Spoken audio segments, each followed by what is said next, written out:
Forsaken star, you brought the affliction. If a forsaken star is born, affliction shall befall the land. It's your fault. It's your fault. Why? Wake up. Hey. Are you alright?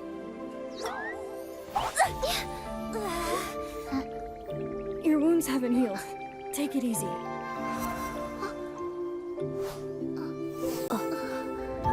You must be hungry. This forest is dangerous. I'll take you somewhere safe. Grandma! I'm home! Have you Where are you eaten? from? Are you What's your hungry? name? How did you get so Why badly won't hurt? you answer? Can't you talk? How did you meet Chi? Yeah, that's right. right. How did you meet? How did you meet? No. That's enough. Her name is Dayadia. She'll be part of our family from now on. Dadia? Pretty strange name for a kid. Don't make fun of her. Grandma said that it's fate that brought us together. Food's ready! Yeah, time to eat.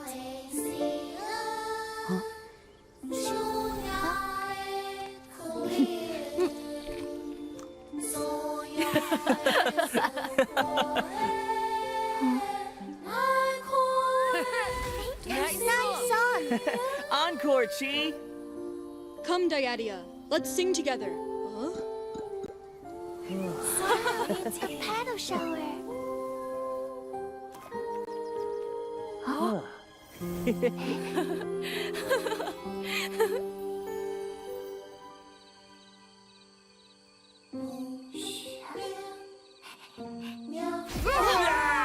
Save me!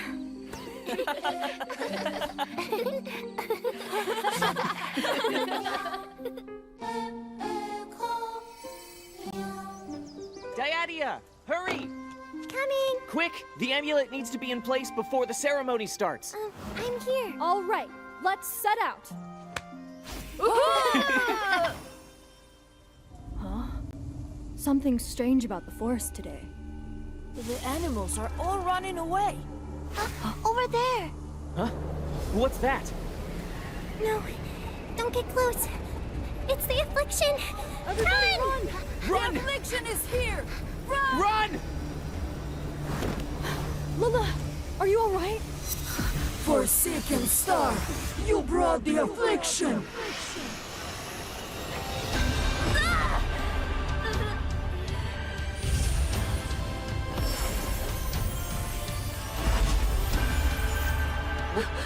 Chi! Lila! There. You're safe now. Let's go home.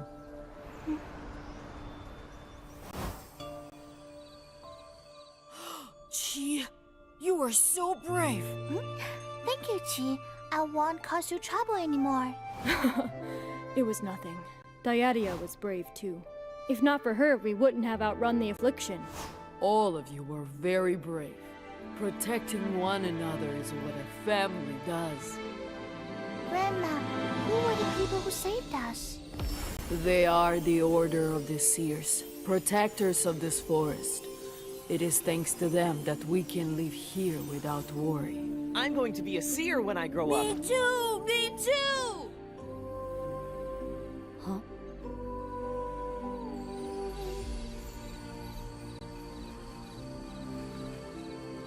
Dayadia? Huh? Dayadia? What's wrong? It's my fault. I'm a forsaken star. Wherever I go, the affliction follows. You're not forsaken. You have me, Grandma, and everyone else. We only escaped the affliction because you warned us. You don't have to be alone anymore. From now on, we'll always be here for each other.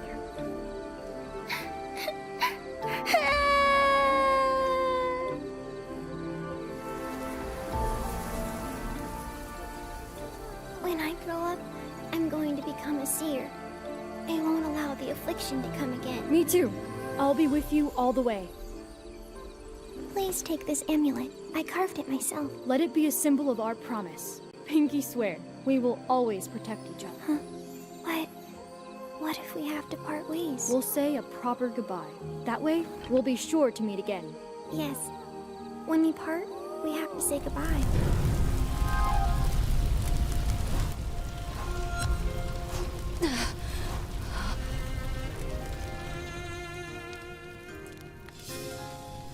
But we didn't say goodbye.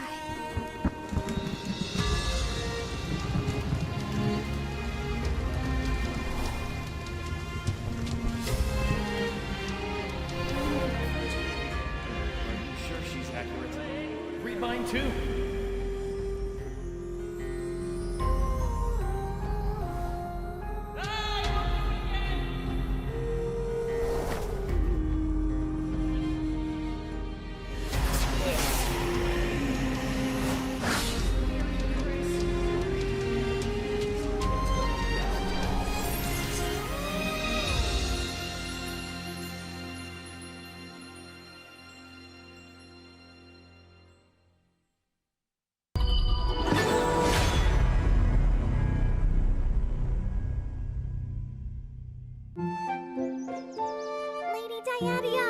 You're going to be late. Why didn't you wake me earlier? Lady Dadia, remember your persona.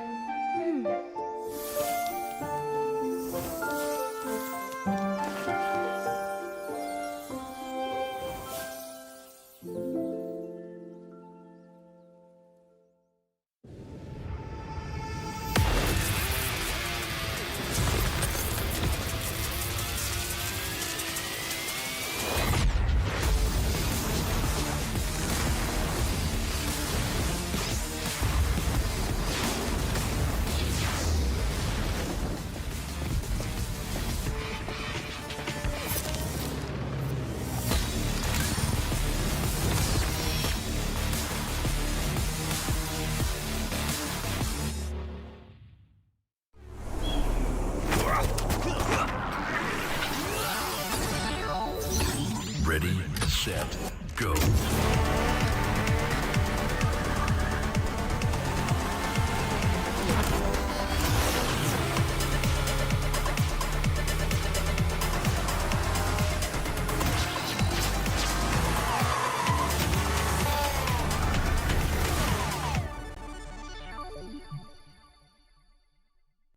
لحظات البداية عاشت معنا. كنا نحسبها وقت للتسلية بس. نحسبها بس ذكريات. عبود أعطي أختك اليد يا ولد. ابتكرنا فيها ابتكارات، وإذا بغينا قلبناها خرافات. كنا نحسبها بس لمة وصحبة وسهرات. انتبه نوب ترى نوب. لكن كنا نشوف عالم ما حد يشوفه. ليته يشغل وقته بشيء يفيده. الله عليك على صوت. عالم كبر وعاش فينا. عالم الحماس فيه يوصلك كل مرة لحلم أصعب، بس ما يصعب عليك. بارد معك وين ما تروح.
Welcome to the roundtable. My name is Solari and I have the pleasure of having two Loops players with me today, Sherry and Kung. Hello guys, welcome to this roundtable and welcome to the Esports World Cup. How are your impressions so far being here in Riyadh and at Esports World Cup? É um sentimento muito bom, é um sonho de todo mundo estar aqui, dos players. estar na Copa do Mundo dos Jogos. É uma sensação única também que a gente sente e eu estou muito feliz por estar aqui. Eu digo mesmo, é uma sensação única e acho que é um sonho de muita gente. More things to do. There is going to be plenty of things for you guys to do during the tournament, but I want to take you back in time for a second because you were just playing in the Brazil International Tournament against VKS and you lost to them. You guys have placed number 2, they have placed number 1. Now both of you are going to be playing in Esports World Cup. Do you want to play against these guys? Do you want to have a revenge against them? A gente reviu porque perdemos. E a gente está com a garra de chegar aqui e se a gente jogar contra eles, com certeza a gente vai querer sair com a vitória. That's a good spirit. I like it. Now, still focusing on Brazil for a second. Brazil and Malaysia are the two countries that have the most professional players of Honor of Kings. How do you explain the popularity of this game in your country? É um jogo muito bom e o jogo dentro do jogo tem vários eventos que dão skins grátis, etc., que puxa muito o público para jogar. Isso faz a pessoa começar a jogar o jogo, gostar e futuramente se tornar um profissional. And speaking of being a professional player in Brazil, would you say there is any specific play style that Brazilian teams in Honor of Kings have? A gente se baseia muito na China, porque eles são basicamente os donos do jogo, então campeonatos que tem lá, a gente sempre está assistindo e está acompanhando o meta deles e trazendo para o Brasil. É basicamente o que a gente faz. Spicing up. I mean, I watch Brazilian teams in other games and you always guys love to spice things up. But speaking about Brazil and your competition, you played against Malaysia in Season 2, both you and VKS, and both of you lost to Malaysian teams. How do you think Malaysian teams are stronger than Brazilian teams, and do you think it's still the case, or are you going to beat them in the Esports World Cup? Eles eram muito bons, a gente também aprendeu muita coisa com eles. A gente voltou para o Brasil, treinou bastante o que a gente aprendeu e a gente vai tentar agora trazer o que a gente aprendeu para ganhar deles. So good luck with that, guys. But before I can let you go, I have one more question for you because you talk about preparation. How does preparation specifically for the Esports World Cup look for you and your team?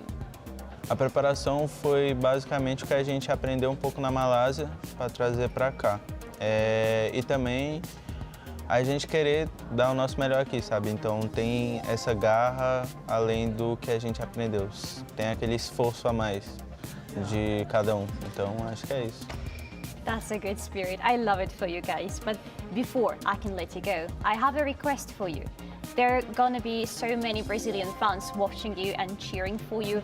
Is there anything you would like to say to your fans right now? Que a gente ama muito eles, que a gente gosta muito do apoio deles, que eles continuem apoiando a gente, que a gente vai sempre buscar melhores resultados para eles. Do you have anything to say? Quero agradecer a todos os brasileiros que estão assistindo e também para todos os torcedores, né, do Honor of Kings.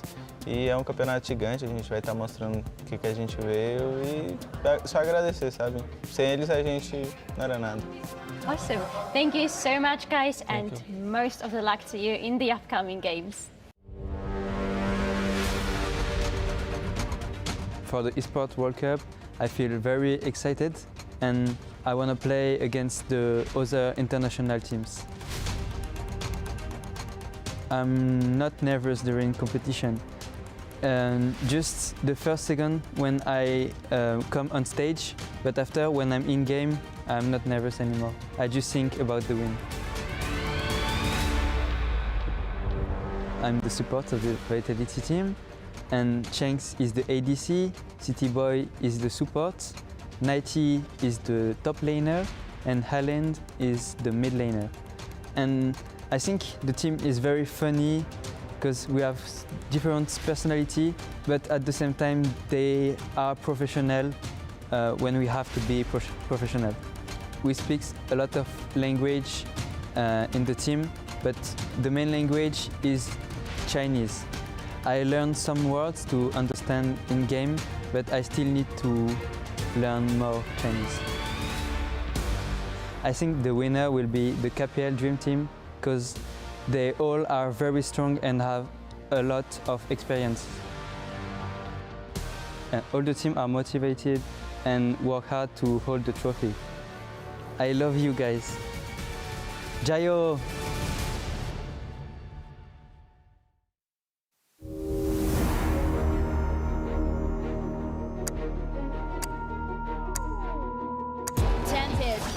sacrifice himself, try to guard his crystal, and it's gonna be the killing spree that Chance got. But still, Loops, they hold down a bit more, but they still need another 20 seconds. Wait for the thing to revive from this. It's gonna be the super minions getting into the crystal. It's just hitting the 10 minutes mark, but right now it's gonna be another victory for KPL Dream Team.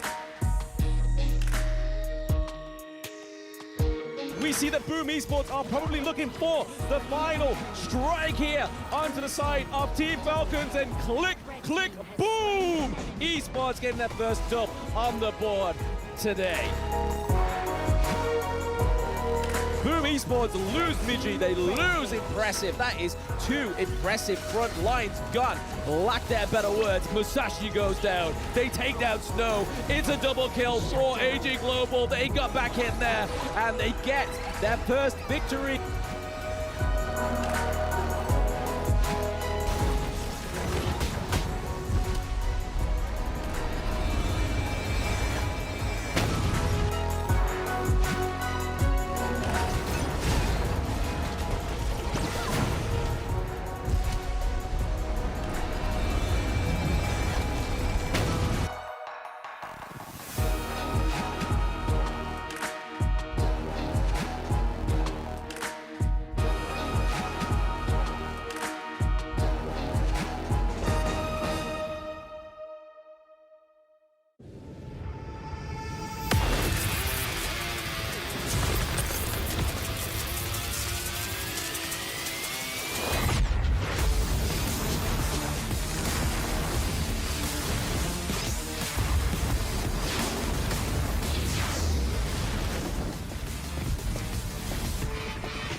Honor 200 series, the best portrait phone AI empowered.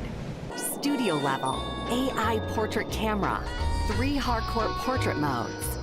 Color, vibrant and classic to capture portraits that truly stand out. AI empowered magic portal. Snapdragon 8S Gen 3 AI chipset.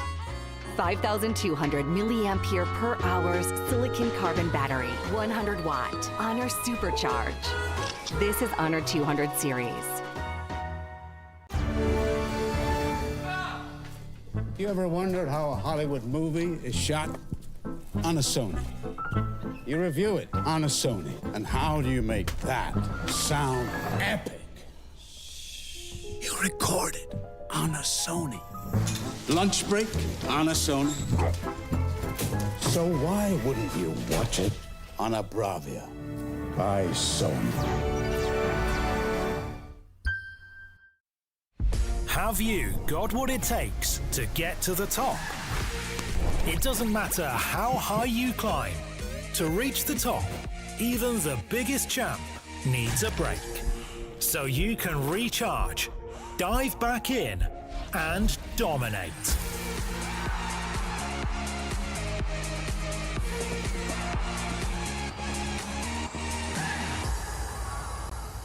Have a break. Have a Kit Kat.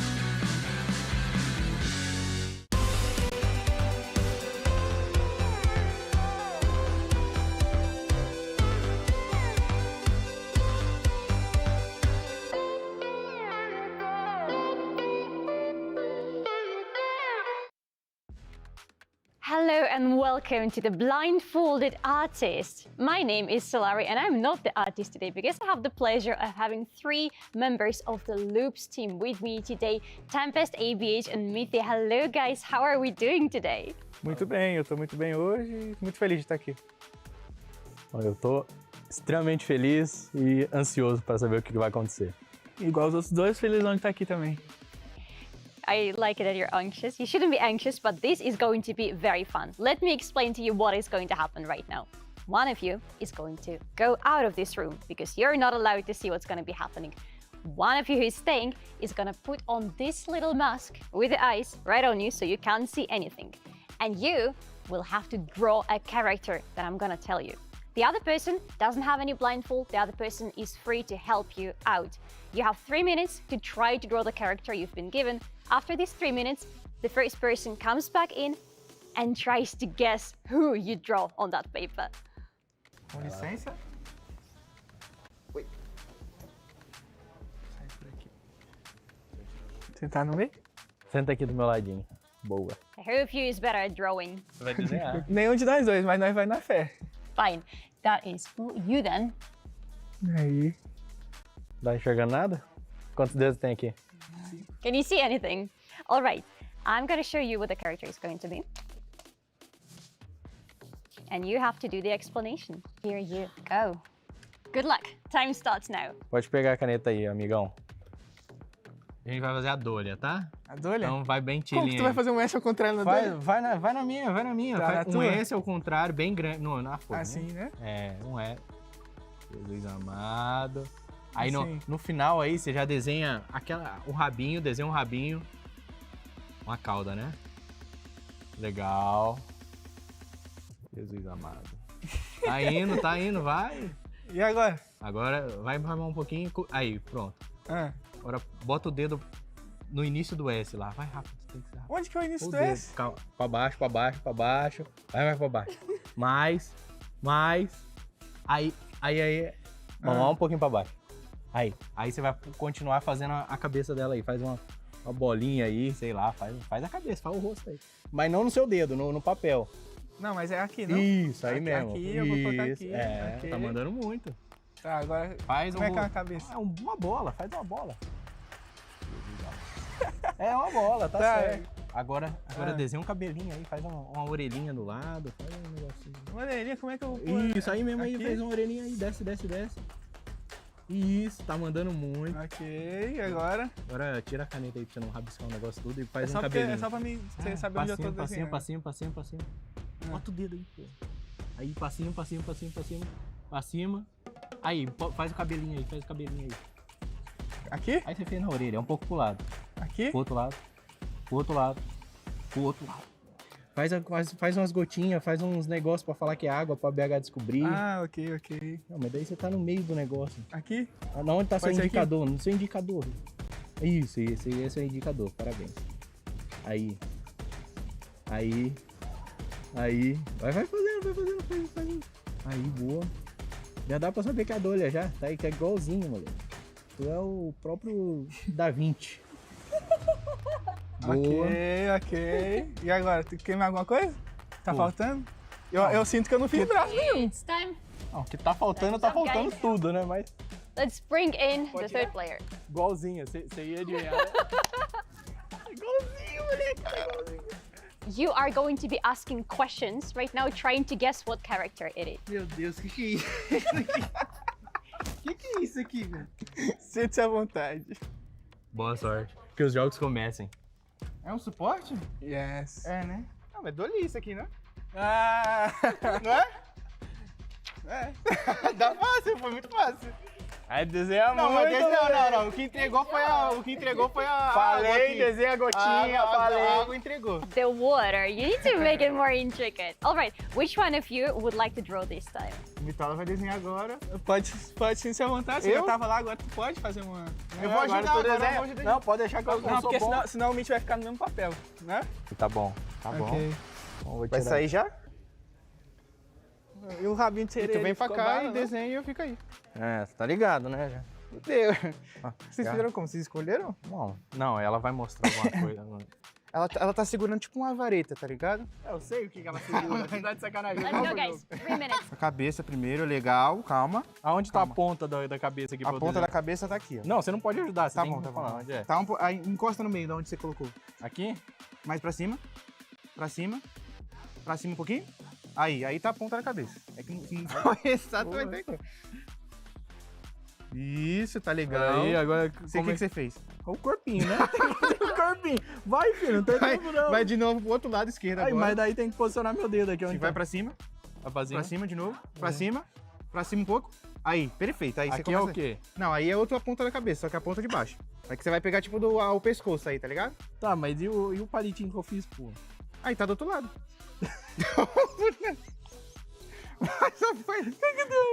Como é que você não vai fazer o outro pescoço? Vai, filho, é tu que tá guiando aí. Não, é aí, pode fazer aí, o outro lado do pescoço. Ai, meu Deus. Vai, você vai fazer. É só palitinho, irmão. Não, vai. tá bom, o palito tá do outro lado, vai pro outro lado. 1 minute left. Meu Deus do céu. Vai. Meu Deus, bicho. Para de falar, meu Deus, eu tô vendado. Aí, pode fazer aí. Tá. Faz, contorna o palito. Contorna o palito, pode ir. Que contorna o palito? Continua assim nessa linha, vai. Tá, nessa linha. Meu Deus, deu merda. Tá horrível isso aqui. Não, ó.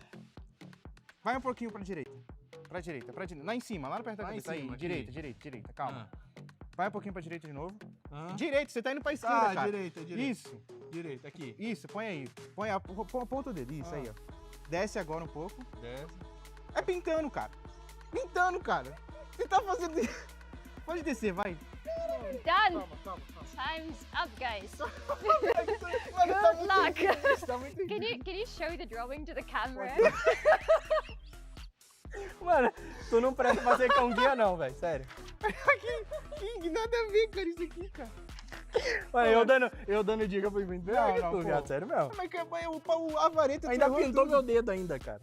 Good luck. Eu tentei, já te ajudar. I'm gonna make it harder, and you only have to ask yes or no questions. Piorou. Gente, o que vocês estavam pensando em fazer isso aqui? Meu Deus. Eu tava vendado. Tava brincando já, tava tentando ajudar aqui, mas eu não sou muito bom com direcionamento. É um suporte? Não. É um ADC? Não. É um top? Não. É um jungle? Sim. É um jungle. Ele é azul? Não. Give him one hint, guys. É mulher, feminino. Mulher? One guess, right now. Não, fica imune, você Fica imune na última. Bora? Tá na cara aí, ó. You gotta give us the name. Chuta, Não sei. É a Ing, cara. É a Ing? A Ing. Isso aí é a Ing que ele fez. A primeira skill levanta, fica imune na ult, tem 2 dash no Q e na ult, né? I think it's very close. Yes. Muito igual. Yes. Igual. Almost 1-1. All right. That was a masterpiece. Gente, vocês fizeram um palito assim e falou, é o boneco. Thank you very much, guys, for participating in this challenge today. I know it's a little bit of challenging, but you did really well, and good luck in the tournament and playing some of these characters.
name is Dolia.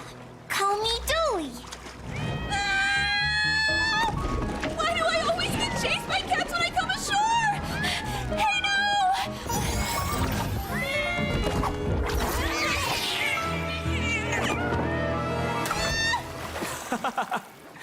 You're a high priestess of the merfolk clan, and you're still afraid of cats?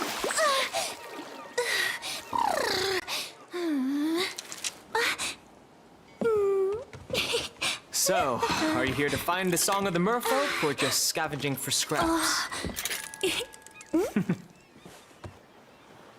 What scraps? These are clues.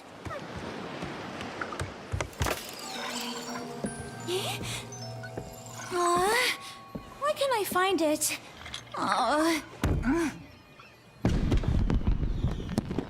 Who set off the fireworks? Be careful! Tonight has to be perfect!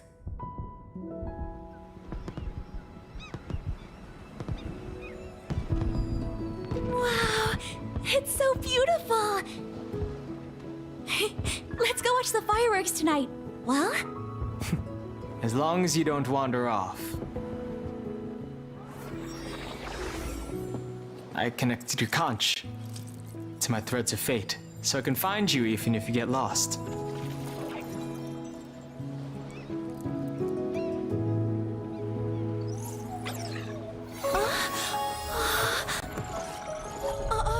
That sound!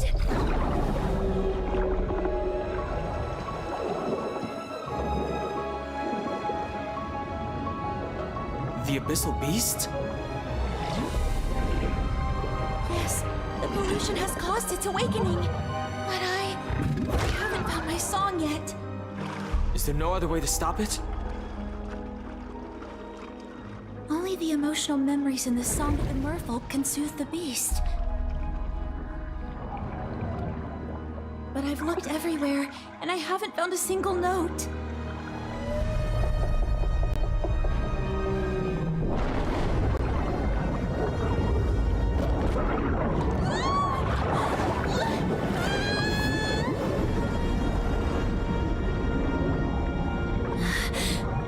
What should we do? We're out of time.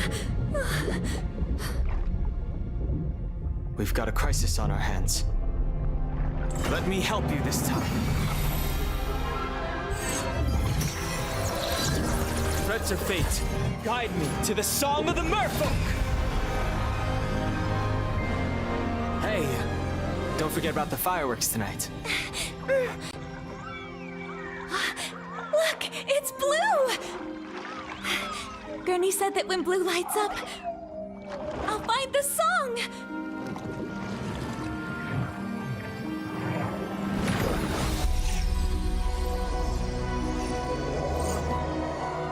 Hey, no, where are we? The threads of fate have taken us to another dimension of time and space. We might find the answers we seek.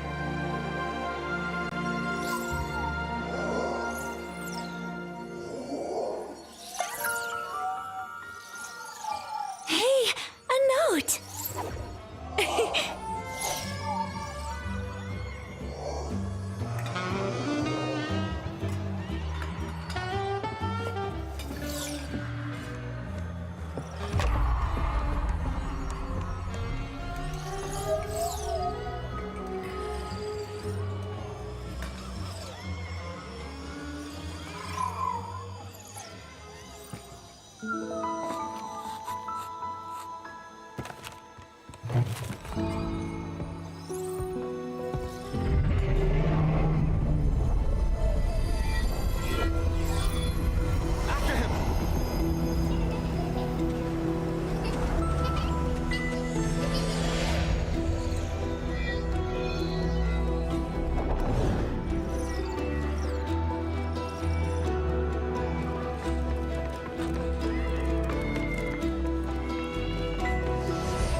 Did he spend his whole life writing this song?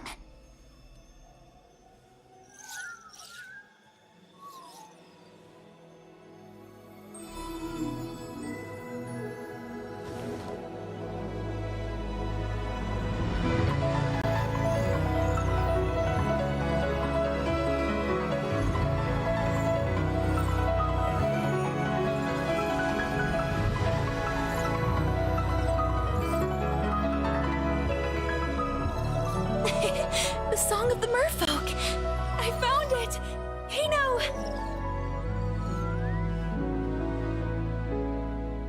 Yes. The song of the merfolk. After all these years, I finally remember now. What do you mean by remember? That note. The one I spent my whole life searching for. It's you, Dolia.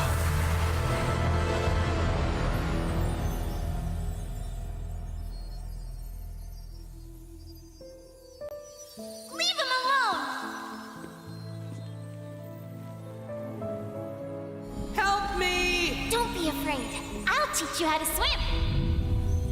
This is for you. When it lights up, I'll be there for you. Help! You can't stop chasing me! Hey! Get away from her! La la la la. La la la la. For our people, it symbolizes being together forever. Let's go watch the fireworks tonight. I never thought that. The price of calming the beast would be giving up our most precious memories. Hey, no. That man. Was that you? If I sing the song of the merfolk, Then our memories of each other will be lost. then I won't sing it. Hey, no, I don't want to forget you.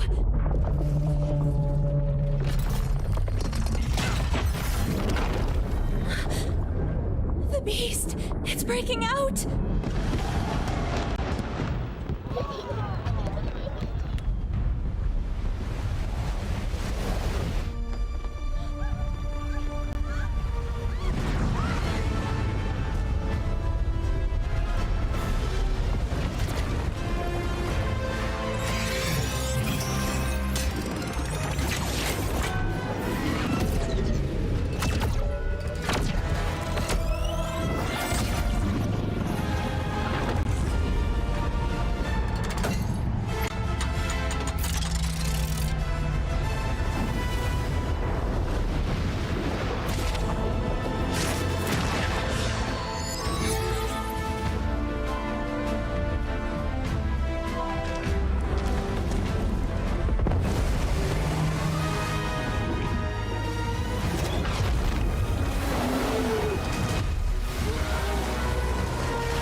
Fate says that we have to forget each other.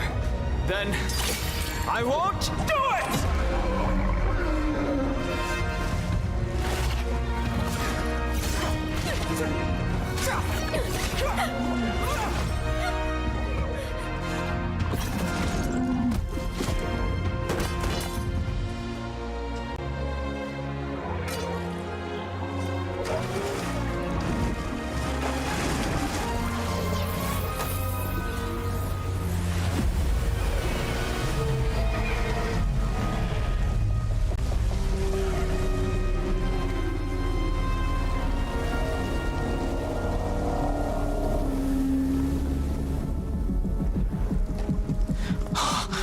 Again.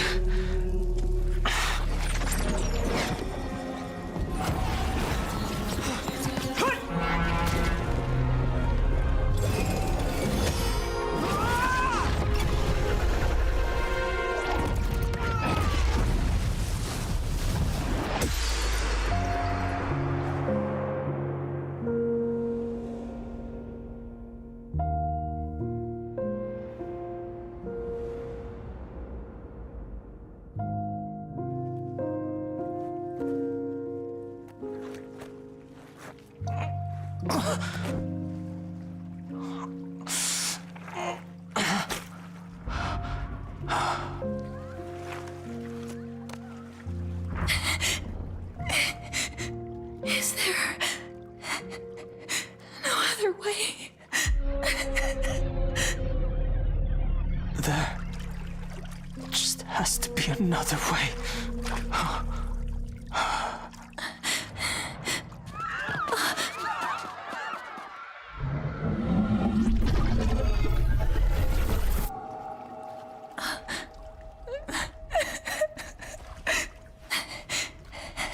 I'm sorry. Hey, no. I don't think. I just can't make it tonight.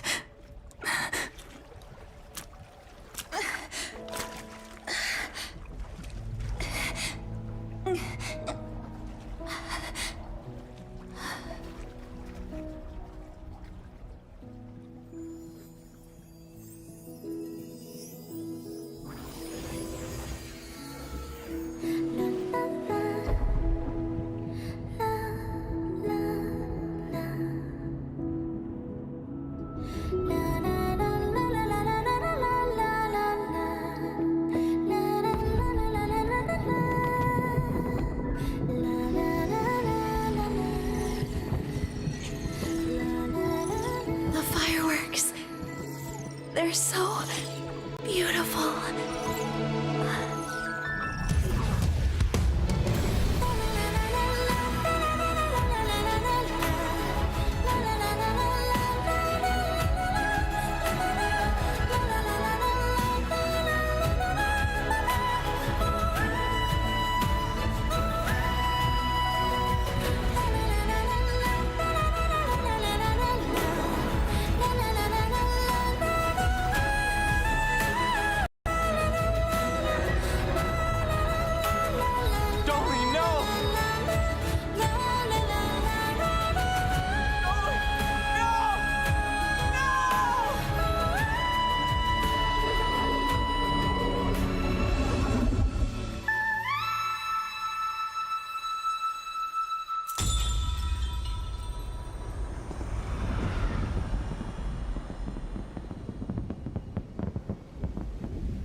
One year later.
Honor 200 series, the best portrait phone AI empowered.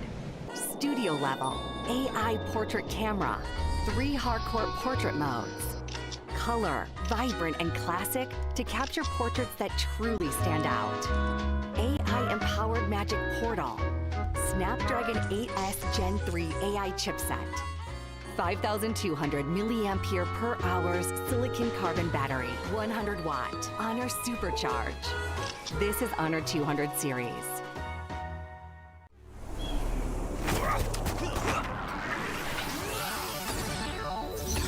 Ready, set, go.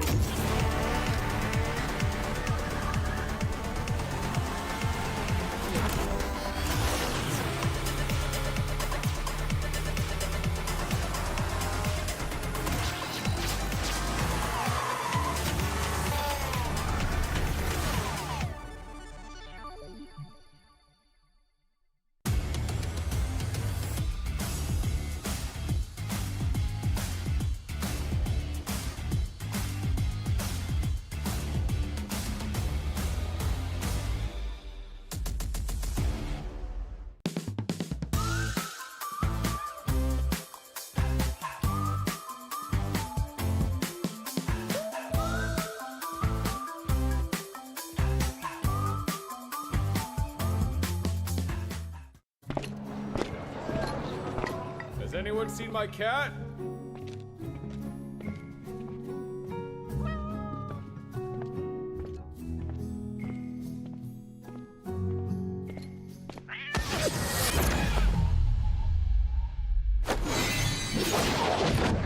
Long time no see, hey no!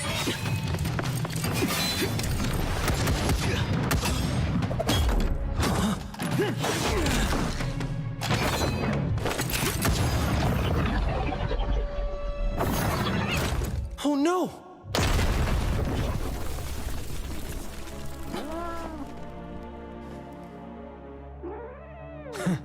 I don't like harming the innocent.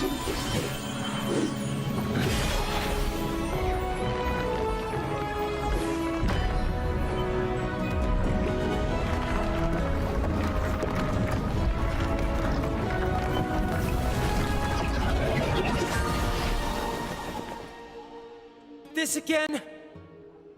Did fate give you an answer? Where the heck's my cat?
Greetings from the beautiful Riyadh in Saudi Arabia. I am Solari and I am right now at the STC Gaming Hall right in front of the Amazon Arena.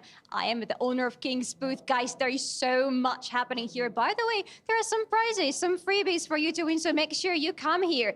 But apart from that, we are here for a very important reason. Today is the playoff day here at Honor of Kings Invitational Midseason. Some keys are gonna be crushed, some crystals are gonna be destroyed, and the teams will have to fight with all their might and honor in the best of 5 in order to find out who is going to be crowned as the champion tomorrow.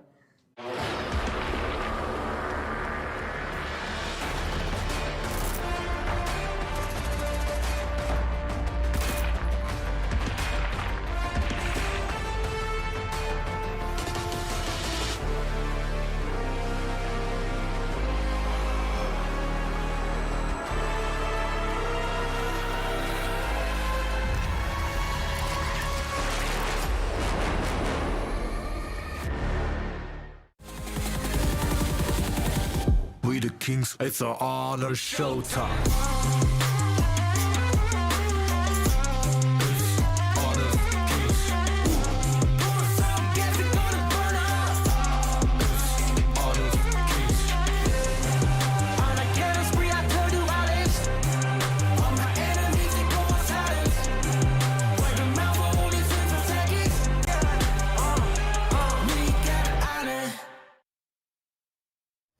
Ladies and gentlemen, welcome to the Honor of Kings Invitational Midseason.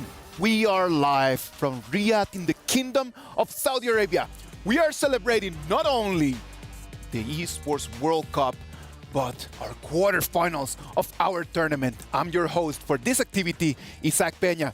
Join with me, it's gonna be Blam and Stewart, our analysts that they're gonna be walking us through what's happening in the games. Boys, how are we feeling?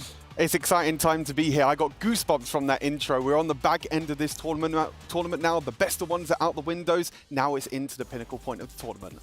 Absolutely, very ecstatic because these teams have fought very hard to get here, and to be honest, they all deserve it, and to try and bring down the KPL in this exciting format. You guys just mentioned that BO1s are away, and right now we're going to be working into the best of 3 after the group stage. Right now we're moving into quarterfinals. We're going to have a bracket on the left side and on the right side that is going to put together the 8 perfect best teams that we have about in the world. Yeah, for sure, and the pricing is going to be absolutely insane and life-changing for some of these players as well. You can already see that the bottom 2 has already been determined by the group stage, and now we're moving into the top 8. We're moving into where getting a few extra positions in terms of the competition can be double the amounts of money.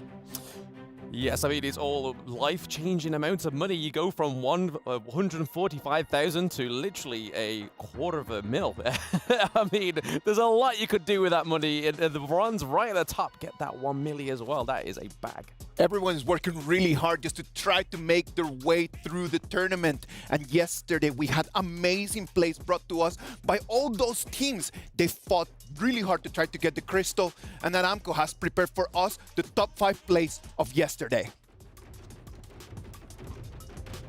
Yep, so starting with number 5, we have the KPL Dream Team against Loops. So Loops is going to be one of the teams that we're going to be seeing very, very soon go onto the stage against LGD. And my personal takeaway from this game is the improvement that Loops can do to try and take a game from LGD is make sure getting some control and that they don't find themselves in this situation that they're finding themselves in right now, trying to be smashing that crystal and defending it with such lack of resources. Yeah, I think the big thing is that the KPL has no worry at all in terms of these games. You know, they're diving underneath the crystal, they're diving underneath the fountain. There's no safe place at the moment against the KPL, and you can see it exactly in this play. No way to reply back in there, man. Like, you're in the fountain, then try to protect crystals. 2 seconds after fountain again. 4th place right over here, as we can see, man. Like, we have Boom Esports against AG. Yeah, Boom Esports going, unfortunately getting knocked out of the tournament yesterday, but AG Global, that big difference between day 1 and day 2 that they showed, this was one of the games that they won yesterday, just being able to take down Boom and make it to this playoffs. Yes, and going into for number 3, middle of the board, it is once again KPL against WBG. So Weibo Gaming Malaysia. Again, another team that tried to make this team bleed until they faced LPS. They were able to get as many kills on the board, but again, you're just seeing the same story. That top 5 plays as always in the crystal for the KPL Dream Team. All the time, Alex. It's just like a story that just keeps repeating again and again and again. It is so hard and so difficult as we move into number 2.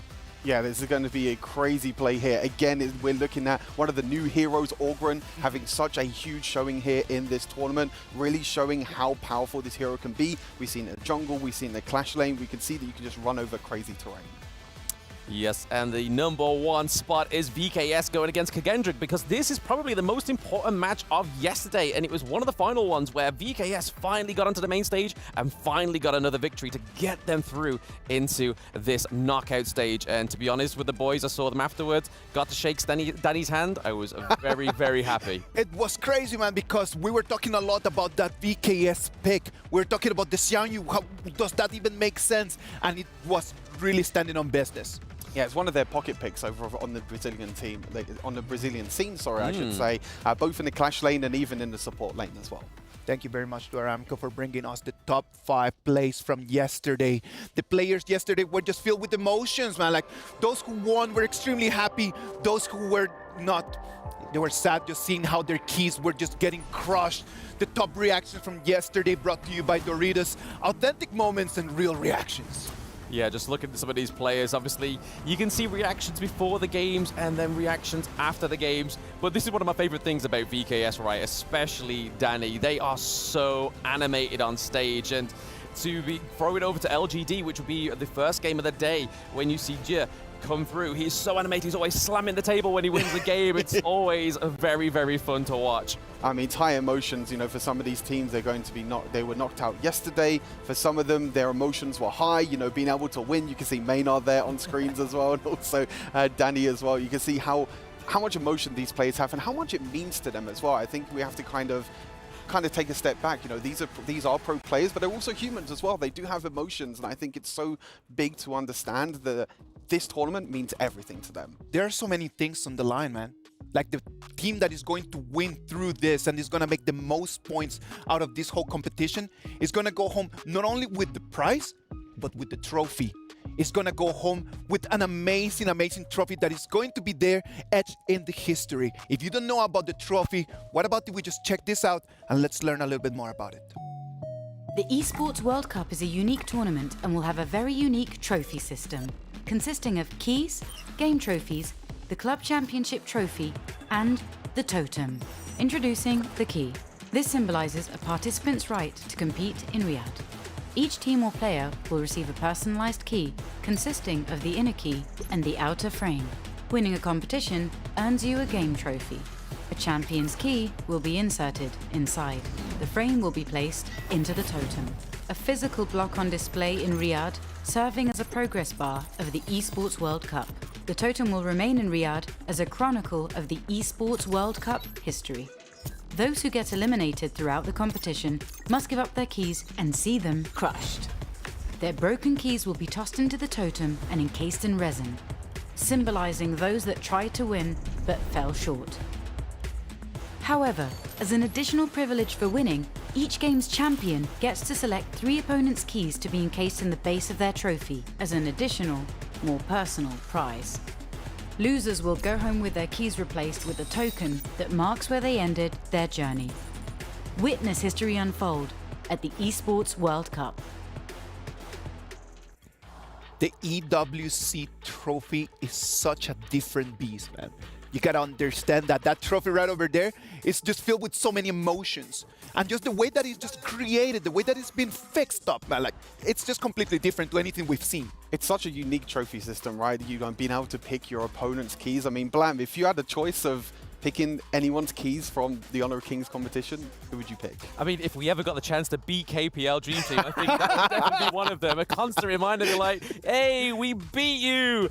But yeah, I'd probably say KPL Dream Team, maybe WBG, sorry, and LGD Gaming, because these teams have just been phenomenal. Can you imagine, man? Just beating someone and just taking their key, crushing it in front of their eyes, and then just being asked, how did that feel? Take your pictures afterwards as well. You're like, yep, yonk. Lads, the Esports World Cup Club Championship is on, and Quickshot has been such a good lad, such an amazing guy, and he's been giving us just recaps on how everything is going on. So what about if we just check with Quickshot how everything's working? Hello everybody, Quickshot here from EWC Central. We're kicking off the Honor of Kings Invitational Mid-Season Playoffs today. So let's check out how it will impact the rankings in our EWC Club Championship update, brought to you by STC.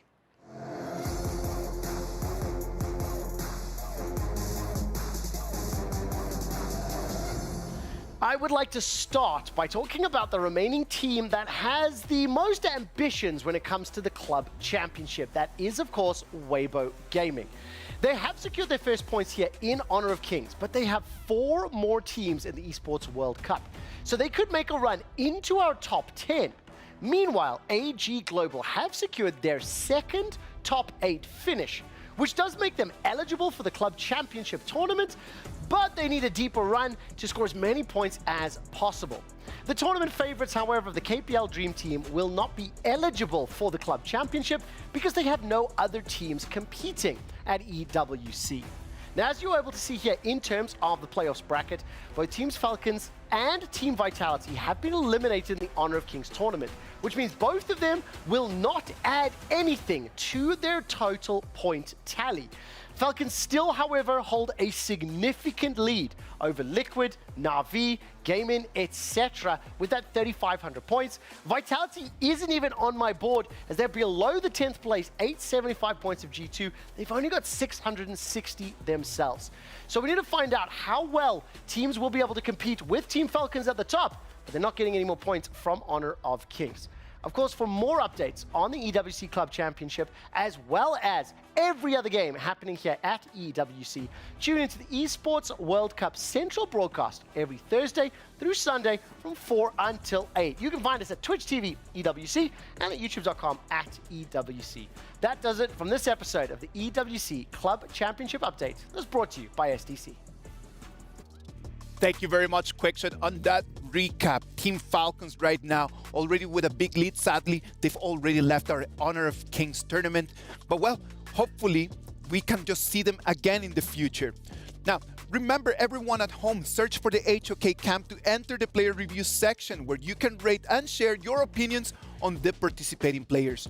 During the event, you can also earn in-game rewards by posting reviews. Please head over to the HoK camp now to learn more about the event details. The fans have been out there just sharing with us what they have been thinking about the group stage. And as we just move out of that, we're going to move right now into the top 8. The left side and the right side of the bracket are all set, lads. What are your thoughts? Yeah, just a reminder to everyone, with LGD and KPL Dream Team being the first seed, they were able to pick who their opponents will be. So LGD will be going up against Loops and KPL will be going up against Impunity. But TS versus AG is going to be an absolute banger. That is such an advantage just to be able to pick who you want to play, right? Yes. Yeah. Like you get to say like, okay, this might have finished higher, but I do not want to play against them. Let's just play against the other one. Like you get to actually choose your destiny. Absolutely. The last time we saw it was in Season 1 Invitational. So we saw that VKS chose one of the weaker teams, but then I believe it was Alpha 7, who was another Brazilian team at that point, who picked one of the higher teams because they wanted to make a statement going into that quarterfinals. As you can see right over there in our brackets, we're going to start at 12 o'clock and we're going to go on for hours of energy and emotion. And talking about energy and emotion, man, like which of these games is going to be our match of the day, brought to you by Jamil? Motorsports match of the day, LGD Gaming against Loops. This is going to be a rematch of what happened in Season 2 semifinals. The two of you were very lucky to be right over there. So what about if you guys tell us a little bit about how was that match dissected for us? Come on. Yeah, I think the big thing is that LGD Gaming going into that tournament was a very, very strong contestant in terms of being able to win the whole tournament. They actually beat Loops 3-0 as well. The first game was a bit slow. It was just over 20 minutes. But after that, LGD just stomped away Loops Esports. But it's going to to be interested to see how Loops, are going to try and react and try and get that revenge against LGD Gaming. Yeah, like, it's not been too long between the Season 2 Invitational and the Mid-Season Invitational here, but because they've already faced against the Malaysian Giants, maybe they've taken something on board. And to be honest, Loops didn't do too well against Weibo Gaming yesterday, but I feel like if they just correct having that map control, we could see them maybe taking a round of LGD Gaming. That's my hopium anyway. That would be really nice to see, man. Like, let's talk about LGD Gaming first, right? 5 games, 5 victories, the road to perfection right now, and like they just took complete control of that group. What is the key in there? What is the recipe that they're showing for them to be 5-0? I mean, I think the key at the moment is definitely going to be their bot laner, their farm laner. JR has been performing incredibly well on Long, one of the new heroes that have come into the meta. I think his performance has been completely standout for LGD. They did struggle a little bit against Team Secret before in the group stage, which was going to be their rematch of that grand final of the S2 Invitationals. But other than Team Secret, they've had a pretty smooth ride coming into the quarterfinals. That was one of my favorite matches of the group stage, man. I'm not gonna lie. In the moment that they allowed Tatcha over there for Team Secret, I knew that LGD was gonna stand on business, man. Now, let's talk a little bit about the patterns that we have seen. Like, we've seen a lot of heroes just being picked, a lot of heroes being banned. What's the meta as we move into these do-or-die matches? Yeah, I mean, you can see there that the most played heroes is Lady Shen. You've got Lung, and you've also got Ali. So a lot of focus into that farm lane and the mid lane. And seeing that Lady Shen being picked up the most, you can tell that these teams are going in for not a resource-heavy mid lane play. Yeah. They just want to see all the farm go over to the farm lanes. Yeah, for sure. I feel like you have that just stable point in the mid lane. A mid laner that doesn't need that many resources gives the likes of Ali and Long more time to farm up and more time to get some items. No, of course, Lady Trend has been amazing just in terms of crowd control and initiation. But that has been for the most picked. We've been seeing a lot of patterns as well in terms of most banned.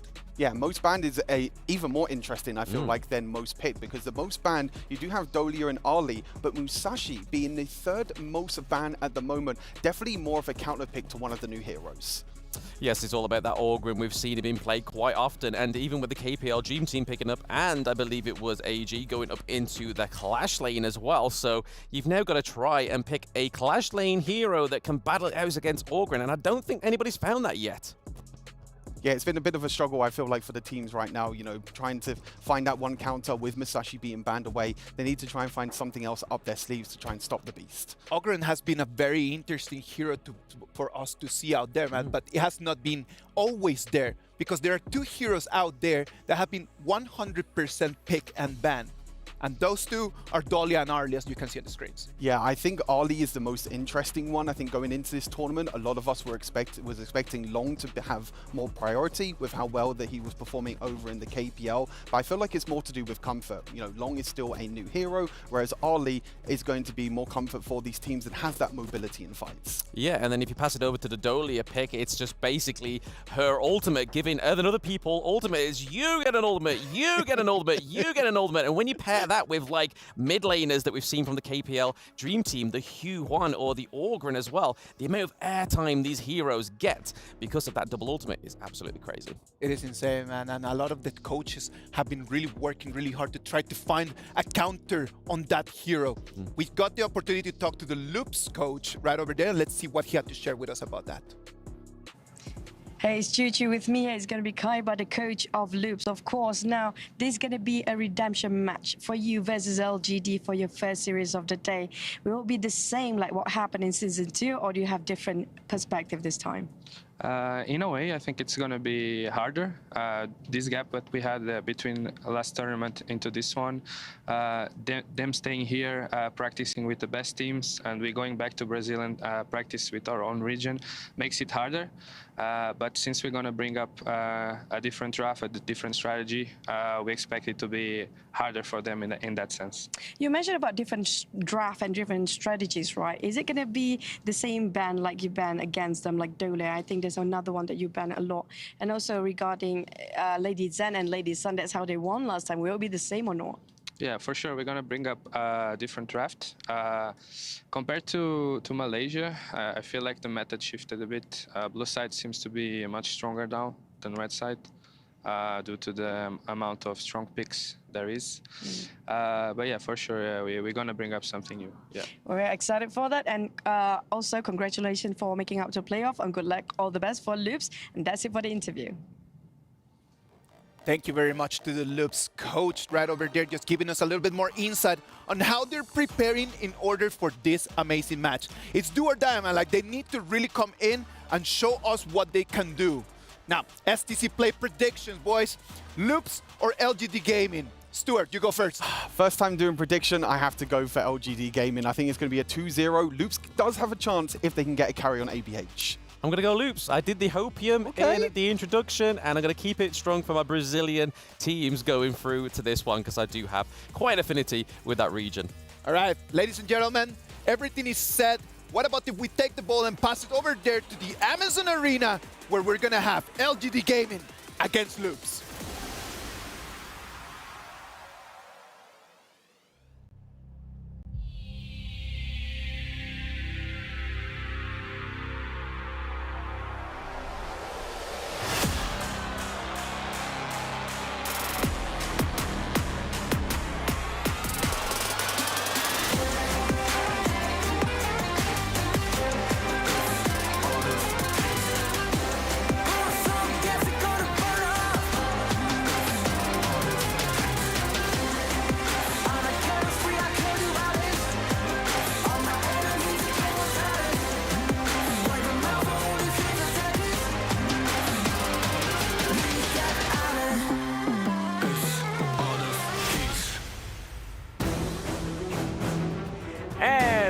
Ladies and gentlemen, viewers around the world, welcome to the third day happening right here at the Esports World Cup Kingdom of Saudi Arabia, Riyadh.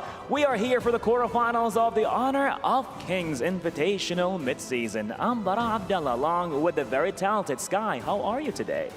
Ladies and gentlemen, welcome back to the Amazon Arena. We're ready for 3-day on the entire season, and look, we go. We are jumped off the group stages. We are done with the group stages, and this will be a fresh new start for the playoffs. You got that right. This is it. The quarterfinals. It's do or die. You make it to the semifinals or you don't. And we are ready right now to call in our Warriors as they journeyed so far to be here in the quarterfinals. Let's go, Sky. I strongly believe that the two teams are ready to be kicking off the very first quarterfinals for today. Let's welcome Team LGD Gaming.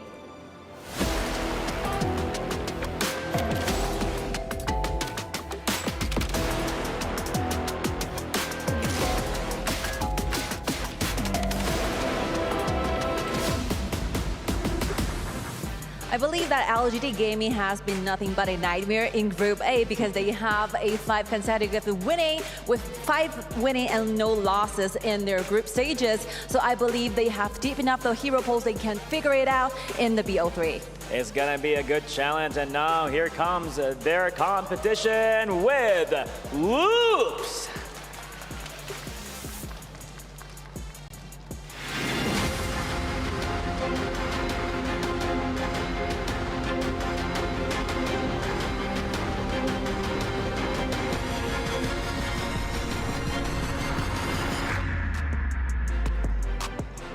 And with Loops, they're considered to be the underdogs of this tournament as their teamwork and calculated aggression were their keys to qualify to the quarterfinals. It seems it's gonna be like a rematch, right? Things are gonna be different. I mean, we have a new format, we have new rules, we have BO1 towards BO3. This is gonna be the challenge that they have to face in order to win and get into the semifinals. Well, I guess we are ready right now. I'm no expert right now, and we're gonna hear more details with our talents to the studio. Take it away.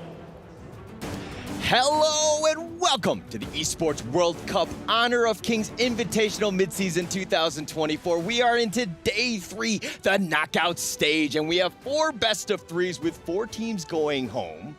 But up first, we have LGD Gaming Malaysia, the S2 Invitational winners. They will be going up against Loops from Brazil. My name is Holler, and with me is Kindofu. That's right. It's your favorite kind of tofu. It is time to get the action started. You know, I'm going to ask Yaria what she feels about this game, and I think she's feeling buzzing. I can kind of make her shake. Oh no, the camera was off, but no worries. Let's go straight into the game now. This is a best of 3. Now, of course, the previous times they have played together, it was a 3-0 scoreline with a win for LGD. Yeah, and LGD is the team where, to be honest, in all of their records, they have not lost a single game except for against Team Secret. They have not lost to another team, right? So that speaks volumes about how good this team is. The fact that they're going up against Loops is one of those teams where you're they were selected in this one. They did not want to choose this battle, but unfortunately they are here and they need to really fight back. Yeah, it's a scary notion to have, right? Because, you know, these 5 wins that LGD have acquired for themselves were not wins where, you know, it was close or there was some moment of worry. It wasn't. LGD had convincing wins all 5 games. Yeah, all 5 games. And this is a team that was kind of like, hey, what do you want to have for lunch? Do you want chicken? Do you want steak? He's like, no, I want Loops. Yeah, I'm going to take this one off. It's going to be the first match of the day. And I think that there's going to be a lot of pressure on LGD because they need to perform. There are huge expectations for this team. Right, so let me just give you some inside information. I think diving into the minds of the coaches because they are the ones that provide the strategy. And, you know, Joker was very confident about this matchup. And Kaiba, the coach for Loops, I think he's hiding some strategies which they will definitely show up today. Yeah, and this is the time. I mean, we're going to go into the draft, the first draft of the day. This is, of course, game 1, Loops versus LGD. And going into this one, you need to show everything, right? It's a best of 3. We've gotten past the group stage. Congratulations, you're in the top 8. But now how do we proceed? LGD need to figure, I mean, I think we're going to see LGD play the game that they know, but I think it's up to Loops to really pull something out of the hat. Yep, LGD, I would expect that this is going to be a blitz for them, right? It's a best of 3, so we don't really expect a marathon run. At this point, we can still expect the rush down coming down. Now, we already have our first few picks. Already going to be in the hands of JR and Mai, of course, going in the hands of Zhihong. Now, on the flip side, Mithi has already secured Dolia for the team. But let's talk a bit about the bans.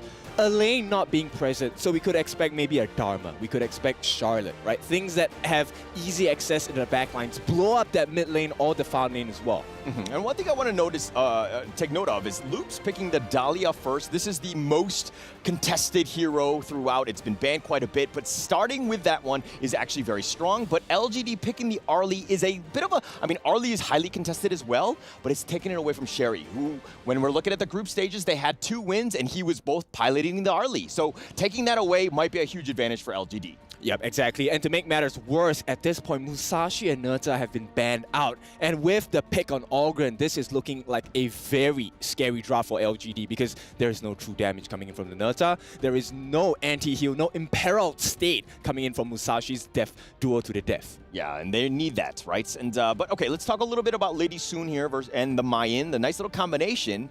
But counter picking that Ogren, we've seen this hero time and time again. It has, I think it's been played actually like, I don't know, I think 7 times. It has like a 71% win rate. But Ogren, it's been a menace throughout this tournament. In layman terms, he's been played a lot. Right? So Ogren, a beast, a menace to deal with. And at this point, once again, many teams have tried going up against Ogren. They have not been successful.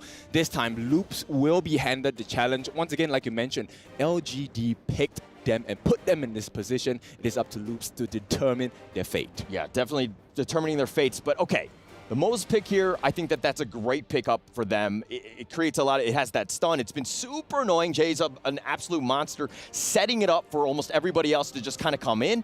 Musan King playing that Ogren, at least potentially. Yes, it can be flexing in the clash lane, but it has that potential to be this like in-your-face, aggressive monster that we've seen time and time again. Exactly, and you know, nice that you say it's a flex pick because we could expect the Yu Huan coming out as well. It looks like Xiang will secure the Dharma instead. Now, this is a good strategy coming in from Loops. I really like the thought process behind it. Prince of Lanling, we want that early game, right? We want to be making sure that they don't have a lot of information on the side of LGD. At the same time, he can kind of sneak past the Mozi shield that is provided by these Rome. Yeah, right? yeah. And don't you think that the Ogren provides a little bit of everything? It has that vision, it has that get out of jail free in terms of just passing over terrain. It has just so much potential and just kind of, it's a very flexible pick in not only just roles, but also in play style, like how you want to play this. But Musang King really takes it to the next level. Exactly, and LGD's playstyle, we already know how aggressive they are. Similar to how KPL Dream Team have displayed, we can definitely expect a level 1 gank coming in, a level 1 invasion coming in into either the blue or the red buffs as well. If we take a look at the jungler, let's see. ABH needs that blue,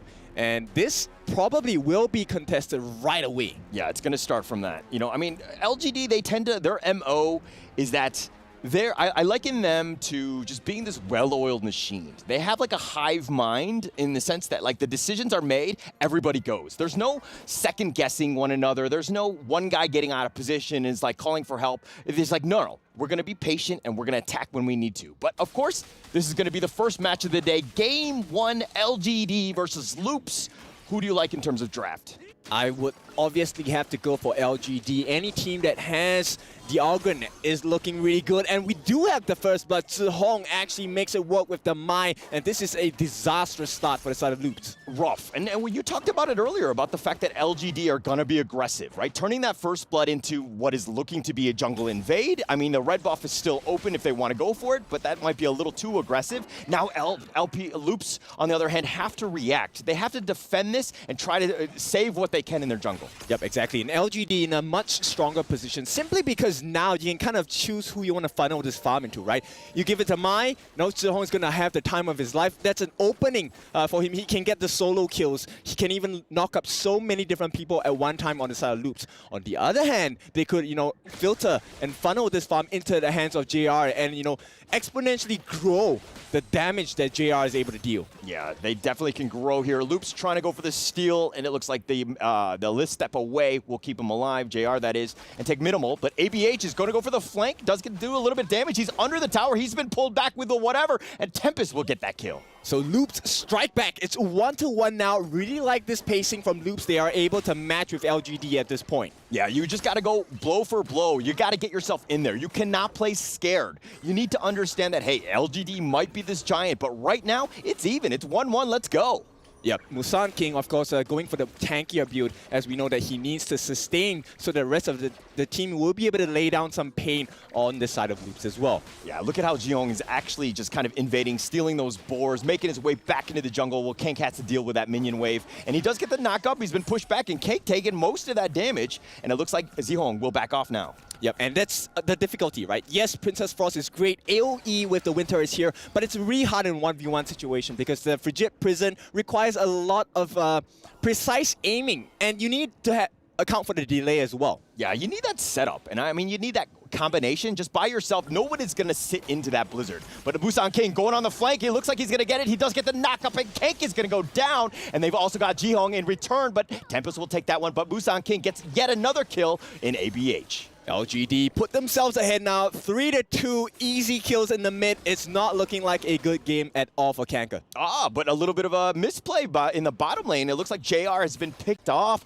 Jerry will happily take that one, and Jerry again. He's kind of that farm laner. I mean, he's that carry that really needs it. He kind of puts the team on his back. He does a very good job of controlling the game, and getting that kill is going to really help him in that bottom lane. Yep, Jerry here. I think I really like the fact that this Lady Sun has some kills. It's a positive KDA for him at this point. And that's what Loops need, right? They need every single advantage that they can get at this point. Yeah, any sort of advantage. I mean, they're down about 1K. They're trying to figure out some ways to kind of invade the enemy jungle. LGD have done a great job of controlling the map, stealing what they can, understanding where the positioning of the Loops players are so that they can take essentially free minions. Yep, and if you take a look at Mithy's positioning, this is the reason why the Dolia is picked, right? With the passive, she's able to regen as well and give vision in the riverbeds, so there is a lot of safety provided just by the existence of Mithy. Okay, but who is your Celestial Melody hero of choice? Who is that partner duo that you want to be going that's going to get the most value out of that Celestial Melody? For me, personally, I would go with Kanka. A double winter here is perfect. And Xiang here getting caught on, but it's just a bait because at this point, Musang King will be able to secure the first timer of the game. LGD hitting the timings that they require. Okay, all right. The winter is here. You're going to say that with the Celestial Melody. 2 winters in a row sounds disastrous and too cold for my blood, huh? Yeah, exactly. I mean, it's not exactly freezing at this point because the heat is going to be turned up. It could be a potential gank onto Mythy here. Face checking the bush. Oh no, walking into that one, but no conversion. LGD did, go in that one. They were looking to go for this one. And LGD, usually when they gank, they usually convert quite highly, right? They tend to just have that success and then it kind of snowballs from there. But not being able to capitalize and it's a little bit of an issue for LGD here as they kind of wasted that time. I mean, LGD, they're just prime examples of what is class, right? Their coach has a master's degree. They seem to have a doctor's degree in whatever they're doing. It's because they're putting up a clinic so far in the tournament as well. Okay, in the top lane now, Xiang just kind of dueling with Tempest. He did have his buddy, and Musang King still up in front. Again, what point is Musang King this auger in just like enough? I mean, he's already got a 1K net worth lead. You're seeing that sizable difference. He's got a level difference as well. I mean, at what point are you like, hey, Musang King, let's just go and just start killing everybody? For me, it would be the Eye of Phoenix, right? Right now, he's building towards that Blazing Cape. Now, with the Eye of Phoenix, he will have extra heals as well, and then he will be monstrous. Now, he just only has the Patrol X at this point, but once he completes that full itemization, the Giant's Grip, I mean, that is a death grip on the side of LGD. But Xiang goes in for this one. Oh, the flash away. Sherry will stay alive. But again, cooldowns have been expended for this one. Jay will back off. Musang King still waiting in the wings. He does have the Cannon Blast that did connect, and he's going to go for this one. No, he's going to back off. Musang King playing it safe, seeing that there were 3 members, but it was just a bait as they go to the backside. They get the knock up, and Sherry is down. That's most of the damage. They've got Mythy as well. It's a double kill going the way of Musang King, and Jihong will also take out Kank. LGD, this is the game they're looking for. One more for the books. Tempest will not make it out. JR will be taken away as well. Oh, what a disaster. Loops here. 4 members down already. LGD finding gaps. Can they convert this into structural damage in terms of this T1? That would be massive at the 6-minute mark. Yeah, 6.5 minutes. It's pretty much still in the early game. But so far, the jungle on the side of Loops have been home to LGD talents. Yeah, they need that. I mean, again, Loops was kind of playing a little bit slower, but I mean, with that kill, that gank attempt, I mean, you're seeing that net worth lead just completely shift in favor of LGD. Yeah, it's not going to change too much until the Venomous Staff is going to be built up onto Kanka. He also needs the Mask of Agony to deal with that impending wall of HP offered by the side of LGD. Yeah, and if we're looking at the level differential, if we're like, Musang King definitely has that advantage. Xiong is up as well against Kank. This is looking to be rough. Loops now, you're behind. It's about 3K. This is something that you can come back from, but where are the gaps? What do you do? I think at this point, ABH, he just needs to make sure he's at least, at most, 1 level behind, right? We know LGD is going to lead. It's really about the late game. This is what the Lady Sun is for anyway, right? Kanka will be able to tank with the passive as well. Once he breaks that shield, he will be able to slow LGD down. Hopefully, they can capitalize off of that. Yeah, but Musang King has been following ABH around, literally stealing the farm right in front of ABH. He hasn't been able to get much. So he's like literally, finding all the scraps that he can get, any sort of farm to get himself back in this game. But he is so far behind Musang King at this point. Yep, 1 level, it's going to get worse because finally the first Overlord is going to be taken away, and this could be special for the side of LGD. Yeah, and this is that kill. Break us down. Yeah, Mythy here, they're expecting to use the Wave Breaker to provide the heals to kind of mitigate the soul resonance offered by Ogren, right? But at this point, it looks like they've caught in 1 straggler. Okay, Musang King looks to have gone down. I mean, they're going to continue on, and Jay is looking for this one, and actually that's a big win for them. They did trade Tempest, but Musang King going down is actually going to be pretty huge for them. Yeah, right now it's about limiting the damage that they receive, at least on the structural end, right? They're going to lose a couple of tier 2s, but at this point, ABH manages to stifle the growth. He takes away the blue buff, so Musang King is not going to be in a very comfortable position. Still good, just not as comfortable. Yeah, definitely not. And that's going to get them back in this game. But Musang King, what? 4-1-2, the most kills thus far. Obviously, his presence has been felt, but dying there might slow things down. I don't know if it completely shifts the favor into Loops' favor. But nonetheless, I think that this is still a good position for Loops. They need to figure out other ways to kind of maybe get more pickoffs here. Yeah, single target pickups will be beneficial for this side of Loops. And it looks like it's another steal. Zihong just making so much difficulty for the life on the side of Loops. Yeah, and ABH kind of wasn't, the smite was on cooldown, nowhere real way to kind of get close to that Tyrant. It was one of those things where you don't want to maybe take that play, especially when, again, the cooldown is still off. Okay, but if you take a look at Sherry here, he's actually almost done with the Eternity Blade. Maybe not matching up the timing of JR, who has just gotten dead, right? But it is a lifeline for the side of Loops. Yeah, and you need that, right? Any sort of damage you can do, but it looks like, okay, if we're going to go for pickoffs, Loops, who do they need to prioritize? Is it just Musang King?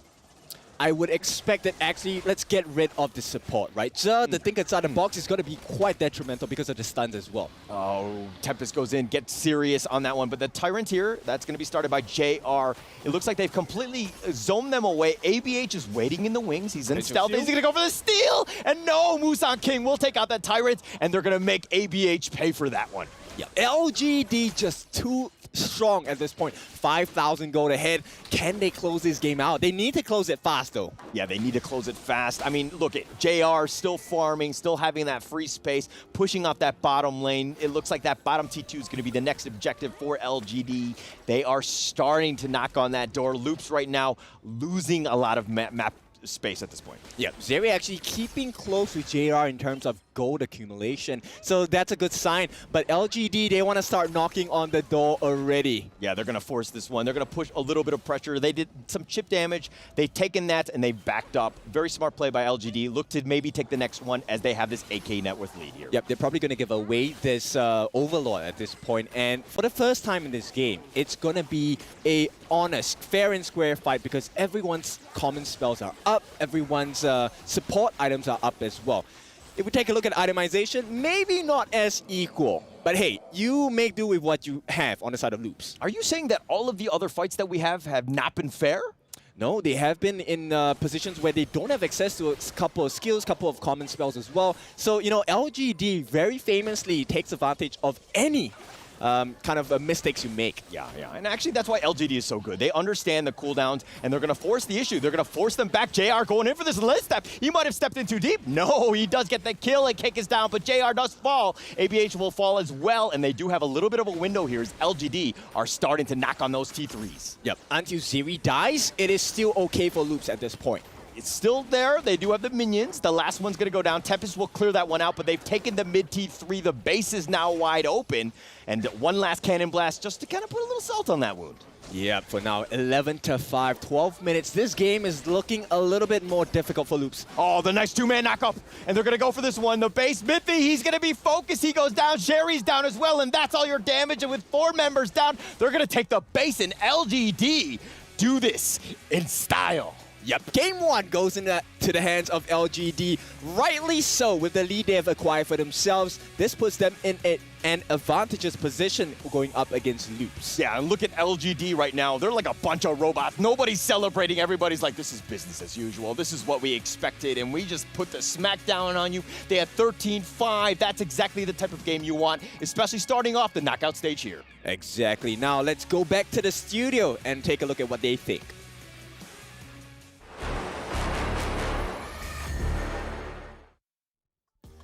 Congratulations to LGD Gaming on that first victory of this BO3. That's going to put them one step into the semifinals. Can they make the second step? One step closer to semis, and I feel like Loops in the end couldn't take the step that they needed. I feel like in that game. I was talking about just briefly when we was talking about our predictions that I feel like ABH needs to be on a carry, that Prince of Landling coming in, which is a very unique pick, hasn't been picked that much in this tournament, but they just never got the ball rolling. LGD just right from the get-go at level 1, getting that early first bloods. Yeah, I mean, you look at the 11-minute mark, they were 8k gold ahead. And yes, they managed to focus those two side lanes, but then there was no more domination of that map overall, which is what I was saying in my introduction, was they need to like get the priority of that map. But LGD being so aggressive, just not giving them the map. It might not get the spotlight a lot, but it was Mai Shiranui, those rotations, the ones that just created that numerical advantage that LGD Gaming actually needed, no? Absolutely. I mean, they had a aggressive mid lane and going against the Princess Frost, which is great in those team fights, but we never really got those massive team fights. Every so often in the sides of the jungles, we maybe got it, but never for these neutral objectives. No, I feel like in the end as well, if we go back to kind of the picks and the bans as well, you know, Loops going for that Dolia first pick. I feel like on this team for Loops, there's not really a lot of ultimates that you kind of want to reset with that Dolia. I mean, outside of the ultimate, she is still a very good hero with all of her sustain, but what ultimate do you want to reset? It was more like a meta pick instead of like a comp pick, right? Yeah, it's just like, okay, this is meta, I must have it, but I still don't know exactly how I'm going to build about it. They could have actually picked the Ali first pick, which, as we know, is Jerry's one of main picks down in that bot lane and has been extremely popular right now. But the thing is, at the moment, it's like there's sort of a meta that's going, and some teams are kind of being trapped in this meta for these picks. LGD just got the ball rolling so early in the game, and they just stepped on the gas and never actually let go. They didn't, and I mean, it is probably down to that Dolia first pick, and again, like you were saying there, Isaac, was that it's more of just a meta pick rather than actually going for it in a composition. Come on, like, we gotta be a little bit more on point in terms of that, because this is just do or die, man. Like, Loops is going to have just one more opportunity. Let's dissect a little bit just from the highlights, exactly what happened, because that first blood, extremely early in the game. Yeah, as I mentioned, it all really started at level 1, really. The Mai Shiranui in the mid lane for Shihong, one of his most played picks at the moment in this tournament. Doesn't really get picked that much because it's banned so often. And because that Dolia got first picked, it allowed LGD to pick both the Ali, both the Mai as well, and also got the Orgren. The Musashi, as we mentioned, was banned out. Again, another ban to add to that list of most banned. But overall, just you can see how much the Orgren was just rotating around the map, stealing the jungle camps, and Musang King showing why he's one of the best junglers in this tournament.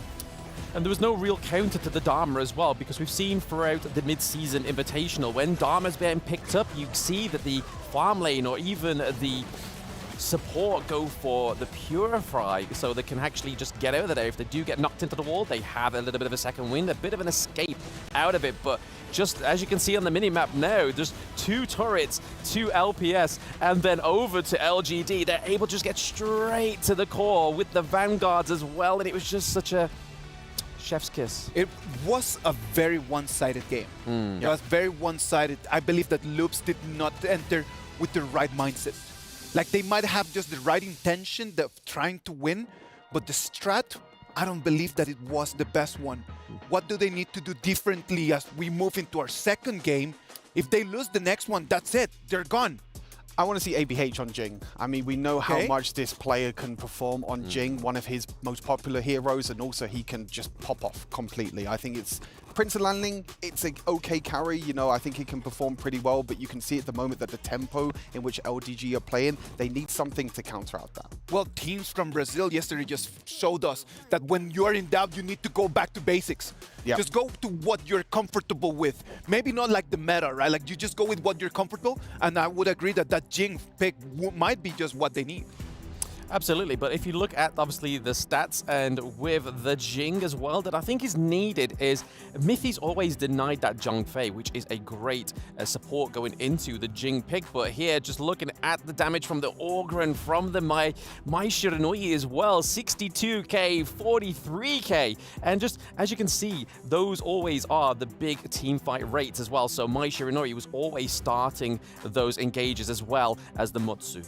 Yeah, I think the big thing as well here for Loops is they need to be the one that gets an advantage early on. You saw that this game, if LGD get that little bit of an advantage, they're straight into your jungle. The Mai Shiranui and also the Modzi being able to invade straight into the jungle, steal away the jungle camps from ABH means that it's very difficult for them to come back from that. They already have so much of a gold lead. There was a stat I was talking to you about beforehand about how LGD at the moment have one of the lowest damage dealt to heroes in the entire tournament. It just means that they they're able to just take these objectives so well, clear the jungle camps, and get more gold from rather the objectives than actually getting damage onto the heroes. And I would like to spotlight that, man, a little bit, because we've been talking about, like, okay, the KPL Dream Team has such a gigantic gap with the rest of the world.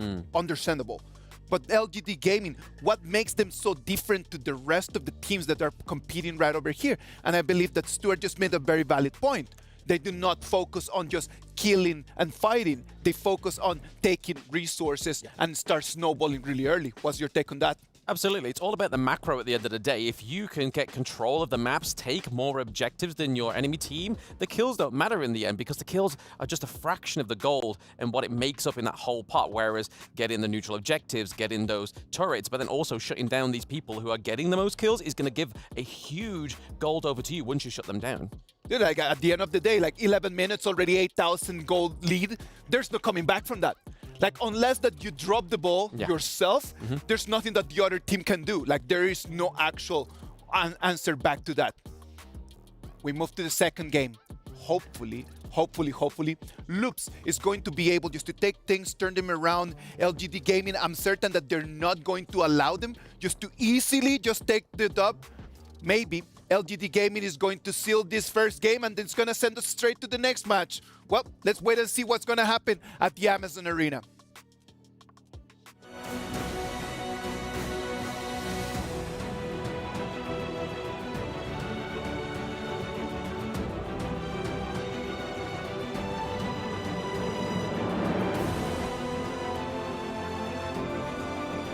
And we are back here, LGD, of course, taking game one against Loops, the Brazilian squad. Now, you are the Loops coach in this case. What do you say to this team now?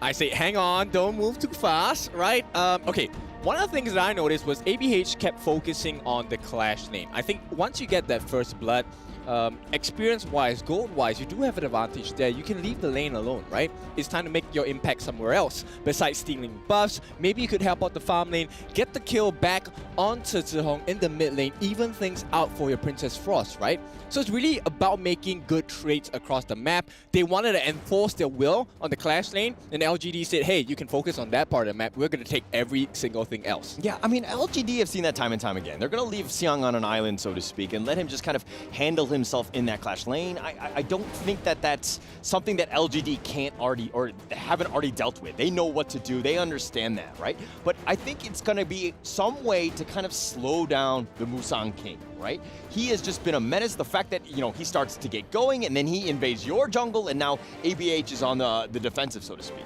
Well, I do think they managed to slow him down a little bit. They just needed it to be more consistent, right? So I think the idea in mind for Loops was there. It's just the execution was a little bit wonky at times. Okay. So it's something that I think if they recognize, Loops will be able to fix that, right? But of course, we're talking about LGD here. They are a monster team as well. So it will be interesting to see how Loops wants to strategize against the likes of LGD. This time for the second game, because this time there's their life on the line. Their life on the line. I mean, this is a bad spot to be in, and it's super scary. This is one of those things where when you're going to draft, hey, back is on the wall, this is all in, right? I need my most comfortable hero to play in this one, but it looks like the Musashi and Lady Jean has been quite strong, but is this enough? I mean, based on the bans coming out from LGD, it might not be enough because the win condition here to protect Zeri isn't really going to be very strong. They took away the Ming. We know that's a staple for Lady Sun, right? You want the heals coming in, you want the extra attack damage, you want the extra attack speed as well. And moreover, once again, similar to what our analysts have said, they're going to ban out the Zhang Fei, one of the favorite heroes on the side of Mythy. Yeah, he loves that one. And I mean, it's, again, very targeted, right, in terms of what they were doing. Also, the targeted ban with the Arlie on, you know, that he's an Arlie main. So Sherry, again, being affected by that one. So Loops right now, they're being truly tested. The draft, so important going into these games. Yeah, they have been one-upped at this point. They take away the Dharma, but they give away the Mayin. And, you know, looking at it, it's a Byron, it is a potential Charlotte. These heroes are okay in the Clash lane. But if you give the lead to Mayin Xiang in the Clash lane, he's going to make the world's difference in fights because he has a couple of iframes during the execution of whatever Yeah, okay. So I'm also wondering, I mean, the Byron pick here, the Mozu to kind of complement, at least they're hovering over it. Looks like they're going to lock that one in for both of that one. But your thoughts?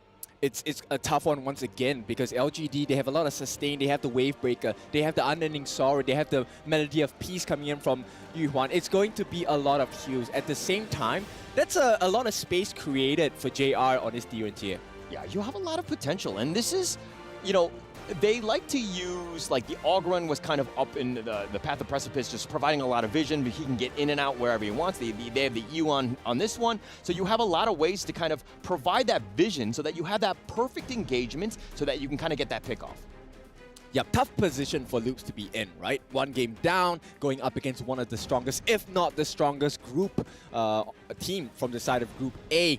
So let's see how this works out. LGD looking to close the door, hit the strides, get their place in the semifinals as well. Yeah, and this is do or die, right, for Loops. They need to figure something out. Okay, now which of the players, aside from the ABH Busan King matchup from Loops, really needs to step up this game?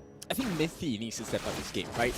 You know, the Cannon Blast will do a lot of work because it gets them to lockdown. It also gets JR to waste his inbuilt Purify. Okay. The Ocean of Tears doing a lot with the flowing size. Young is going to dash away, and he's going to limp away, that is, and he should be fine, though. Yeah, we can see a little more confidence coming out from Loops, and I like what I'm seeing here, but LGD, you know they're no slouch. They're going to come back even stronger.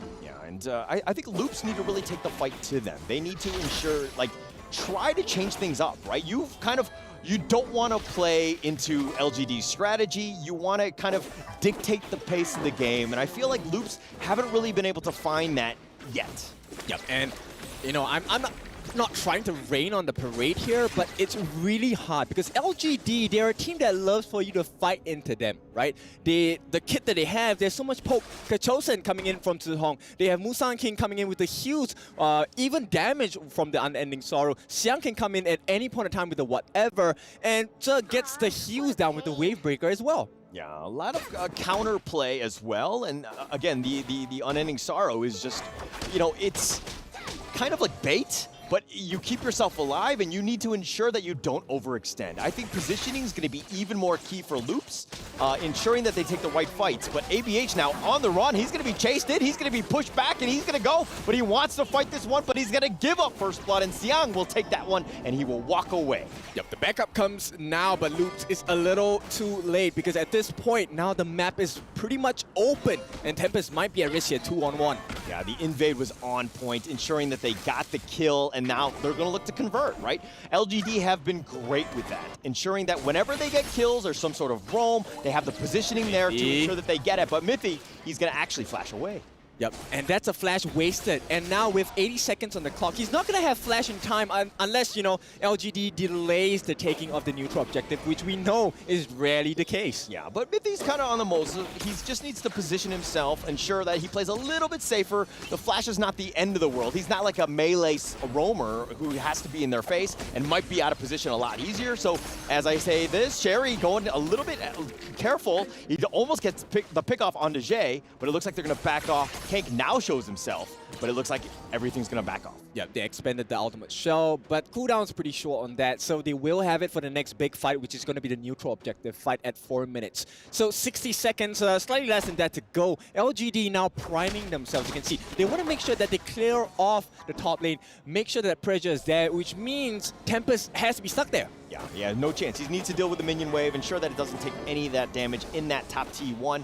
But now Musan King, level 7, again. We're talking about how he plays and just, I mean, I hate to say jungle diff, but he's always a level up. He's always got more, you know, net worth. He's just, you know, on another level. Yeah, and you know, to complement that, I like the top process of LGD. A lot of pressure on the top lane. They want to make sure that Tempest is stuck there. So when they actually go for the Tyrant, there is not enough support. But hey, talking about support, they need some at the bot lane. Yeah, Jay will actually wave breaker back to safety. Cannon Blast does connect onto JR. He's going to take a little bit of damage here. He brings back the flowing side, and what's better is sharing is caring here. But they get the nice knockoff. Gio pushing him back. Kank is solo. Mithy's going to get whittled down. He does go down, and JR JR will take credit for that one. Yep, and what a beautiful start for the side of LGD. Getting the first blood, getting the first Tyrant of the game. More to come. Oh, you can't even recall back to safety. No Bush is safe. Xiang is going to take him out, pushes back Sherry. He has to flash away, but Xiang pushing him as well, but he might have gone too far, and Xiang does go down. Yeah, but that was a huge outplay there.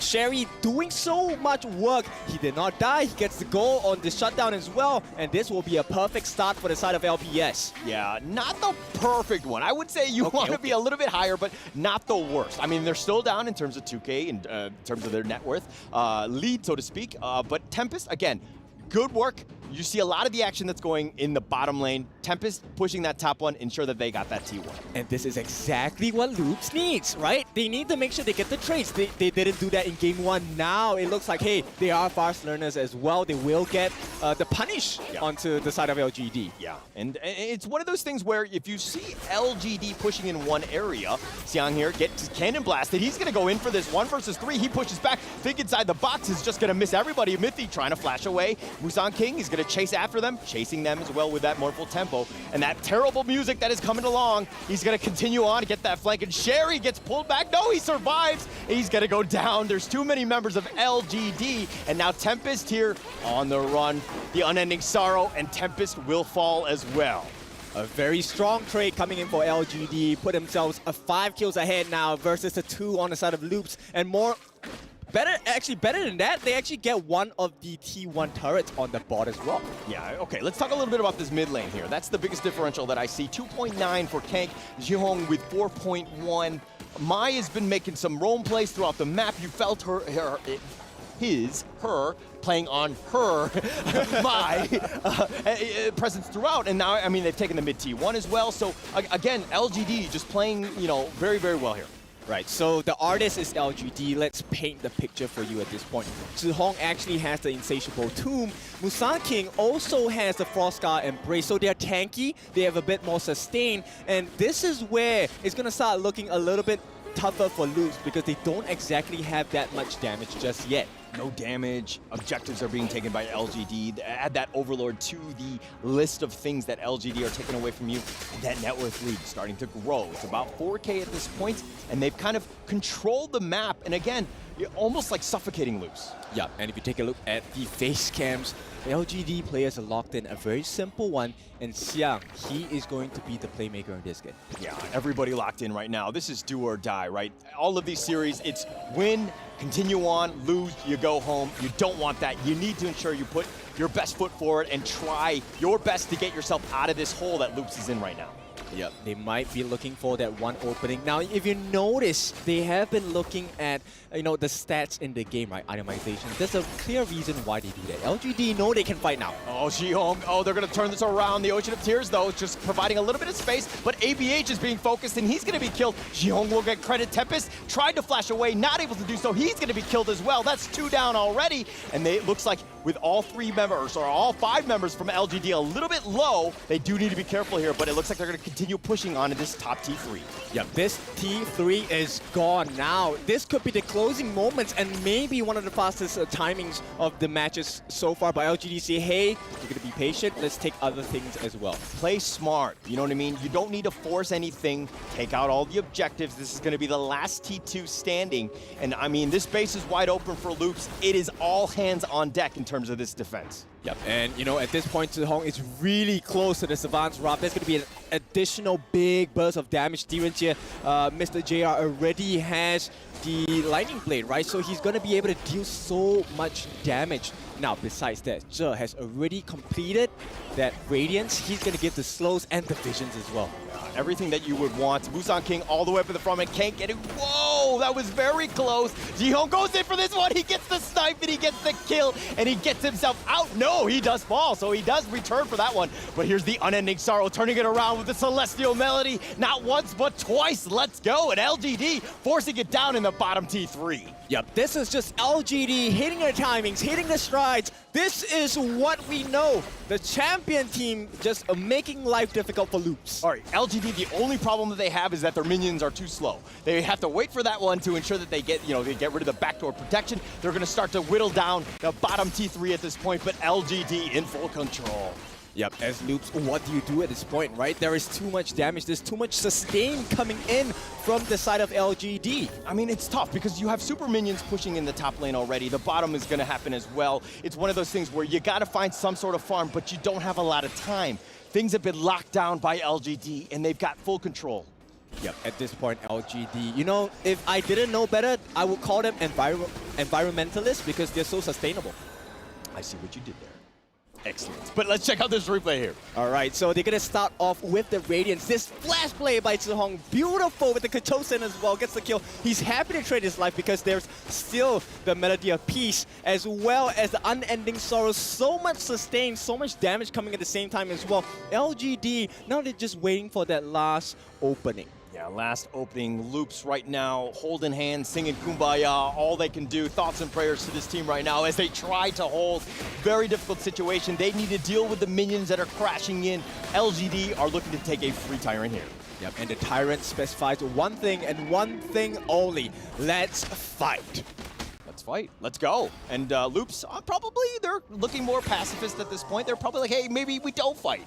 Maybe you should stop, huh? Yep, they want a piece of bringer coming up from ET here. Hopefully that's able to help them. That was a preemptive Radiance. I'm not sure why they did that, and that could be the opening that LGD is waiting for. Yeah, they're just waiting for the minions at the base. Again, wide open. They're going to go for this one. Everybody's running back, but from the backside, nice 4-man stun. But ABH is down already, and they've got more going at it. Jiyoung getting a little bit low with that base, and they're going to focus the base. One more shot? No! Okay, they finally do get it, and they're going to take game 2. LGD with the win-ins, they secure their spot in the semifinals for tomorrow. One step closer towards that EWC trophy. Okay, and there we go. LGD finally exuberant, like loving it. Finally, they can, move on. They're very happy with that win. That's going to be a huge weight lifted off their shoulders as they move on to this tournament here. That's right, flexing those muscles. Loops, of course, this is the end of their journey. There is no lower bracket. It is a single elimination, and this is where the pain of tournaments come in. Yeah, you see the elatedness of the players, you see the excitement when they're winning, but there's also sadness to these tournaments. When you see them, lose, it's heartbreaking, right? And especially in this tournament with EWC, where we have the gold medals. Yep, standing in front of the trophy. Nothing is granted, everything is earned. Welcome to the semifinals, LGD. Lao Gantia, let's go. LGD right now just celebrating. They're going to be super happy moving on to that one, and they will just kind of, again, just very, very business-like. This is not something that we haven't seen from them already. They know how to win in Honor of Kings. Yep, so this is something that I'm really curious about. LGD, they have displayed a strength, a dominance in today's games. Now, of course, we know that upcoming matches, they will potentially meet Secret. They will potentially meet KPL Dream Team. They will potentially meet VKS. Now, this strong display of performance might strike fear into the hearts of their opponents tomorrow in the semis as well. Even if you're another team watching in this one, it's kind of like, oh my gosh, like, how do we actually take on this one? It's a difficult situation for them, but let's find out as we interview the next player from LGD. And congratulations to LGD Gaming qualifying to the semi-finals. So, pretty much you and Loops come from different groups. You qualify from different groups. Did you have to do your homework before going against them? 首先恭喜中国选手获得比赛胜利，晋级到了我们接下来的半决赛。因为之前呢，其实没有太多的机会和 LPS 交手。那我们在今天的比赛开始之前呢，对于他们整体的准备和功课做了哪些呢？我们看了他们前面5场比赛，然后我们就针对他的边路雅莲，还有他打野宫本进行了帮位。 We watched every single match they have in the previous group stages, 5 in total, and we make a very strict hit towards the Musashi as a jungler and the top lane Allian. That's our thing to do. It really, really shows. Okay. And of course, now with more in-game questions, here we go, Sky. You're extremely busy, 2 games in total using that Mai Shi New Year, making a lot of things happen. So who calls for your help the most during the game? 我们看到连续2局都用到了不知火舞这个英雄啊，然后你前期非常忙，到处 gank。那是哪一个队友会？ 通常来说，让你就频繁的去帮他那一路打开优势呢？主要是看局势吧，哪边有河蟹有资源，我就会去哪边。Okay, so we do our ganks and rotations according to what actually happens in the game. And if there's going to be a river spread on the top, on the bottom, I will be there trying to fight for more neutral objectives back to our games. Well, that really worked to their favor. And now it's time for the key handover. Right now, the representative of Team Loops will be handing over the key to the member of LGD Gaming.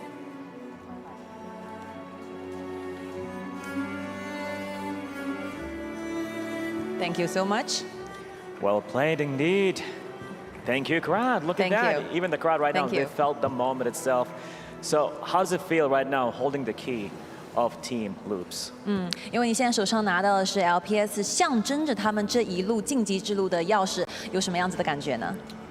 非常高兴吧，因为这是我们第一次摧毁别人的钥匙。Okay, I'm very thrilled and very happy because this is our first time holding other teams, our opponents' keys. It's a very historical moment for us as well. Yes, indeed. And we're going to see you in the semifinals. And now, back to the studio. Take it away.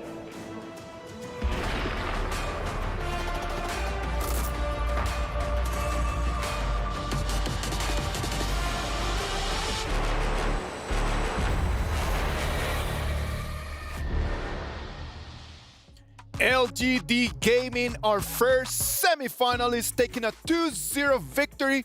Congratulations to the boys. Sadly, Loops had to hand over that key, man. And that moment when they just handed out, the truth is, that breaks hearts. I felt that in the moment. I felt Mithy walking up there, and you can feel his emotion in the end. You know, still great sportsmanship between the two teams as well. You know, first time we've seen a team give over their key as well in the knockout stages, but plenty more to come as well. Like they work so hard just for them to actually work and to make it here, just to come to quarterfinals and just hand it over. Yeah. That's got to be heartbreaking, man. Absolutely. I mean, I think more of these key handovers to come. I think it's only going to get more and more emotional because these teams have already been through enough. And to be your final defeat and handing it over to your successor, that's hard, man. That is a tough one, man. Well, the audience on the STC Play prediction said 77% to 23%. People just had it clear, man. It was actually since the beginning of the game was actually a little bit of a big gap. I think Blam's copium was a little bit too much in the end for Loops in his prediction. Can't spell L without Loops. You know what I mean? You're learning. Remember what we learned yesterday? Exactly. That's exactly what we were doing. But yeah, I mean, in general, you can see that it took LGD a little bit of time to kind of get that gold lead. But once they do get that gold lead, they accelerated so much quicker than any other team we've seen before. It's only really them and KPL that we can see this sort of style. It was a little bit of a better start for Loops. Yes. But I believe that the Dahlia and the Yuhuan pick from the other side is just a tank that is coming your way, and you don't have any road around it. Yeah, I mean, literally, think about it. You've got so much sustain. You've got a double air knockup for the Yuhuan, but it also it advances and levels up the rotation and farm rate of the LGD, which is already such a fast thing. Before even putting that thing into place. So having the Dahlia and the Yuhuan in there is just a huge accelerator. Yeah, one thing I love about these best of threes as well is the adaptation in the draft. You know, LGD in game number 1 banning away the Musashi. In this game, banning away the Ali, kind of reading that Loops were going to first pick that Ali instead of the Dahlia, and predicting that Loops was going to pick that Musashi. They left their jungle pick till last, and they picked the Yuhuan. Obviously, with Musashi, if you try and use your ultimate on Yuhuan, you can just click your ultimate, and the ultimate for Musashi becomes completely useless. So it's the art of the pick and ban, isn't it? Exactly. I love it. I love analyzing pick and bans. I love analyzing the coach game of like how you can think about different sides of the draft, because you have to predict what you're going to pick, but you also have to try and predict what the enemy is going to pick as well. This fight right over here, man, like the way that Mai Shiranui really entered in trying to use the flash to take on this backline. This is so perfect here. I believe this is a play where he flashes it in and he, maybe it's before this as well, but yeah, this is the Mai Shiranui as well, just showing why this hero is banned so much. Is Jihonk's most played pick now in the tournament with 4 times that he's picked this one up, meaning that you can just rotate around the map a lot quicker. As Bland was saying, you know, the Yuhuan was able to allow LGD to rotate around the map. And the same with Mai as well. You can rotate around the map, use that mobility, and get that advantage. One of the reasons why it needs to be banned, man. Yep. It is for sure. After watching this game, the other teams are taking the notes and then just saying like, okay, that Mai Shiranui, not a hero to put out there. That is for sure. What about if we move into our MVP for this match? LGD Gaming, man, like the 5 players were top level, but we gotta give it to the one and only Musang King on that Yuhuan 406, the KDA on this match. Absolutely. I mean, we've already spoken about the Huan pick, but I feel like it just doesn't get enough limelight because we see on the KPL teams are now shifting into the mid lane, but it's still such an amazing pick in that jungle. Just basically, as I've already reiterated, the acceleration in your farm is crazy. Yeah, not only that, but the first game as well. I think Musang King well deserved of MVP in this series. That first game on the Orgren as well, being able to get that advantage in the early game. You can see the highlights of him on screen as well. Just showing the different styles of play that he can play as well. He can play the likes of a tank like an Orgren. He can play more utility jungle. Yes. We've seen him on Assassins as well before. Yes. We've seen him on carry junglers. It's a jungler that has everything up his sleeve. From Season 2, like doing your homework, man, like Musang Kim was one of the names that really like pops out a lot, right? Like when you start analyzing all the games that LGD Gaming plays in the previous tournaments and coming in here to the EWC, that man is really carrying the team. Yeah, I believe it was the FMVP of the Season 2 Invitational as well, and it's just showing even more into this mid-season Invitational that he deserved that award. And hey, maybe if they're able to beat KPL Dream Team, he could get the FMVP again. But looking at those stats onto the Huan, but now just even more, the damage dealt stat there just shows why Mai Shiranui has been banned so much in the tournament so far. And they were talking about in the interview as well of LGD shutting down Tempest as well. You can see his damage in the end, you know, banning out a lane 2 games in a row, knowing that it is Tempest, one of his most played heroes, and he feels so comfortable on that hero. Banning that away, he had to go back to the Byron, and he just got shut down so early on by the rotations by Huan. You know, like, I'm very happy for LGD Gaming, sad for Loops. They're gonna have to just pack their bags and head back to Brazil. Keep preparing for the next tournament, man. Absolutely. I mean, here is the updated bracket as well. So LGD are your first semi-finalist, and who is it going to be that's going to meet them in the semi-finals? And we have another Brazilian matchup later on with VKS and Weibo Gaming. But again, we have coming up next is going to be KPL versus Impunity. Ladies and gentlemen, remember to please follow our Honor of Kings Global Esports channels and tag HoK at EWC 2024. This will give you a chance to win permanent skins that you can always receive the latest and exclusive esports information right over there. Please follow the channel right now. I know that the boys have been following the channel already for a while. I myself follow it as well. So what about if we just go and get in there? Let's take this break. We come back to our second day and second game of the day.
The KPL Dream Team is going to be facing Impunity in our Game 2. Not Day 2, Game 2. The tongue twisters are just real to them. Like, my mouth is full with everything. Come on. Yeah, you got with the Game 2, Match 2. I got with the FMVP. That's I don't know which one's even harder to say.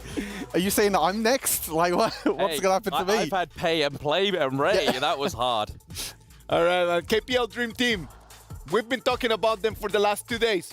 Something you guys want to highlight about them? I mean, you could just see the stats itself, right? I even have the stats. I'm a stats guy. I love my stats. 20.68 KDA over the 5 games that they played, an average of 10 minutes and 40 seconds that they were able to win as well, an average of 14 kills per day. And No Fear, who's played in every single game so far, so that's 5 games, only has 1 death. That just shows the dominance right now that KPL are doing against the rest of Group A. It is just very difficult for them, right? Like the Group A, the other teams, they were trying to take on, like, really like head on the challenge, but it was tough on them, isn't it? Yes, absolutely. But we are going to be looking at their components soon, which will be Impunity, and have a tough run in this so far. Impunity has had a difficult time, and right now things are not going to be very different as they're going to be moving against KPL Dream Team. What about if we go and check what's going on with the boys right now? Let's take a look at what's going on in their heads. 我是感觉很开心，毕竟又出国了，出国游玩去了。就是很开心能到别的国家，就是去玩的意思。我们的中路是擦黑的那个，发育路是小林，然后打野是不赖，然后辅助是蒙古米，然后我是对抗路，我是玩对抗路，搞笑的。我们打比赛不能搞笑，认真的，我们打比赛很认真的。就我们团队如果压力很大的话，就会喊一句。 大声的喊一句 "nice"， 这次比赛哪个团队会赢？对，把我们该做的做好，自然就会赢了，自然就会赢。我觉得就 KPL 梦之队赢的概率会很大，就能拿冠军的那种。如果发挥的好，那就是一路能连胜过来。对于我们粉丝说，感谢你们一路以来的支持，感谢你 ，Impunity 加油！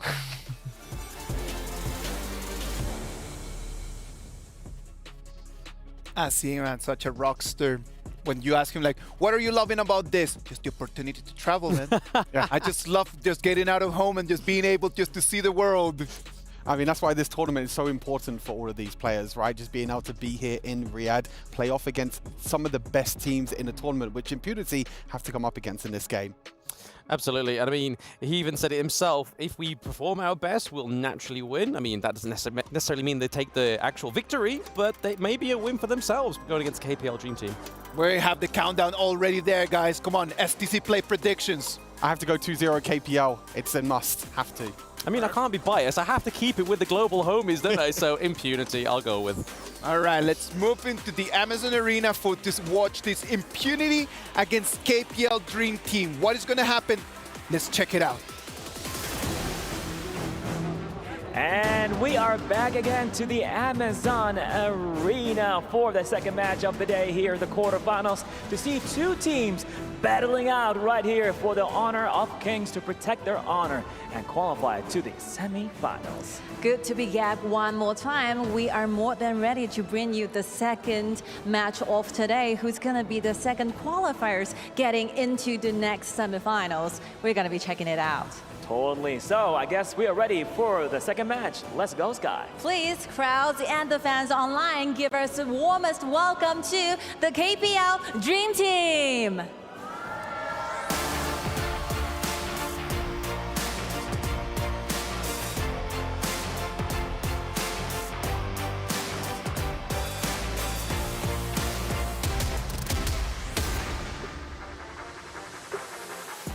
I believe that they're not here to represent the top skill from China, but also write down their own legend in the history of Honor of Kings tournaments. You got that right. And now for their competitions and their challenger, here comes Impunity.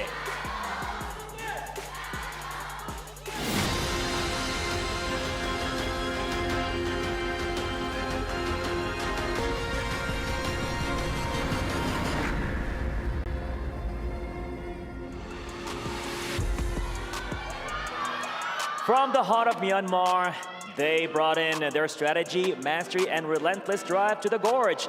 And the fact is that they won against Fatality, and the previous group actually gave them the chance to be here in the quarterfinals. Did you hear the crowds? Oh, yes, yes, yes. I guess right now we gotta have some crowd workout. Let's start with you. Of course. Ladies and gentlemen, can we hear some more voices for KPL? 我们听一下你们声音好吗？ Okay. Well, ladies and gentlemen, let's hear it for Impunity. Good stuff right there. I see you guys, I see you. Well, I guess right now it is happening right here, ladies and gentlemen, at EWC. And now back to the studio. Let's go. And we are going to be going into match 2. This is, of course, the Honor of Kings Invitational Midseason 2024. We have KPL Dream Team, the all-star squad from China, going up against Impunity from Myanmar. My name is Holler. With me is Kin Tofu, your favorite kind of tofu. And of course, we missed this portion, but you know, Yaria was kind of buzzing, and I'm going to make her shake it now. Yeah, there we go. Yaria shaking with excitement, of course. And this will be a series to watch because, look, we expect KPL Dream Team to be extremely strong.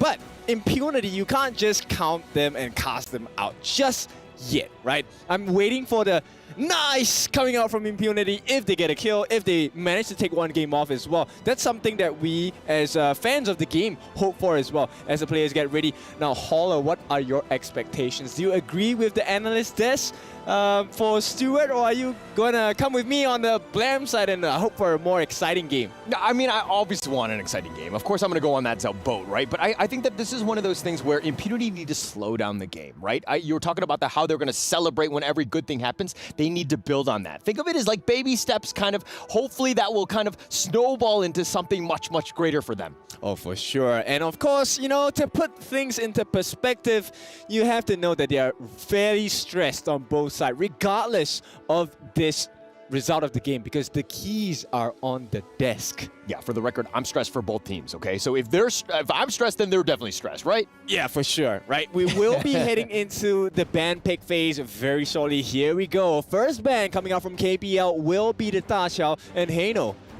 Yeah, I think that nothing too crazy there, but if we're looking on the other side from Impunity, the Mai and the Lung, we do know that KPL really loves that Lung. They've kind of been almost outclassed in terms of how well they've been playing it, but KPL now picking up the Dahlia. This has been the hero of the tournament, I would say. Dahlia, very highly contested. Oh, for sure, because of the refresh, right, on that ultimate. The Celestial Melody so far has been the perfect piece of music for the teams that have acquired Dahlia into the lineup. Now, I like this. Impunity, they get exactly what they're looking for. Yu Huan and the Ogren. This is a extremely potent combo. Yeah, very, very tough combination. I mean, they provide vision, they can slow the down, the sustain, almost everything that you could want in terms of two heroes going into this one. And plus, they're kind of flexible in a way as well. So you're adding a lot to it. It helps out picking this in the first phase here. Yep, they're going to secure the Arlie as well as the Shangguang coming up from the side of KPL. Now, I like this pick on Shangguang, which means you can expect very early game aggressions as well. They want to crush that mid lane. And based on what's happening, the Yu Huan could go into the jungle still. No, it's probably going to be a mid lane because Algren, as Charlotte's going to be picked up, which means Algren will head into the jungle. Yeah, Arlie, the third most highly contested hero, only to Lady Jeanne and, of course, Lung. So a very strong hero. It had a 55% win rate going into this one, into today. So very strong. But if we're going to go from the other side, Impunity picking up Charlotte, Ashing playing around that Charlotte, how do you feel? Xing, xing, xing. I mean, I love the fact that he consistently allows me to play with the Xing Xing Xing with his name as well. So I'm expecting a lot of power gradations coming out from this Charlotte. Probably looking to dive into the backline. So if you take a look at it, at least for now, right, with the first 3 picks, Impunity, I like the front to back composition. You have the dive potential from Charlotte. You have the save from the Yu Huan. And you have the ultimate pain dealing on Algren. The 4% going to matter a lot in this game. Look at KPL banning out the Cayenne. I need to check if that's been banned out before. It's definitely been picked, but I'm wondering why. What are they thinking with that ban right there? Because it's a scary support, right? There are a couple of options available for Impunity, and one of them is the ability to restore their health. And Yu Huan is one problem already. You don't want a double heal, even a triple heal composition here coming in from the side of Impunity. Yeah, more sustain, kind of rounding it out. Because again, Impunity want to run at you, right? They've got the Dune as well. Again, another hotly contested hero. He's number 8 on the list. He has a 66% win rate with only 6 games played. Very strong as well. So Impunity really doing their research, kind of understanding what they need to kind of bring to this KPL Dream Team. This is a death ball composition. They're going to take away. I am not sure how. Oh, wow. Okay, they picked the Liang. I like this creativity coming from Impunity. Now, for those of you that are as flabbergasted as me, join the club, man. I love this draft coming out from Impunity. But KPL, right? We know and understand the strength of the lane. There's a lot of iframes with the Death by Sunset. There's also the Invincible Warrior. The double refresh Celestial Melody. It could be double Death by Sunset. It could be double Invincible Warrior. It could even be double Finishing Stroke. It's a very, very versatile lineup coming out from KPL Dream Team. And it looks like they're placing all of their bets on their individual skills, man. Yeah, individual skills, of course. And that's kind of been the name of the game, so to speak, for KPL. Not to take away anything that they've done. Obviously, they're very, very, very individually skilled. But playing as a team has kind of been... It's going to take a little bit of time to kind of gel. Yes, they've been playing for months now, and they've kind of prepared for this tournament, but it's also one of those things where they these are not their regular teammates, so to speak. Yeah, for sure. But so far, it doesn't seem like the case, right? They have been playing in perfect synergy. Yeah. And we're going to go into this one. It's going to be, of course, the second match, Game 1. This is a best of 3. The loser goes home. It's the KPL Dream Team going up against Impunity here. That's right, some slight changes here. It is going to be Chance on that farm lane and High in the jungle, right? So some changes for the team here. Expecting a little bit of a different style of gameplay coming in from KPL Dream Team. Okay, No Fear still up in front. Ode pushing them back, just trying to get that fast level 2. But okay, both of them, Wrong and Chance, both of them bringing in Intimidate. Walk me through that. Why 2? Intimidate, they want to make sure that they is... Intimidate? No, that's Frenzy. Sorry, Frenzy. Yeah, Frenzy. So they want to make sure that they have a lot of sustain, a lot of burst potential as well. Okay, but the power gradation, Xing going in for this one, but Zhao Lin is going to go down, so they do get first blood. I mean, hey, status quo, right? KPL Dream Team, this is exactly what they've been doing since Game 1 and Day 1 as well. And it looks like the trend is going to continue. Yeah, it's going to continue. KPL going to push out this mid lane here. Now, Impunity, a little bit behind. They're playing a little bit more defensive. They're staking around their jungle, making sure that Black gets that blue buff here and continuing to maybe look to invade at some point. Like, at what point are you comfortable, going to the enemy jungle as that Algron? I think at this point, right now would be great because until level 4, I think there's still a potential of turning the game really early against the side of Dream Team. And if you take a look at the draft by the side of Impunity, it's a death ball composition, right? They just want to run at you. Yeah, they want to run at you. No Fear, though, running at them at this point. And it looks like Chance will back off. He will be fine with that lit step. But No Fear, again, just doing a good job of zoning, giving Chance as much space as possible here. Yep, I'm just going to run through a couple of things. They have the Guild, Benediction. Oh, hang on, Black caught in between 3, 4. He's going to go for this one. He does get the knockout. Megumi actually flashes away. Black is going to be fine as well. And the Wind Slash is going to be a little off the mark. And it looks like KPL are going to disengage, but all 5 members in that mid lane. Okay, it did not look like much. But let me tell you, this is pretty scary for the side of KPL Dream Team because in the normal stance, you would have expected KPL Dream Team to be able to get the kill, but Black is so sustainable. Oh, No Fear going in for this one with the Wavebreaker. Zhao Lin gets diced. Wrong is going to take that one, and it looks like they're going to take the bottom lane as well. Yep, and that's exactly what we were expecting in that earlier engagement, right? But now, it looks like Black could be the turning point because he's able to soak up quite a bit of damage from the side of KPL Dream Team. Yeah, Impunity here just trying to kind of funnel as much farm to Black as possible. Let him have that good game. I mean, this is what you want as the Algren, right? You're going to be able to just control it, but you need some level of farm. Yep, they are on a timer, though, on the side of Impunity. They need to put the cap onto KPL Dream Team because as the later the game goes, it's going to be much harder to catch any one of these heroes. Yeah, and I don't like it how Impunity are playing defensive. They're playing very reactive to what KPL is giving them.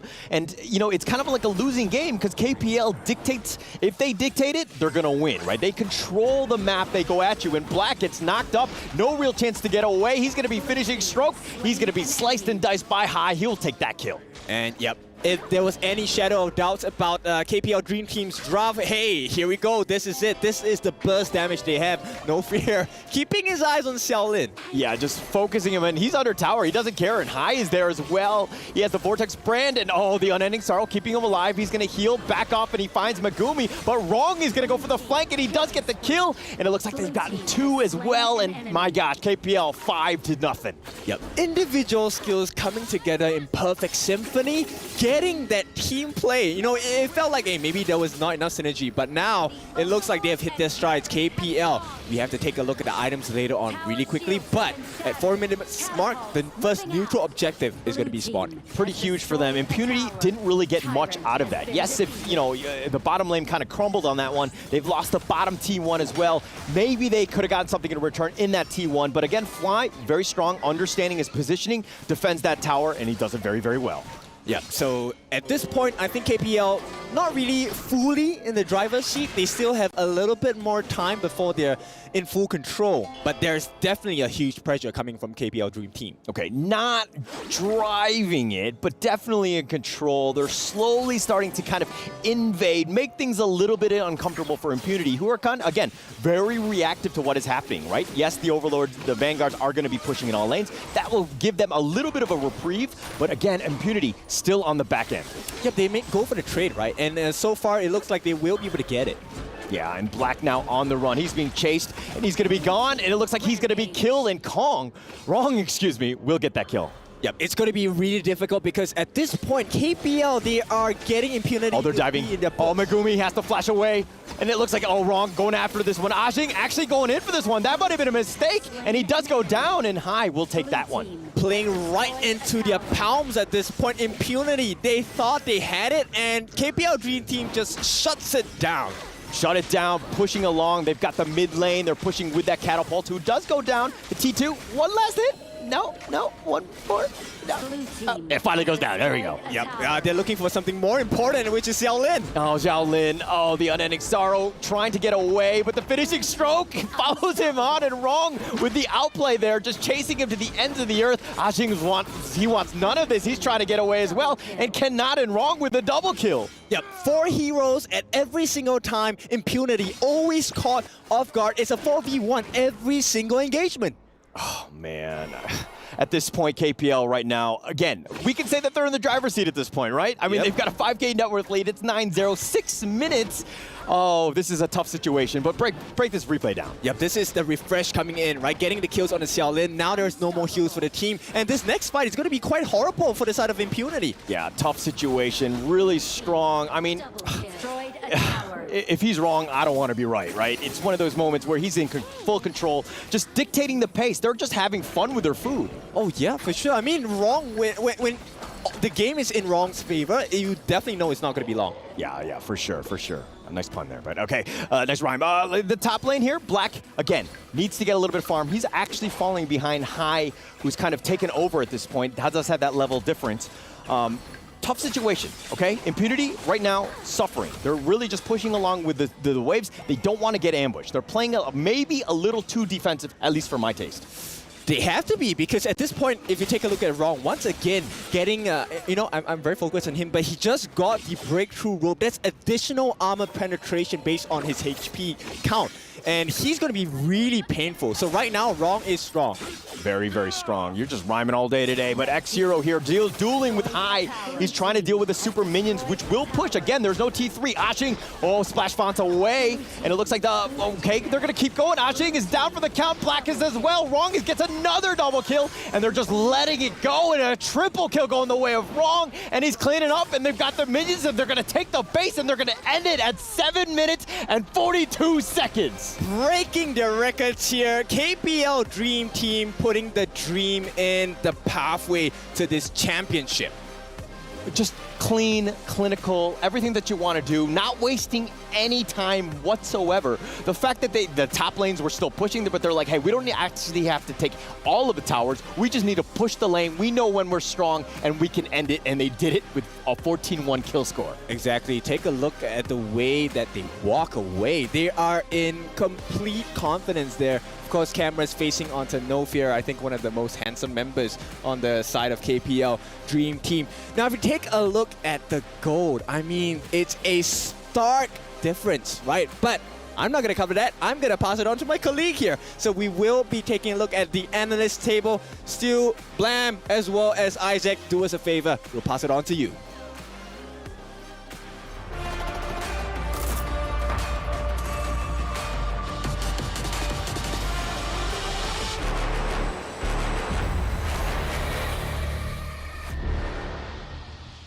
Congratulations to KPL Dream Team. That was a fast one. Blam, why you're hiding over there? I'm hiding from Rung. He's everywhere, no? Literally. Like we might just be here just analyzing everything, and we just look up and he's wrong on his one arm, man. Like that Shangguan was flying over us again.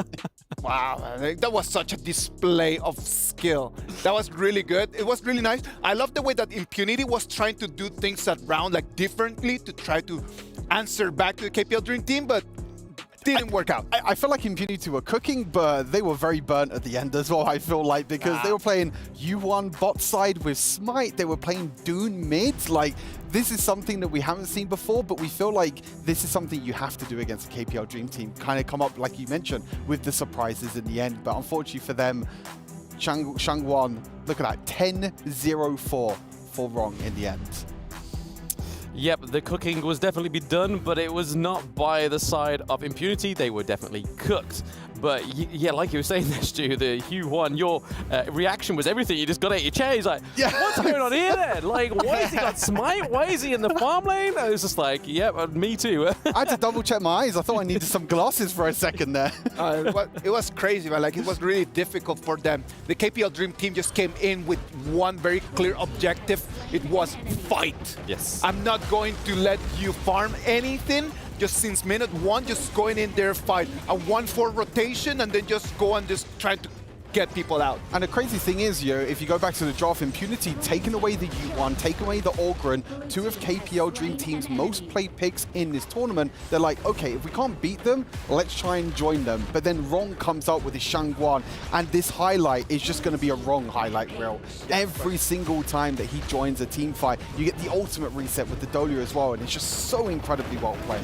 Yeah, it's definitely a Rong light reel instead of a highlight reel. But even as well, the Dune in the mid lane, there was no real damage. Yes, you got the Orgrim, but when you're constantly playing on that back foot, there's no real sort of damage to be done. We saw that Xing was doing very much Xing, Xing, Xing in the Clash lane, trying to take out the turret, but didn't actually get very successful with it either. But again, it was just very difficult to watch there.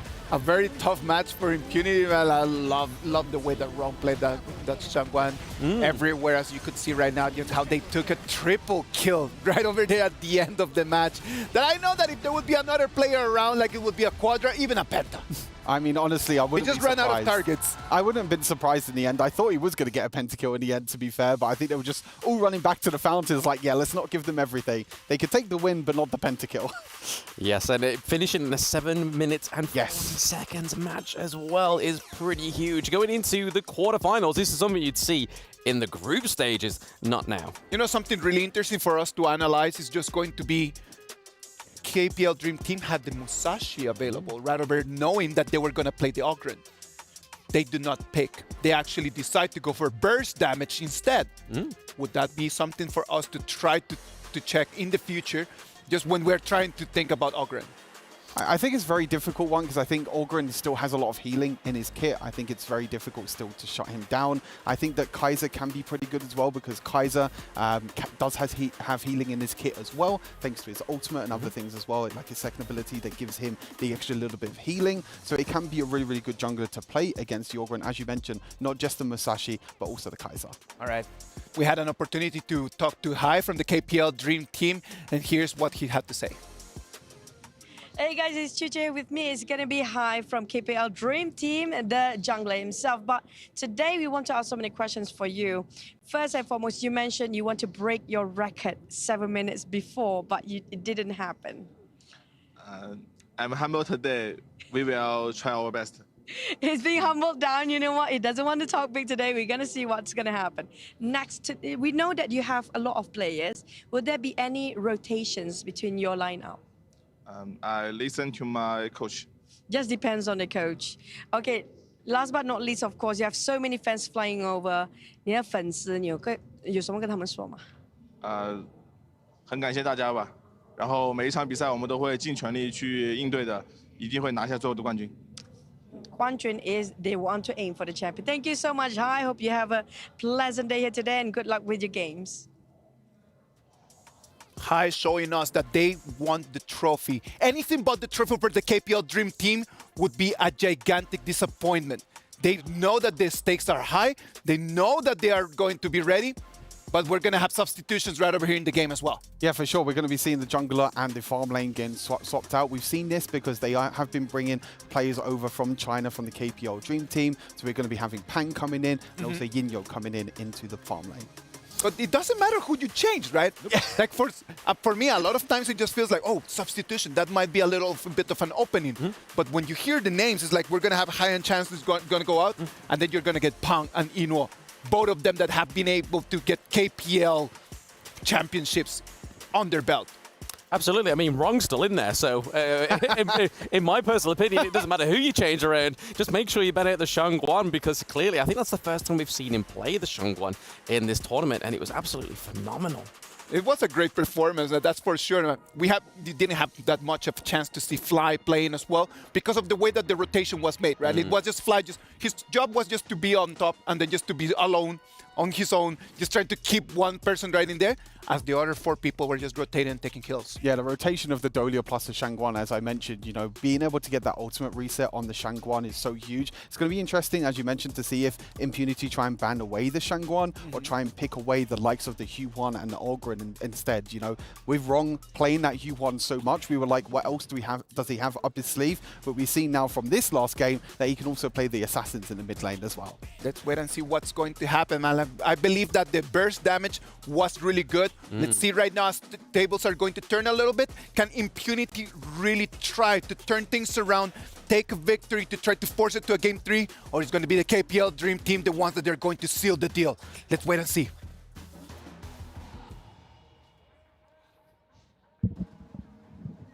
KPL Dream Team taking it to Impunity in that first game. They're going to be up 1-0. They had a record-breaking 7 minutes and 40-second game. Absolutely crazy. Kindofu, I mean, at this point, KPL Dream Team really starting to roll, right? Yep, there is so many things that went right, even with the wrong in the team. You know, at this point, the substitution, I like the fact that he said, hey, there is no difference. In fact, we could even see a even faster game. I mean, I will have to put myself in Impunity's shoes. What do? I have no idea. All right, why like that, right? I mean, even faster. Come on, guys. Like, it's a bad situation for Impunity to be in. Their backs are on the wall. You know, the elimination game is up here. They definitely need a much better game 2. But I felt like, you know, we talked about the draft in game 1. I thought it was something where it wasn't. It was a pretty decent draft, right? But I think in terms of execution, you're just seeing just how good KPL Dream Team is. Yep, really doesn't matter what you pick. We have the solution for it, and IMP Impunity gonna give the Ogren another try. Yeah, I mean, I don't think that was the problem in the last game. You definitely had a lot of potential. He was, you know, Black was doing a decent job of trying to get as much farm as possible, trying to provide that vision. But KPL, they counter with the Mai and the Arlie. Arlie, again, very, very highly contested there. So, and of course, with this Mai, you've got, you know, outplay potential just written all over it. Exactly, and this is going to put a lot of pressure onto the mid lane of Impunity. This Lady Chen needs to be able to play around with the Ocean of Tears, get the passive working, right, to be able to outplay this Mai. At the same time, the picking of the Loom is actually brilliant because now they get to play with the iframes as well, buying a little bit more time for themselves as well as the rest of the team. Now, the question is, can they survive this poke composition from KPL Dream Team? Because more so, we have the Cannon Blast, we have the Kachosen coming out from the Mai, and most importantly, it is the lift step coming from the R-Lee. In and out, it is a disaster to deal with. Yeah, tough. There's a lot of mobility, a lot of potential high burst potential. Could be a tough situation, right? But I think Lady Jeanne and Loong both been doing quite well in terms of the draft. Whoa. But whoa. I mean, whoa. I love this. I wanted to see Guan Yu, right? I wanted to see Niap actually from VKS replay the Guan Yu again. But this time it is going to be KPL Dream Team. And let me just say, this is a really scary pick going into the clash lane because Guan Yu, known as one of the fastest wave clears and the fastest rotators in the game as well. Yeah, and it's just owns the lane, right? He kind of clears it out, and he's going to meet you at the T3 tower of the enemy base at some point. He just constantly pushes, but it looks like they're going to go Impunity with Byron and Zhang Fei to round out their draft. But Mankey, a little bit of a cuteness overload being picked up by KPL right here. Yep, all right. It's not all rainbows and butterflies for the side of KPL Dream Team. IMP Impunity do have some win conditions available as well. This will come in the form of Loom, who will be able to knock back Guan Yu. If he comes a little bit too close, Lady Chen and Byron will be able to slow him down so he won't have the passive for that heroic charge as well. So, but this is all focused on one particular player. Like you said, the Mankey. Can they deal enough damage to get rid of the shields and then the health bars of this, what's he, a squirrel?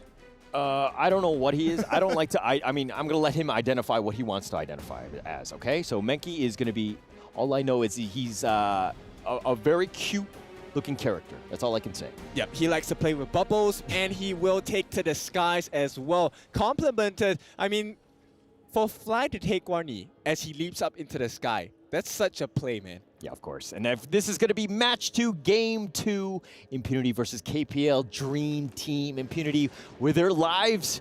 Everything is at stake at this moment. They need to ensure that they win this game so that we can get to that third game. That's right. Pang, for the first time, will not step into the jungle on the side of Impunity. But they do get a timing lead because they will clear that red buff earlier.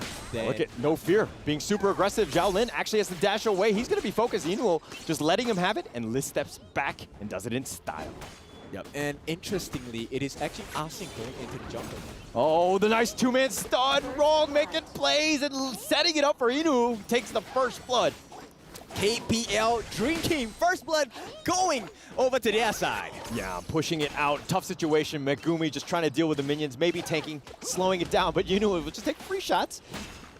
Bury through that tower, or the shield, excuse me, but the Cannon Blast does a lot of work, and Megumi's got to be a little scared at this point. Yep, and this is testament, right? This is the poke composition that KPL Dream Team want to show. All of these long-range shots will hurt you over time. Yeah, will hurt you, and then it's kind of like the combination. Then you have like the Dream Roam, Guan Yu just kind of charging in.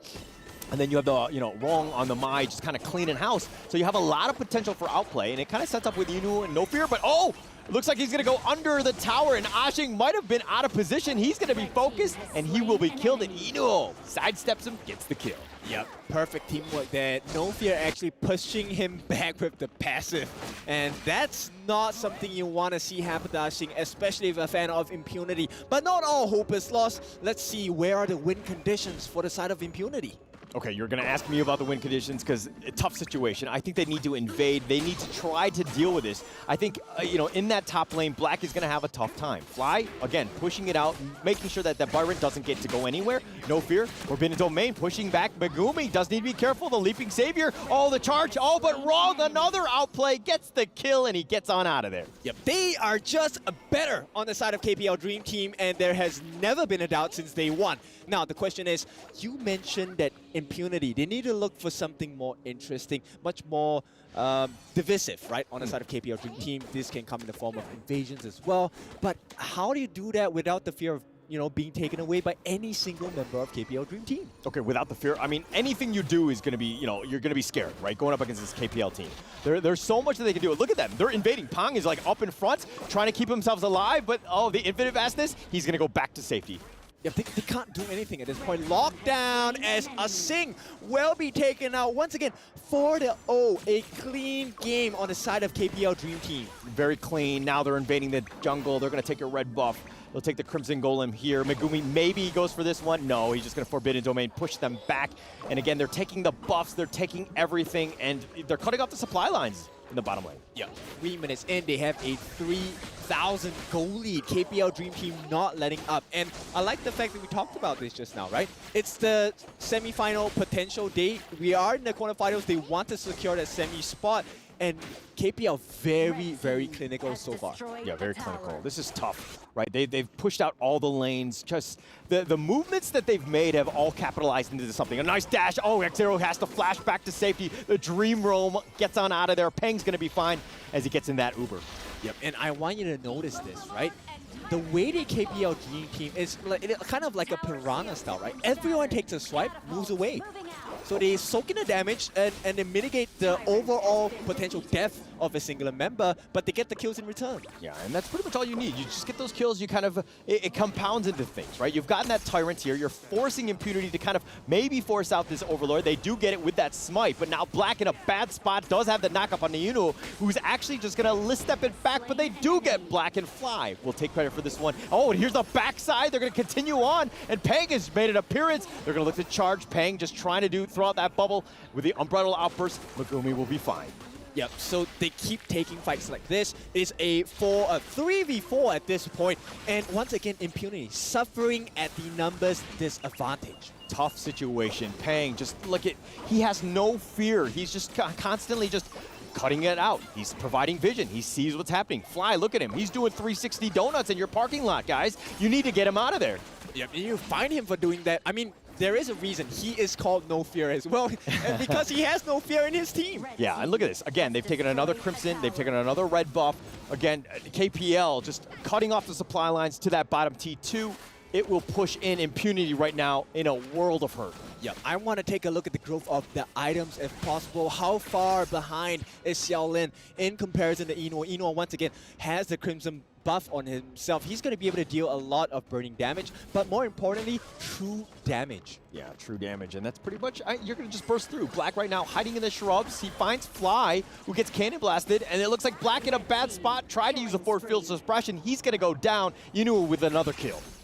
Yeah, and once again, it's a lot of pressure coming in from the side of KPL Dream Team. They will keep their eyes on this top half of the Impunity jungle, while the rest of the members, they're just securing objectives across the map, be it pushing in the waves, checking the timing of the buffs on the opposite end of the opponents. It's all calculated for the side of KPL Dream Team. Take a look at the items, man. I mean, all calculated, everything just being forced in. I mean, there's no room. Like, Impunity right now just trying to find any sort of farm they can on the map, and everybody is suffering, everybody is hungry at this point, and Ashing backed away. That bubble is starting to do some work, and Black, again, just dealing with the minion wave. Okay, since they want... hang on. Oh, wrong. Doesn't he be a little bit careful? He's getting a little bit low. He backs off, and the rest of the team are there, and Ashing goes down. Perfect teamwork once again from the side of KPL Dream Team, but I just need to highlight this. If you take a look at Eno's farm, he is double what they have on Xiaoling. He already has 2 core items, the Doomsday along with the Crimson Reaper as well. Yeah, and Megumi here all the way up in front. 2 members down from Impunity right now. It's 8-0. Eno would take out that tower. You know, the bottom is being pushed as well. It's a front from all angles at this point. Yeah, they're just throwing everything, including the kitchen sink, right? They have Dream Bubble coming out from Pang, they have the Kachosin coming out from Rong, they have the Lift Step coming out from Nino, and of course they have the Cannon Blast coming in from No Fear. Look at that, the Lift Step, a simple move that is, at this point, unpunishable. Unpunishable Inuo, just dancing, playing with his food, throwing it out. He has it if he wants to go for it in the sense of the Lift Step, but the bottom T3 is taking a lot of damage. The Unbridled Outburst just used to push them back. Might not have been great. Ashing has been killed. Inuo just dancing around and gets the kill. X-Hero is down as well. Peng is going to get credit for that one. Xiaolin does get wrong in return. That's the first kill as well as Fly, so make that a double. Nice. So that's going to be 2 kills for the side of Impunity. You know, they said when you shout nice, they will perform better. Let's see if this is going to change the game for Impunity. All right, okay, I think we need to just say nice every single time to give Impunity a little bit more energy, huh? All right, I would just say nice at every single thing. Let's take a look at the replay here. It really was the movement in and out by Yinhua that baited them in, allowing for Rong to jump in, get the knock-up as well. Did have to trade his life, and this is where the Byron makes sense, right? You slow him down, Fly will not be able to get his passive up, will not be able to use the heroic charge to jump out. Yeah, nice highlight right there by Xiaolin. That's kind of what you need to do. You need to continue to push that one forward, try to get as many kills as possible, but no fear, he gets bursted as well, and Xiaolin with another nice kill. Yep, a lapse of concentration, a rare moment, but still one that is very important for the side of Impunity. Can they catch Yinhua? That's actually a nice play there, right? Getting a nice few shots in as he goes in for the lift step as well. Yinhua just kind of, again, just backing off, perfectly understanding what needs to be done. Pang takes out the Tyrant. They're going to look to push this one. Pang all the way up in front, takes a lot of damage, but he don't care. He's going to continue on with that lingering dream. He's getting bigger and bigger, and it looks like Megumi's going to stick around, but again, they're just going to back off into that base and keep themselves alive, at least for now. Yep, they need a little bit more time to still realize the potential. Xiaoling is managing to kind of trouble Pang's health bars a little bit, but it's not enough just yet because that's only on Pang. Yeah, I mean, Pang just pushing it around. He's basically forcing them back. Impunity, all 5 members, again, just defending the base. They have the T3s, so they have, you know, the bases and the structures that they need, but now KPL knocking on their door, just waiting for that next minion wave. Yep, the Vice script is coming in. KPL looking for the tier 3s. Forcing it out. The top T3 does go down. Pang will take credit for this one. Into the mid lane, the minions are still there. The flowing Sai slowing it down. I mean, the wave clear isn't bad on Impunity, so they can do that. They need like 5 or so more minutes to get back in this game. Yeah, but that's 5 minutes too long maybe for the side of Impunity, right? KPL Dream Team definitely, we have seen how well they understand the game. They rush these tier 3s down. Yeah, and the fact that the game is actually 10 minutes, they've done a nice recovery and they've given themselves a chance. I mean, after that last game one, this is definitely the rebound game, but still tough situation as they're down AK. Okay, but still, 10 minutes. Nice, right? Nice. So at this point, KPL Dream Team, look at the coordination, taking 2 neutral objectives at the same time, Black falling a bit low. Yeah, taking both of the objectives as well as winning this team fight, it's you know, really rough for Impunity. All 5 members were there. They were not able to take on the 3 members because KPL have such a nice lead. Yep, and Pang, yes, did require a little bit more work, but he does get it done. The Shadow Tyrant now in the hands of the side of Team KPL Dream Team. Yeah, pushing it along. You know, just making an appearance here. Listes back again. He's out of there. Ajin getting a little bit low, but Pang going in for this one. Had the nice dream roam, but forces it back. They're going to take out another 2-man stun. Megumi is down for the count. Yunu will take credit. The bottom T3 is taken out. The base is again wide open, but they need that catapult. They're going to push ahead with it. No, from Fly from the top side. Yunu goes in, gets the kill on the Black. X-Hero is down as well, and Fly continuing to do damage. And Ashing will fall, and they take the base, and KPL Dream Team take game 2 and the series. Well done to the side of KPL Dream Team. What a game, convincing. I mean, there was a very little doubt for the side of KPL Dream Team to even have difficulties making into the semis. But here we go. Welcome, KPL Dream Team, to the semifinals. Get ready. Your seat is going to be warmed. Yeah, and look at them. They're all just going to celebrate. They know that that was a huge win, making it into the top 4 now, and they're going to continue on in this journey. Again, the KPL Dream Team, the all-star squad from China, proving everybody wrong, making things difficult, and completely owning in that series. Right, so let's talk a little bit about Impunity. Nonetheless, yes, they did lose this game, but what a try, what a try from them. Yeah. I mean, they're trying to get themselves back. It's a tough situation for them, right? I think that there's going to be a lot of learnings in this one. We were talking about that yesterday in the sense of just like, when you lose, you do learn, and I think that there was going to be a lot of learning in that game. Well, I just want to say we can end it with this. 2 wrongs do make it right at this point. So KPL Dream Team doing their best, showing what top star quality is, and we will go into the interview shortly. Okay, If you were to interview any player, who would you interview? It's got to be wrong, right? I think he's just made an absolute outplay for everything. He's the guy that you want to do, and I'm hoping that he does it, but we're going to find out. The interview will be coming up. This is going to be with KPL Dream Team. Let's go to the Amazon studio now. And another team heading to the semifinals. Congratulations to KPL Dream Team. So now the question would be, normally we see as a team the roster keeps changing, the subs keep changing, but we normally see Eno and Pain together and Chance and Hyde together. How do they normally, I would say, play with the other members of KPL? 我们在局间会碰到就是射野之间的轮换，你感觉会有不同的化学反应吗？ I see the my teammates the way to do that. They are the best. They are a team. They are a family indeed. We got even a good reaction from the crowd. Look at that. They love it. And more in-game question is here. This is our first time to see your Mai Shanui and Shangguan up on the stages. How do you feel? 你终于不玩杨玉环了哈啊，看到了火舞，然后呢看到了上官婉儿，你感觉怎么样？我觉得感受非常的好。 I feel so good about this. And actually, there's no marksman in Game 1 from Impunity. Does it somehow affect your gaming strategies? 我们第一局其实对面呢拿到了杨玉环，再加上大司命和双城，以及也没有射手，并不是特别传统的一个阵容。当时有打乱你们的一个布置吗？还好吧，因为感觉我们都是一个比较有经验的选手。It's okay because we are very experienced. So yeah, nothing much. Got you there. So I think right now it's time for the representative of Team Impunity to bring on the key right now. This will be the key time, a very memorable time and moments to remember. And now we'll be handed over to the member of KPL Dream Team. Thank you so much. Thank you so much. So, how do you feel right now? You got the key of Impunity in your hands. 拿着 Impunity 的钥匙在你手中，此刻是种怎样的感觉呢？非常的开心。How about a little bit English？ 说点英语吗 ？Very happy. Okay. Very happy. All right. Easy answer. Well, a lot of feelings happening over here. One key to another, and now handing over to the studio.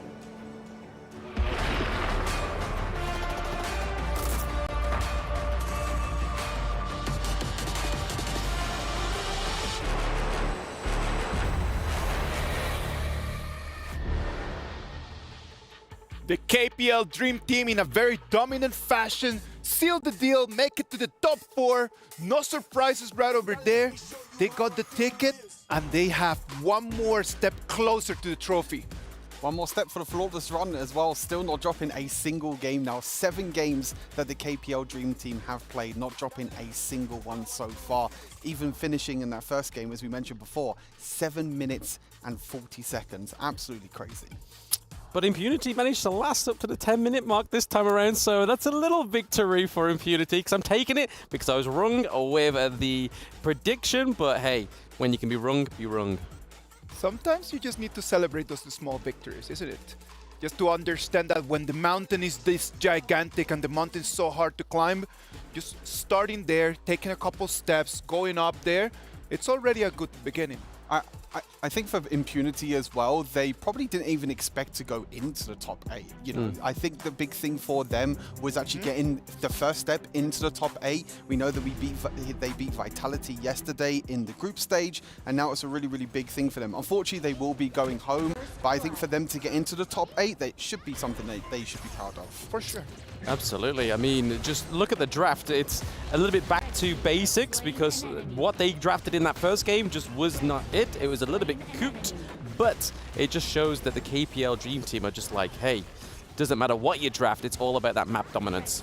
And I think we've seen a lot of the same picks from the KPL Dream Team. You know, the likes of Menki for Pang, and also the Hu1 for Rong. But now Rong coming up with the Shangguan and also the Mai, and then we get Guan Yu in the top side as well for Fly. Such a crazy pick, and they said it on the cast as well that this is normally a Brazilian pick as well. You know, a lot of the Brazilian players like to go for it. But yeah, incredible stuff by KPL picking up these crazy picks. Guan Yu is one of those traditional picks, and is one of the heroes that Fly plays really, really well. Like he's such an experienced player with that hero, and he is actually one of the top. Yes, I mean, it was a great pick, to be honest. We've seen it, I think it was 4 out of 6 times now with the KPL Dream Team picking the monkey through there. And those bubbles may look a little bit not frightful, but they definitely have a great utility and massive damage. But again, KPL Dream Team just taking another dub. Because I was having a conversation with the Chinese analysts as well as we were watching the game, and they just realized, and then they just let me know and share with me, the idea here is just to fight. Yes. Like, you do not give them an opportunity for the Ogren to actually start building. As long as you can start fighting extremely fast, like the pace just does not allow Ogren to actually itemize. Yeah, I think the big thing as well is that we have seen KPL Dream Team pretty much ban Dachau every single game that they've played so far. They know that this is a strategy that can actually upset the KPL Dream Team as well. You know, not even just the Dachau Fuzi, but also Dachau with any of the other heroes as well. So banning that away every single time the first time means that they don't have to worry about any other picks that can maybe catch them off guard.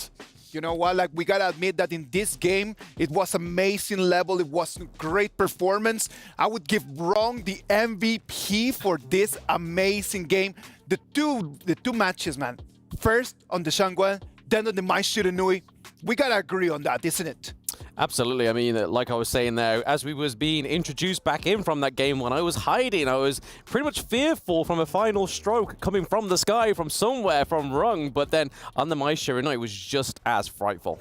No, it's just such a scary pick. He's such a scary player as well. We know that he now doesn't only have Yuhuan up his sleeve, but he also has the Assassins up his sleeve. We've seen him even play Haino in the mid lane as well. So there's so many heroes, and this just goes for the experience of the KPL Dream Team as well. They have so many years of experience, so many times they can pick different picks as well because they play a different draft style as well, which is really, really huge. I respect that a lot, man. I respect that a lot because you have the eye on the spot.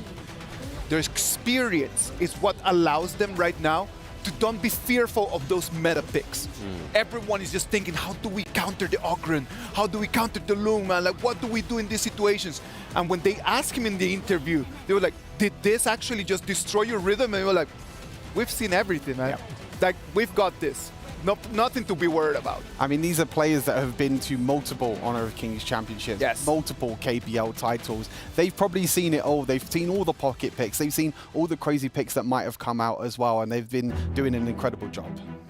Yes, but just looking at these stats, you can see that Impunity were trying to have some solid team fights there. Obviously, Ogren was always never present there, just trying to keep that goal difference ahead of, well, trying to just keep up with Pang there, but it just never was the case. But look at the Ali with 100k damage, and we always wonder why go for the Ali over the Lung, and that is pretty much the only piece of evidence that we need.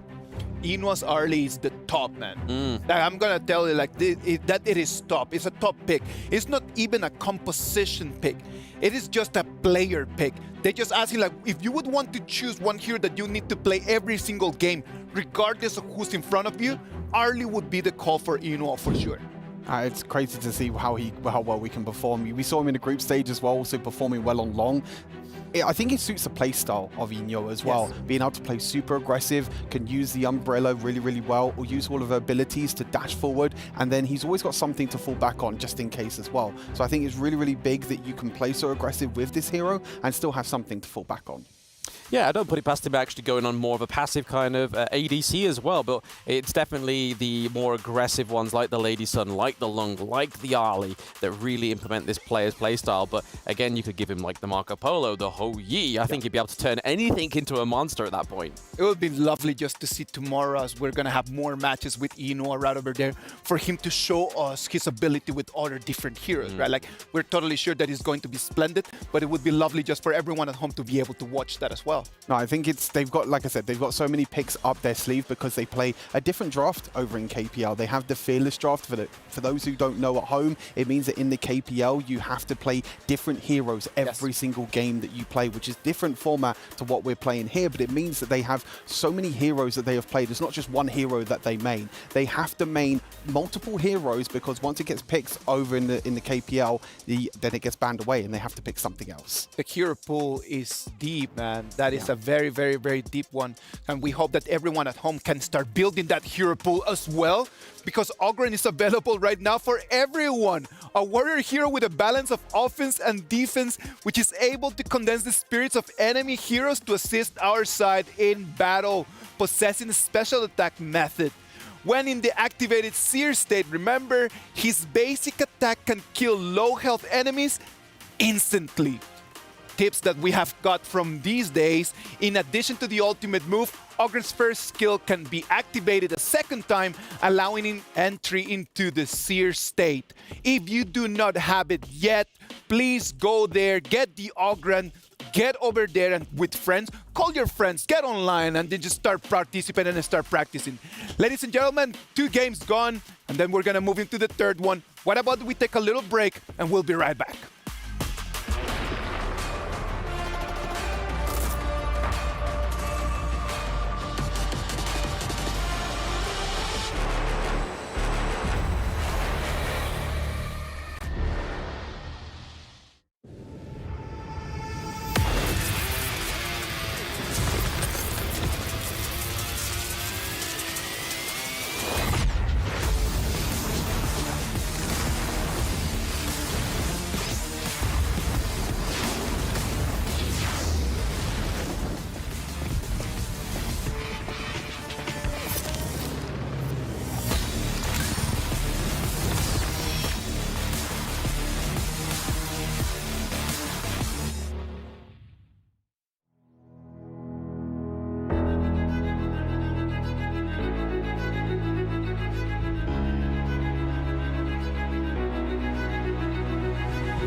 It's the EWC and you want to play like a pro.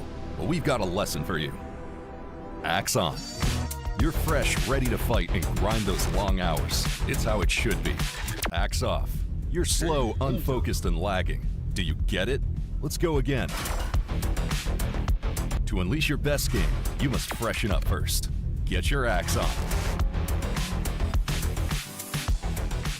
Spray, play, repeat. Axe and Esports World Cup.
Kings, it's a hard showtime.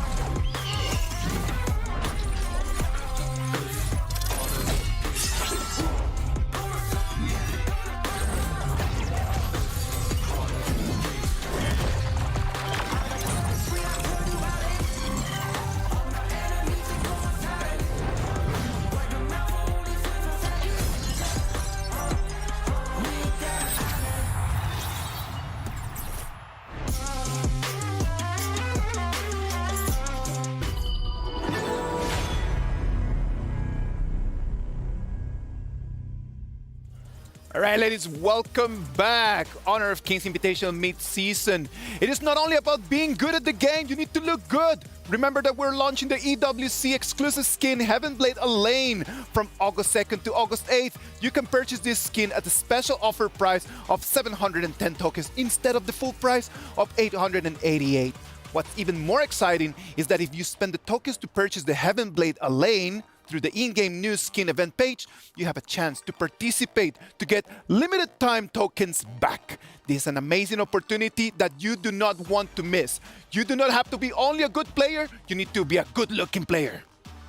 Absolutely. I mean, this is the kind of thing that's really cool, right? You get a discounted skin and you get some money back. That's a no-brainer for me, right? That's a great deal. Now, moving into the Game 3, we're going to have Vivo Keyd Stars that's going to play against Weibo Gaming. Game 3, man, like this is going to be a difficult game, mostly for Vivo Keyd Stars that they come here like not having the upper hand. We had an opportunity to talk to their coach, to Joko, and this is what he had to say about this match. Guys, I'm with Joko, the coach for the teams right now, which is going to be you guys fighting against Weibo after this, right?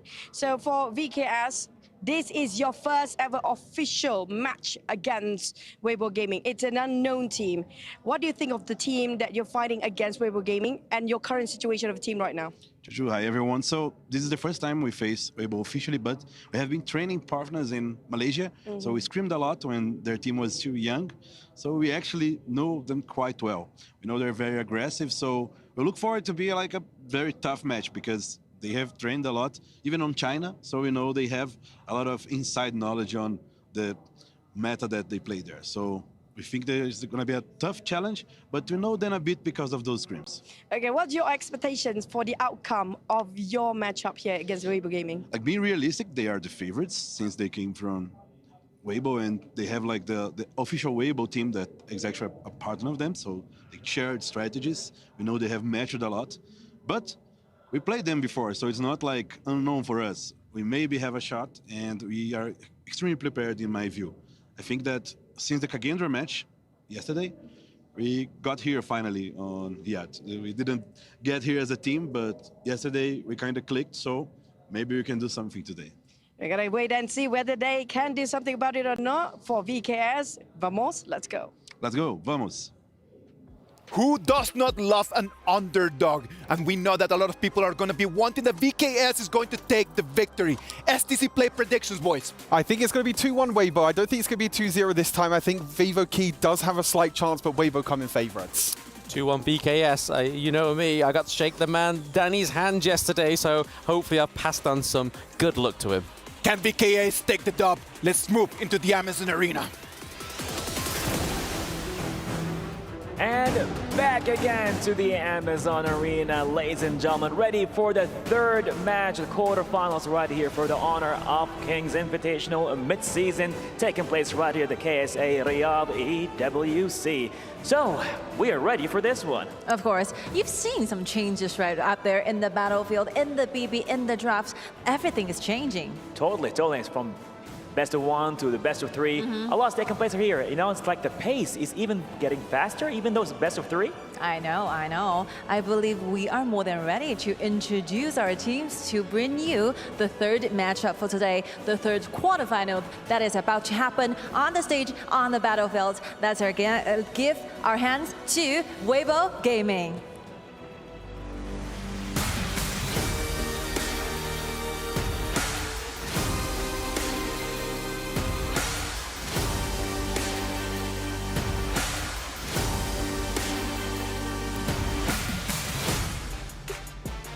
Yesterday, Weibo Gaming are extremely aggressive in the early games. We are supposed to see those early game invasions in the jungles. So let's together witness what will be happening for today's matchups. I think the momentums are there, the mentalities are booming. They're just so ready to tear apart their opponent. Let's see if they are ready for their competition. Here they come with Vivo Keyd Stars.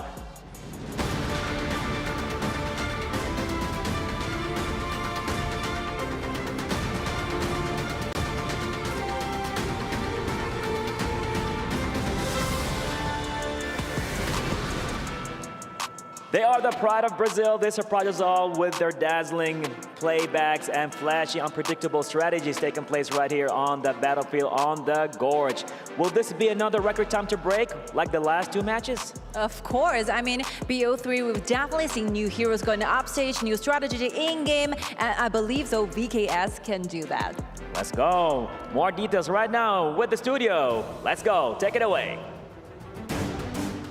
Hello, ladies and gentlemen. Welcome back to the EWC Honor of Kings Mid Invitational. And I'm Gikit, and we have the fabulous Nora with me. Hi everyone, I'm Nora, and we are going to do the cast for you guys for the next 2 games. And I may just check the last one when KPL Dream Team play against Impunity. So far, so quick, and also Impunity bring out some new strategies that they have, right? Yeah. That you had to be play at the farm lane. So I do believe this one, Weibo Gaming play against Vivo Keyd Stars, won't let us down. Yeah, definitely. I feel like there's going to be a lot of new strategy, man.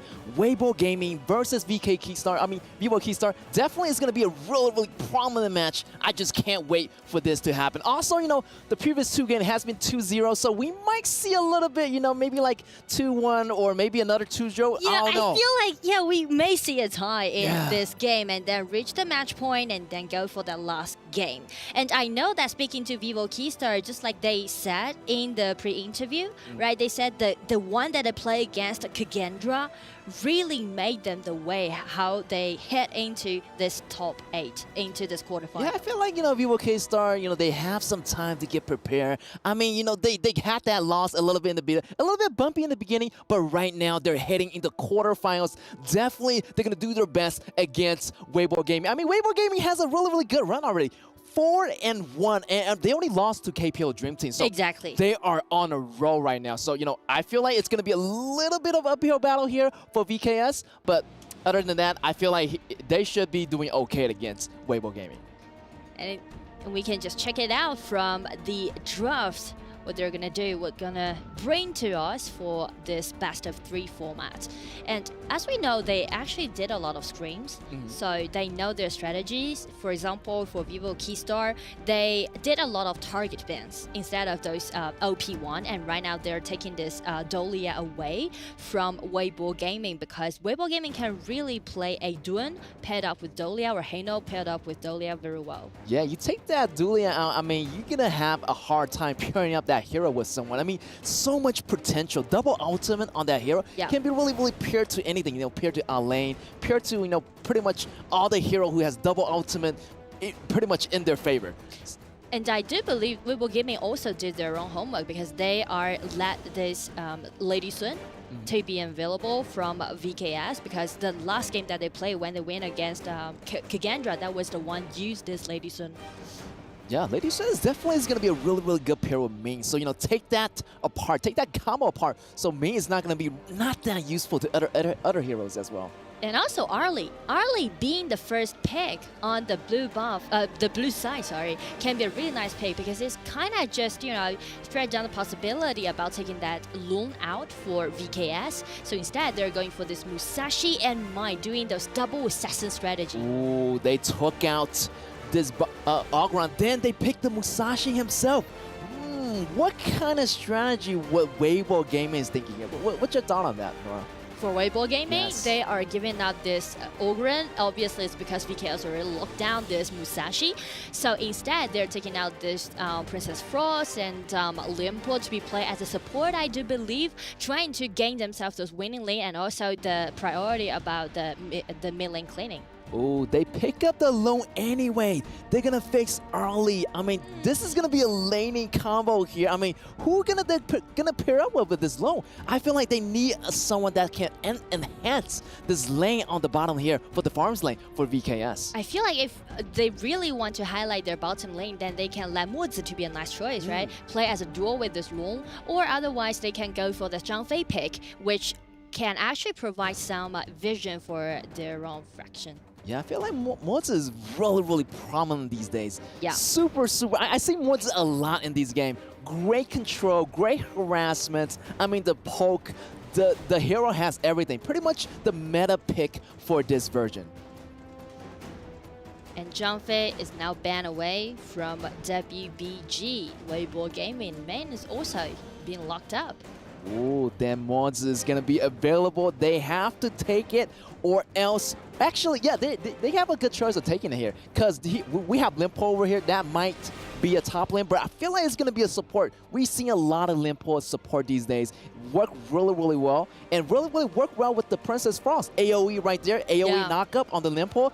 Crazy front line, also great zoning tool here for Weibo Gaming. And also speaking to the confront link that Weibo Gaming might go for, that might be a Byron choice. Because if they go for the Byron, they can guarantee themselves at least 2 winning lanes, which help them a lot to, you know, just outplay the game in the early stage. Yeah, I like that. I feel like Byron might be a prominent choice here and have Limpo do the jungle as well. And here we go. You call it, Nora. That's going to be it. Here's Byron, and we got one more pick that's up in the air right now. Feel like they're missing a jungle and they need to get someone that's, you know, super, super well early game. I feel like the early game advantage is going to be super good here for Weibo Gaming. Speaking to the early game, I guess either it's going to be a monkey pick or it's going to be a Jhin pick because these two heroes can do that job in the early game. Yeah, so much damage on this Jhin, on the mirror. This is going to be a really, really great matchup. Last pick here for VKS. Let's see what do they have in store for us. Definitely a top laner. They're missing like a top laner to go against Byron right here. It's going to be a difficult choice, but definitely I feel like he needs to have a little bit of frontline tanking as well because they got Musashi, they got Alone. They need someone to do the heavy lifting in the early game or else during that late game, they're going to fall behind because they do not have much frontline here. No tanks at all so far for VKS. And that's going to be Dharma. Dharma definitely has a little bit half tankish and Musashi can, you know, back it up. And also a lot of control. Also with that Shun Beam, they're going to have a little bit more sustainability in the early games. Exactly. They can be more flexible than Weibo Gaming in the early game on the side of VKS. But the problem is that they kind of just lack of tankiness, right? The strategy didn't look that solid to me, to be honest. It's kind of like those assassin styles, so they really need to play it in an aggressive way and try to, you know, try to find any chance that they can and do a lot of solo together or just trying to control the vision around the riverside and try to make some gank happen on the top side of the map. Yeah, I feel like the vision around the river is going to be super important. I mean, those rotations, you got to have information on the other side. Like, where is the enemy? Can I go for the rotation? Can I make the gank on time? So timing is going to be really, really important here in this game. Exactly. And as for Weibo Gaming, I would say this is a really, really early game play style. So if they can get control in the mid lane, then they can just go wherever they can and just, you know, trying to do a lot of invasion. Yeah, I feel like you know, Princess Frost definitely got that priority in the mid laner. But look at here. Actually, they started with Arlie. Great strategy, by the way. This way that, you know, Princess Frost can go down to the farms lane and deal with Lone in the early. Wow. Arlie kind of, you know, get that ball rolling, get that, you know, get that go going so he can get more item, maybe ahead of Long. And also VKS did a really nice one. They let Musashi to get his open on top side, but here comes Byron. Flash in, first blood has been down. But look at here. Yo, this Mai Shinui coming in, pick up the kill here. Byron goes down. 1-for-1 trade here. No problem at all. VKS be like, you take down my top laner, well, I'm going to take down your top laner as well. Oh, it's already getting really spicy right now. Yes, yes. It hasn't been 2 minutes, but already 2 kills happened. And both teams actually did a really nice setting for their opening. For example, VKS let Musashi to be with this Dharma and guaranteeing themselves the River Sprite. But the problem is that since Weibo Gaming let Ali to play in the mid at first, so they can rotate faster than Mai in the early game and try to back up his teammate. That's right. And already level 4 here for Jhin versus Houdini right now playing Musashi already level 3, but he is missing 1 buff. Already taking a buff away from the other side. Weibo Gaming is a step ahead. Ooh, might be a little bit dangerous for Lone here. We got Limpo coming up to the bottom lane here. Also, Princess Frost is maintaining his distance. Playing it really safe here for Weibo Gaming. Exactly. But still, Weibo Gaming, I guess they really need to switch it back because the goal that they can get from those minions at the bottom, well, far more than the one that they can get from the mid lanes. So definitely they need to let Arlie to rotate down and try to do the counter attack towards this loom pick. Yes, I feel like Arlie is getting experience from both lanes, and definitely that shift to the bottom lane is going to be a little bit better since farms lanes minions do have extra goals versus the mid laners here. True, true. And also, Arlie can be a really nice pick at the blue side is because her second ability can block away those projectile damaged out, and for long, his passive allowing him to do a lot of versatile damage by using that kind of projectile damage. Sorry, so that's gonna be a really nice counter attack. Yeah, I feel like Lone's ability, like second skills plus the first skill, enhances the auto attack, and that is gonna be a skill. And look at here, this is gonna be the Arlie going in with the kill, and they got the kill on the mid laner. Maishinui goes down. That's another point in Weibo Gaming's pocket. Mai is doing really good. He's using the vision that she has in the mid and use her second ability to froze Mai, which is really hard since you're trying to get those mobile heroes down, but he just did it. And you know, a really interesting story I heard about Weibo Gaming is that Mai wants to shave his head because he just wants to be fully concentrated into the game, and right now Weibo Gaming is doing so. JZ coming in, get another kill, but it's gonna be Long taking the revenge for his teammates.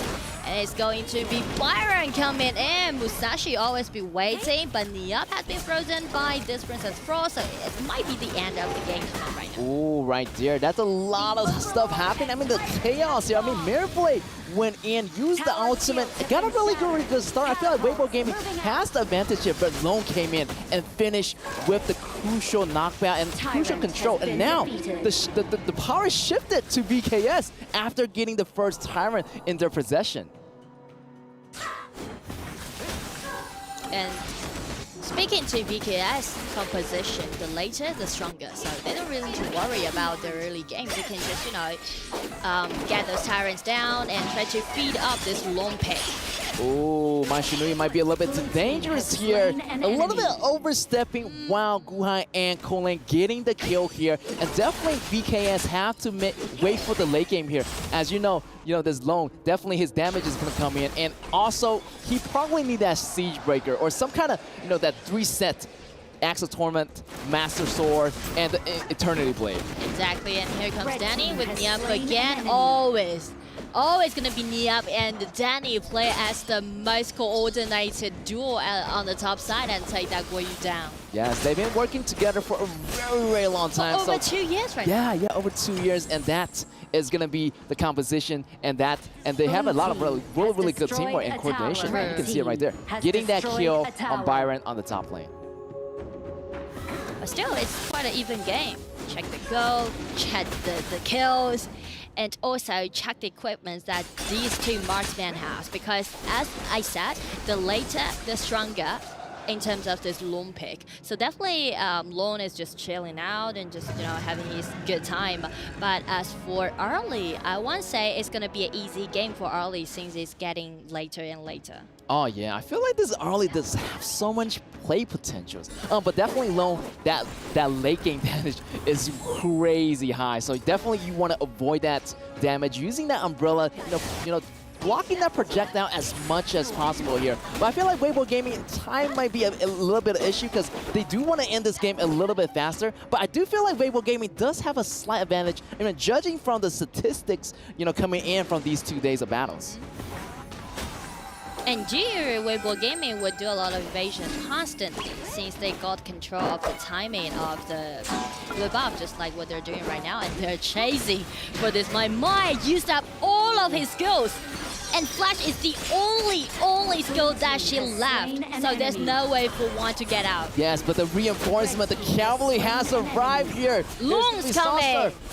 Taken down, and 1 kill, 2 kill, but what about his Dharma going down? 1 for 1 trade, 2 for 2 trade actually. Pretty even trade here. Maishinui came a long way. He kind of bought a little bit more time for VKS reinforcement to show up, but still, Weibo Gaming stand up to them and ended up with an even trade. Well, the thing is, Weibo Gaming is trying to execute what they usually do, trying to get the blue buff on the side of VKS to take it away.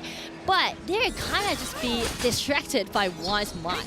Because Juan was at the rear of Weibo Gaming, right, trying to threaten them. So it's kind of like a miscommunication out there for Weibo Gaming, as they also use all of those ulti, try to take that Might down. It's going to be the counter-attack from VKS, because everyone is really, you know, having good abilities and have really nice HP points. Yeah, I feel like Weibo Gaming has to start pushing the tower here. The battle is going to be happening. Look, almost went down. The ultimate came in at the last second, and he's going to stay alive. He's probably having a lot of go right now. A lot of kill counts here for Lone, and I feel like that damage is going to be building up, and he's going to be really, really stacked later on. So, yeah, Weibo Gaming better watch out for those damages. And that's why we can see a lot of potential play from this Lone, because his ulti can let him to be untargetable and just dodge the one shot from Weibo Gaming. But as for Weibo Gaming, we will say everything's depending on Jin right now. Kongling needs to lead the pace. You know, he really needs to organize it and try to use these kind of chance and try to sneak in, breaking out his ulti.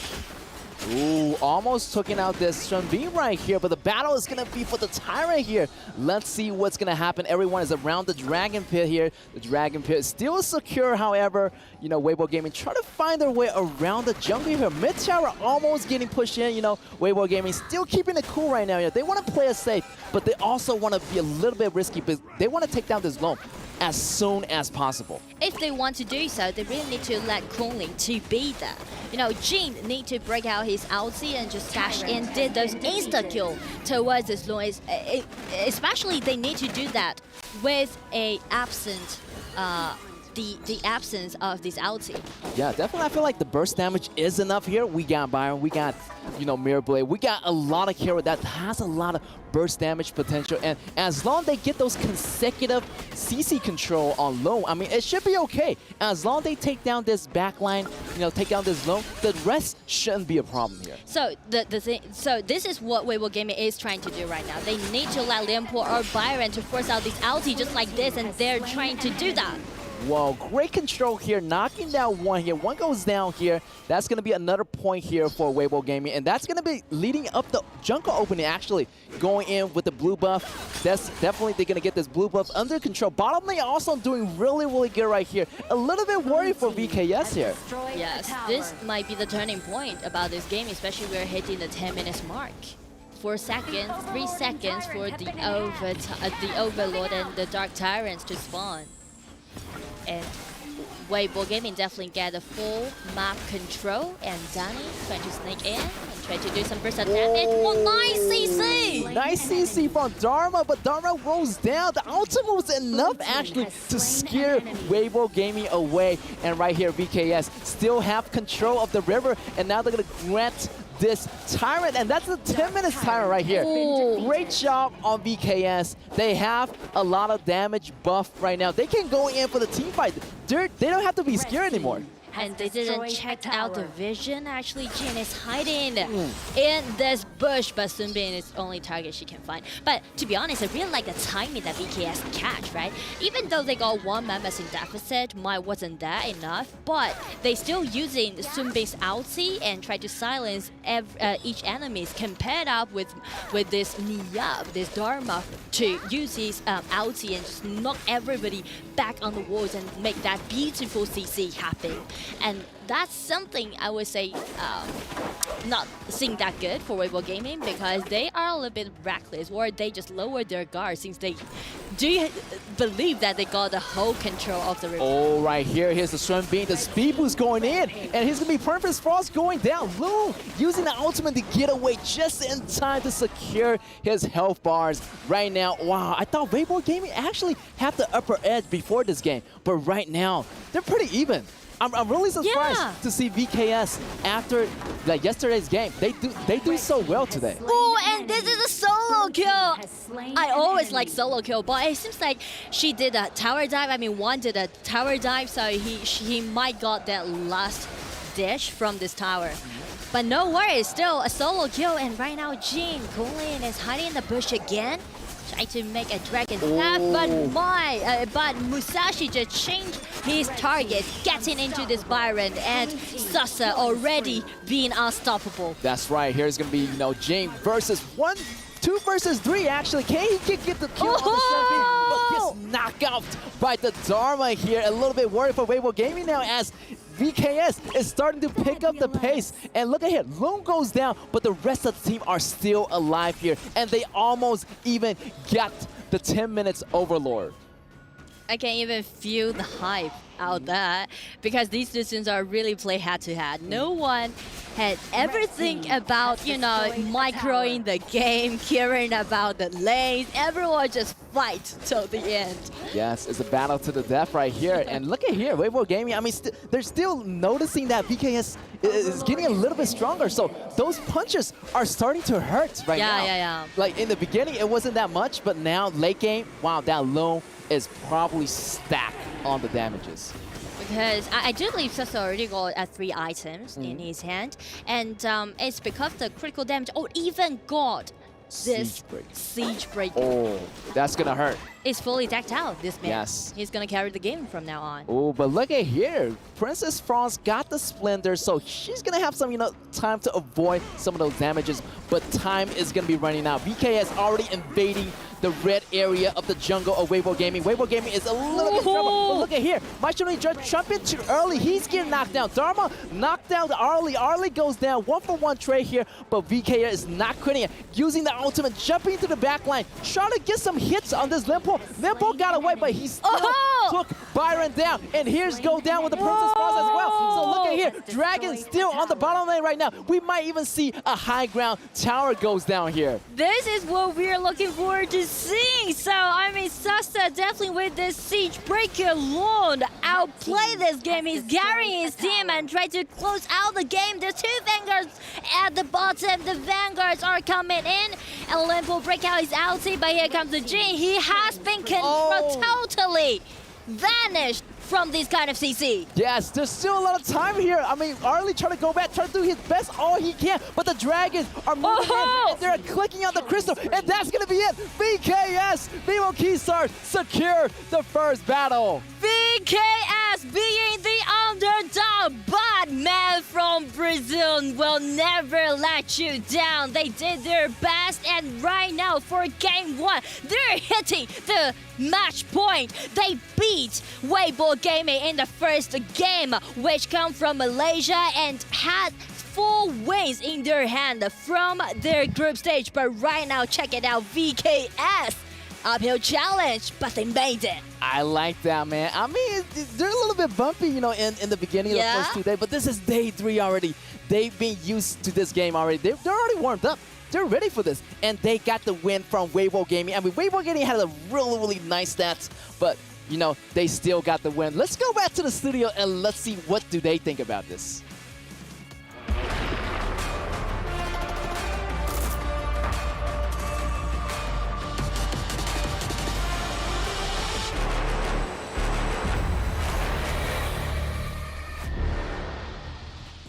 You thought it was gonna be easy?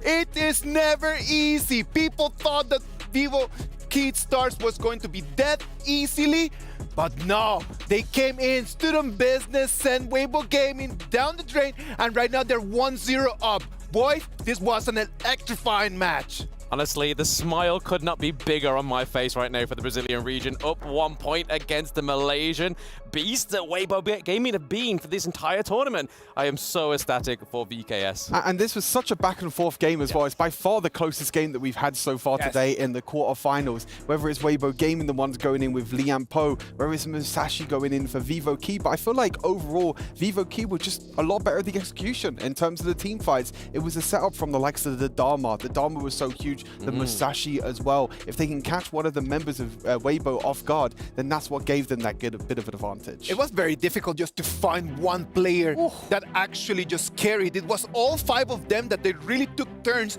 to carry the team.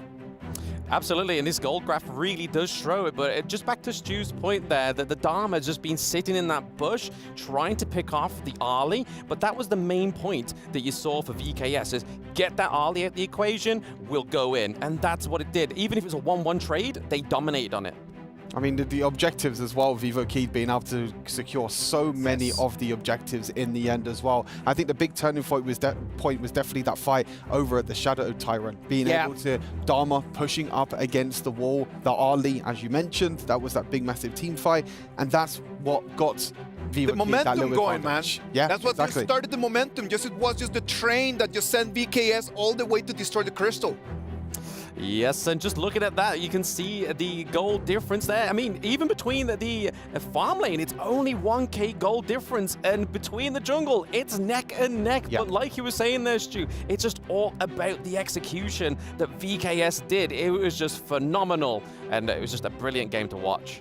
I mean, even though one had, according to the KDA, a pretty bad game on Mai in the end, you know, getting caught out quite a few times, but it just shows that this team has so many carries. Sometimes it could be Seiza down in the farm lane, sometimes it's one in the mid, sometimes it's Danny as well. I think Danny stepped up absolutely huge as well. We know that in day number 1, Vivo Keyd struggled in the group stage, but I feel like this whole team is just growing throughout the tournament, and they all stepped up absolutely huge, and they could cause a huge upset. I would say it, man. Like, I'm not going to say that it was Weibo Gaming's fault, but the way that Mena played that Sunbin was amazing, because every single initiation, every single time that Weibo Gaming had an opportunity to go and try to start a fight, they were always just trying to go onto Mena, and that was not the right call.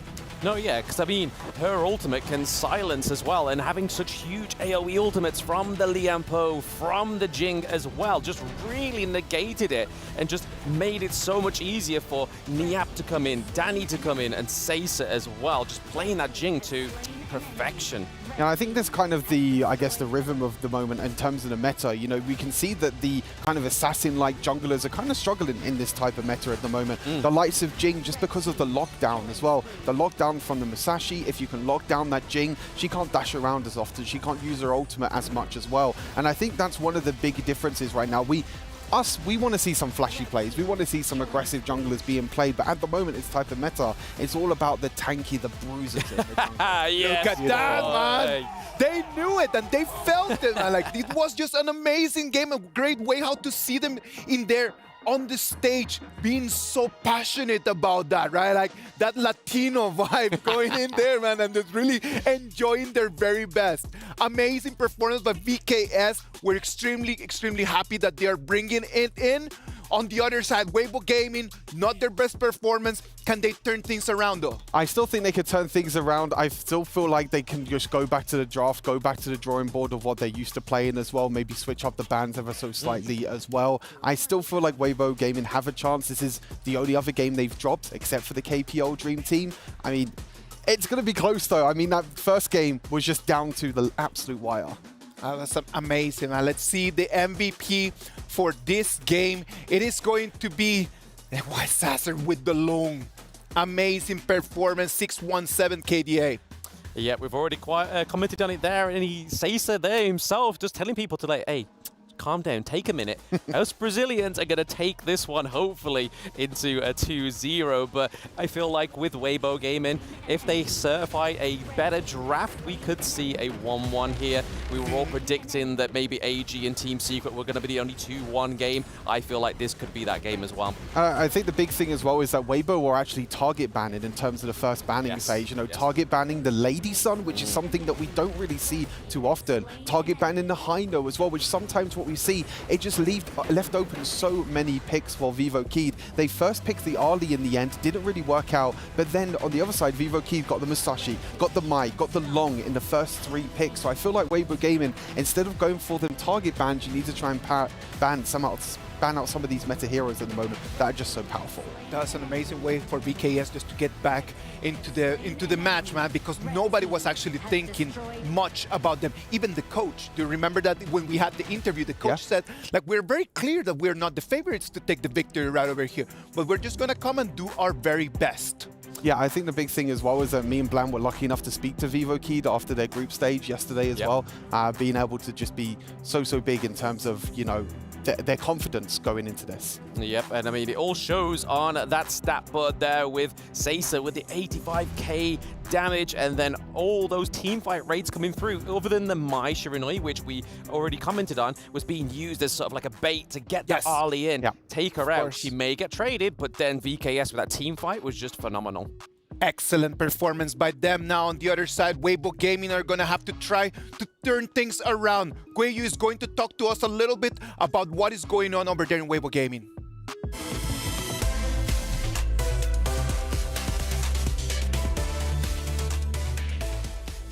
我是鬼宇，我是对抗路，我们的打野是空灵，我们的中单是顾怀，我们的射手是 JD， 还有我们的辅助是诺诺，感觉很开心，第一次能来这么大的舞台。我们是马来西亚的分部，对我来说 KPL 梦之队吧，因为他们很强，我们团队。 只要团结一心，每个人都向同一个目标一起加油。如果拿了冠军，对我来说是我职业道路很好的开始。感谢你们的支持，我会好好加油，展示最好的自己，做大做强，再创辉煌。 Ladies and gentlemen, welcome back to the Amazon Arena, and that was an electrifying match. Wow, couldn't believe it. VKS actually got the 1-0, and now this is going to be game point for VKS. I am so proud of them. I feel like their coaches should be really proud of their team as well. And I'm really proud of these people because VKS, they have been competing in HoK a lot of competitions over like 2 years right now. And we can see Niab, Danny being the best duo on the top side. And Sasa, he joined VKS, if I'm correct, that was from Invitational Season 2. So it has been a long time. But you can see the coordination that VKS has. They're really heading to one single but unite goal that they are trying to win against Weibo Gaming. Is such a strong team for today. Yes, definitely. On Weibo Gaming, I mean, I'm a little bit disappointed on the first round. Maybe they're a little bit too nervous. I'm not sure it's the communication problem. Maybe they're a little bit too aggressive, or it's just a little bit messy for me for Weibo Gaming. And I feel like the drop actually stayed kind of like the same, right? It's like a deja vu moment. I mean, look at Arlie first pick. Loom came out again. My Shinui, Musashi. This is going to be an exact copy of the first game. Yeah. Are we just watching the replay? Yeah. Is it the replay? Okay. Yo, someone wake me up here. But this time, we will gaming go for some support else. That is a Zhangfei pick that I highly recommended, right? At the third place, because Zhangfei with this early, I don't think they are going to switch the lane. Maybe they will do it initially at the game, but as soon as they have the first lane at the mid, they will just switch back, because early with Zhangfei really need to outplay Long at the early age. You need to shut that Long down in the early game. Never let Long to have those 3 items that he has. Yes, also that Siege Breaker, just wow, perfect match for Saucer. Saucer did a really good job. 6 kills in that game, and I feel like, you know, he's really confident in this game. I feel like VKS trying to do the same strategy, might be like, you know, change it up little, you know, try to surprise Weibo Gaming in this game point match for VKS. Then Sumi might be the choice again. Yeah, maybe they can change it. I mean, they're really good with the strategy they're good with, so selecting the same hero might be a little bit better for VKS. I feel like it depends. If VKS is kind of like team fight oriented, they can go for the Sun Bing. If they're trying to build up a winning lane, they may go for Cai Yan. But just like VKS, they usually do, always keep their eyes on those team fights. Yeah, and they got their eyes on the prize, and that's going to be that 2-0 they are looking for right now. Look at here, stripping up again, but look at here, Weibo Gaming, get the Charlotte right here, a little bit different. Also, that Zhangfei might be a little bit better choice, because Zhangfei is going to be more protective of Arlie in the beginning. And definitely, you know, Nora mentioned, they need to have that early advantage against Long. Try to put this Long down as early as possible. Make sure that Long wasn't happening like what happened in the first match. Yeah. And I'm just thinking about what might be the jungler for Weibo Gaming. They go for this Jhin again. I'm like, Kongling, he performed quite well in the game 1 because he actually did a nice invasion and also did a lot of insta-kill. And you can see he's always hiding in these bushes, right? Trying to make something happen. But the thing is that we mentioned about the coordination that Weibo Gaming has for game 1 and also a little bit miscommunicated, Yeah, I right? feel like all the calculation was there, but it's just a little bit off. I wasn't really feeling right. I mean, this is not the Weibo Gaming I used to know. I mean, maybe they got a little bit overconfident right here. Their scores is like really good in the group stage, but this is totally different. This is the quarterfinals right now. So they need to step it up. Yeah, I mean, like, we can feel the mechanics that they got again in game 1. So this time, if they really put themselves together and really just, you know, play as a team and, you know, bring more synergy to it, I would say this composition, this draft sounds very solid to me. Yeah, I was rooting for, you know, Weibo Gaming in the beginning, but right now I changed my mind. I'm rooting for the underdog right now. Okay, let's go, VKS. Let's go, VKS. Let's get it. Yeah, they're really impressive for today. And I do like the quality, you know, the best quality that seems from Brazil, including Loops and VKS. Their best quality is that they always perform better than the screen when they're on the stage. Yeah. Because they're kind of like born to be in this kind of vibe, you know, everyone cheering with them. I still remember the interview that Danny did before. He told us that for day 1, VKS play at the stream B, so they actually didn't go into this big stage, this venue, but for day 2, they coming back and they won against Kagendra for the last game, bought their tickets, getting into the quarterfinal. To see like the vibes arena really helped them to really get into the mood. Yeah, I know, man. I feel like they play really well under pressure. Yeah. There's a lot of pressure. Everybody's looking at you, and definitely they get that energy going. Once they have the pressure, I feel like they're going to be playing a lot better here. Exactly. And we are jumping into our game 2 here. Game point here for VKS. Let's see how they do. I might feel like, you know, Weibo Gaming is going to slow down a bit. They try to, you know, recover from the first round. I mean, they're still licking the wound right now, so they need to strategize something right away, or else game point right here is going to be really important for them to win this game. And it's going to be a snap kill for one. This Mike, for this Nyap, for this Byron. Ooh, I don't know what happened right here. It might be a slight communication problem here. I mean, you know, Charlotte jumped in, but there's already like 3 heroes right here of VKS on the other side, ready to put this Charlotte down. First blood here for VKS. VKS is on a roll right now.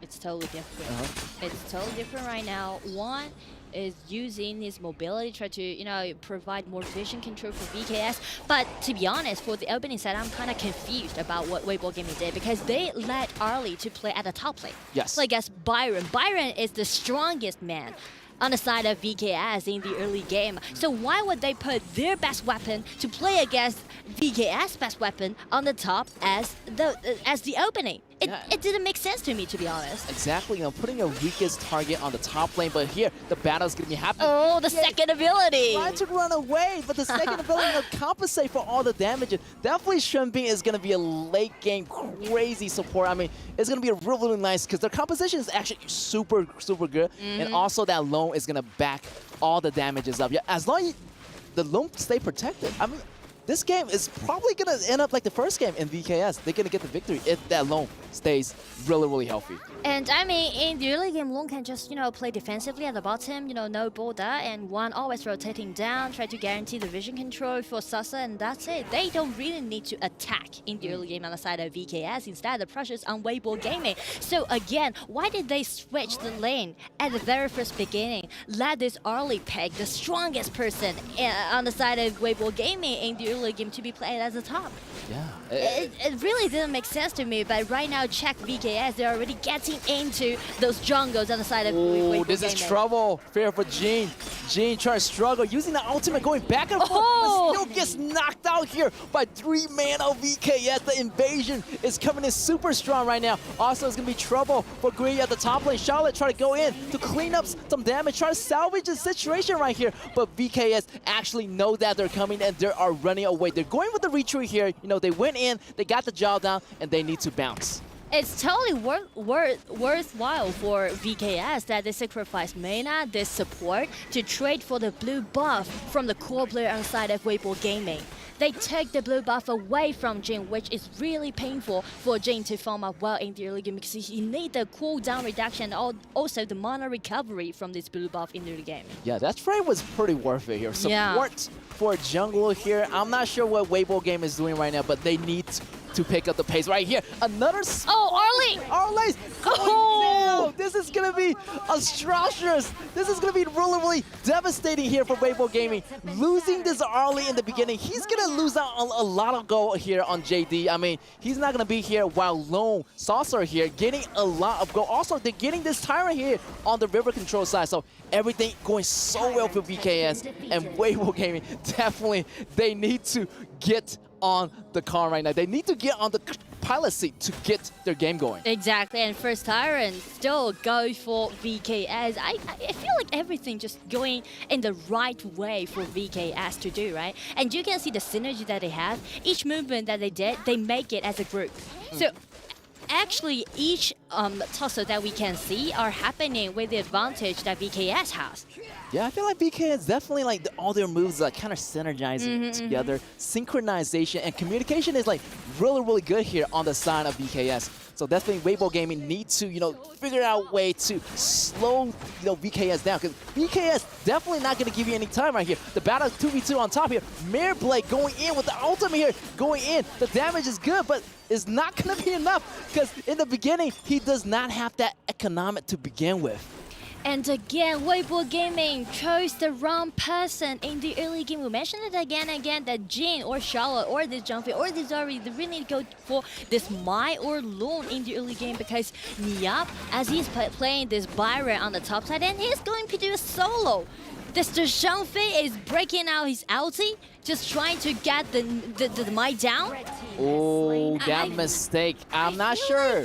I feel like Zhangfei, it wasn't really necessary for that move right there, but only chasing one target, and that character is Mai. I mean, like, you really can't really catch this Mai Shinui. Exactly. I mean, you don't have sufficient damage dealt, you don't have any controllability, and I feel like the main thing that Weibo Gaming need to do right now is trying to calm down. Yeah, I feel they like... really need to calm down right now. I know that they're under huge pressure because they getting into the quarterfinal with a 4-1 win. And to be honest, so far, the game that they play against KPL Dream Team was the best game that we can see, right?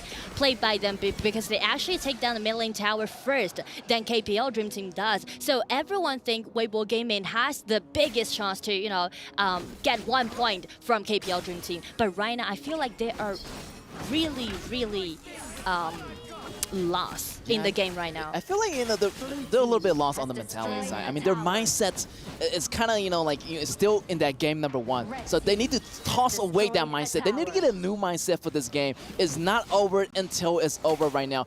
Weibo Gaming has to get back on the pilot seat, as I mentioned earlier. And I feel like that mistake in the early game where Arlie went top, it's gonna haunt them right now. I mean, they're fighting their demons right now, but they're trying their best to hold on.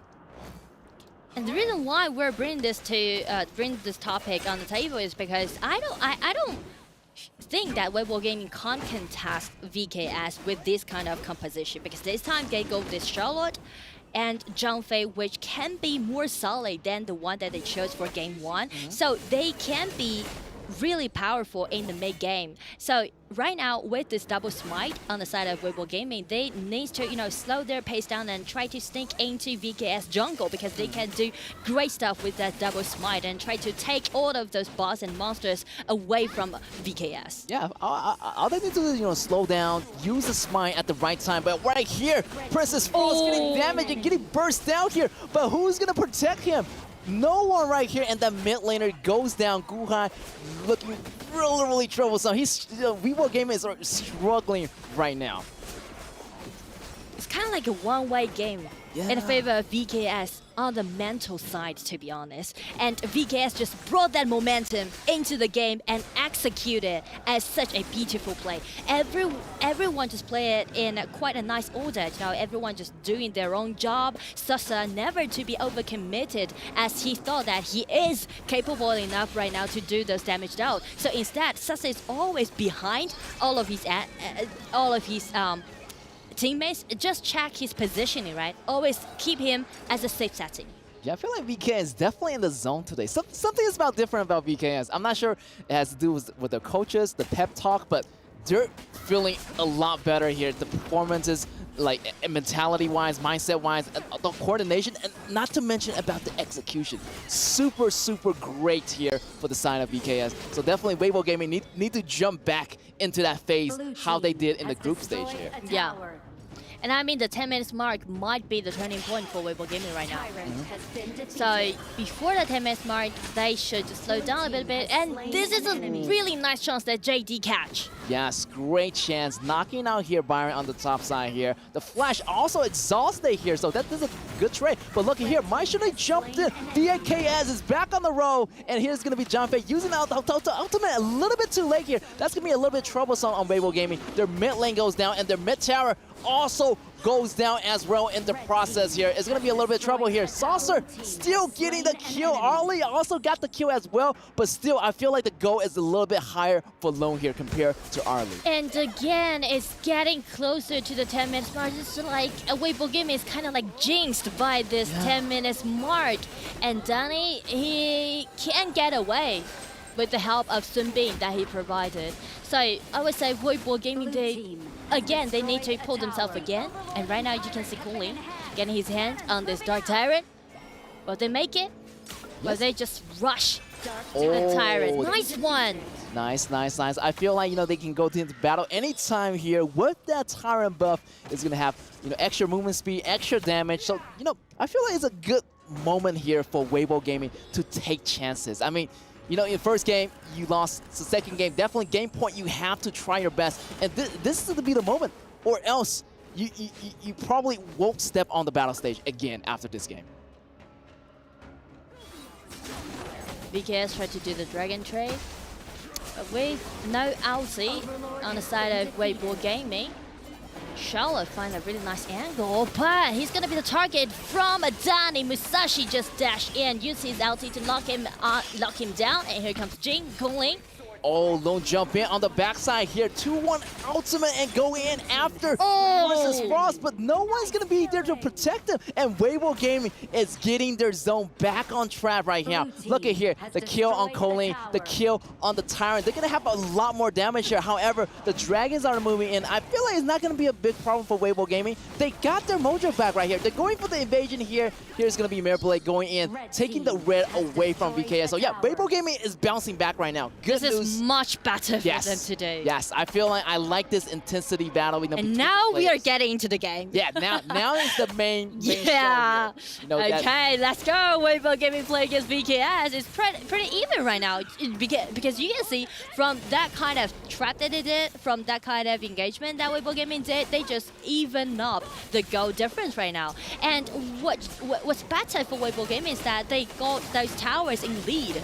Ooh, Charlotte doing a lot of damage here. A lot of damage reduction. He's going to remain alive. Arlie going to come in to help. It's 3v3. John Fei using the ultimate. It can save the whole team, but Arlie goes down. Lone can kick him out. But there's too many people of VKS surrounding this point. And G is a little bit too late at the battle scene, but maybe going for a flank towards the back. Also, the tier 2 tower is going to fall for VKS. That's going to be a good news here for Weibo Gaming. The jungle is going to be opening up. I feel like the objectives are easier to grab here for Weibo Gaming. After they take down the minions lanes, also on the top side. Also, good news for Weibo Gaming. They took out a lot of those objectives, and yeah, Weibo Gaming definitely bouncing back. I mean, definitely, vision is wide open for Weibo Gaming, but on the side of VKS, you can see the beautiful coordination that they had, right?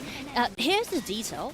As Mai and Musashi is targeting at the Charlotte, the rest of the team member didn't really rush into that engagement. Instead, they are waiting for Arlie to come back. They're just, trapping this Arlie, and by guarding his umbrella, his parasol, they can just easily take that Arlie down in this kind of messy thing.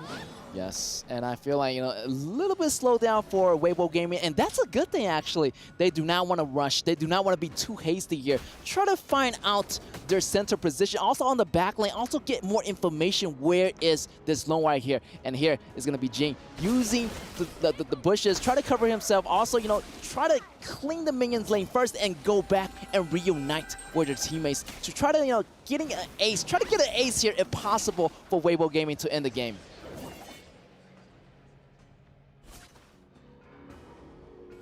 At this point, Weibo Gaming might go for those 4-1 push, like only to, snap one lane on the other side of the map. And for VKS, they really need to, play together.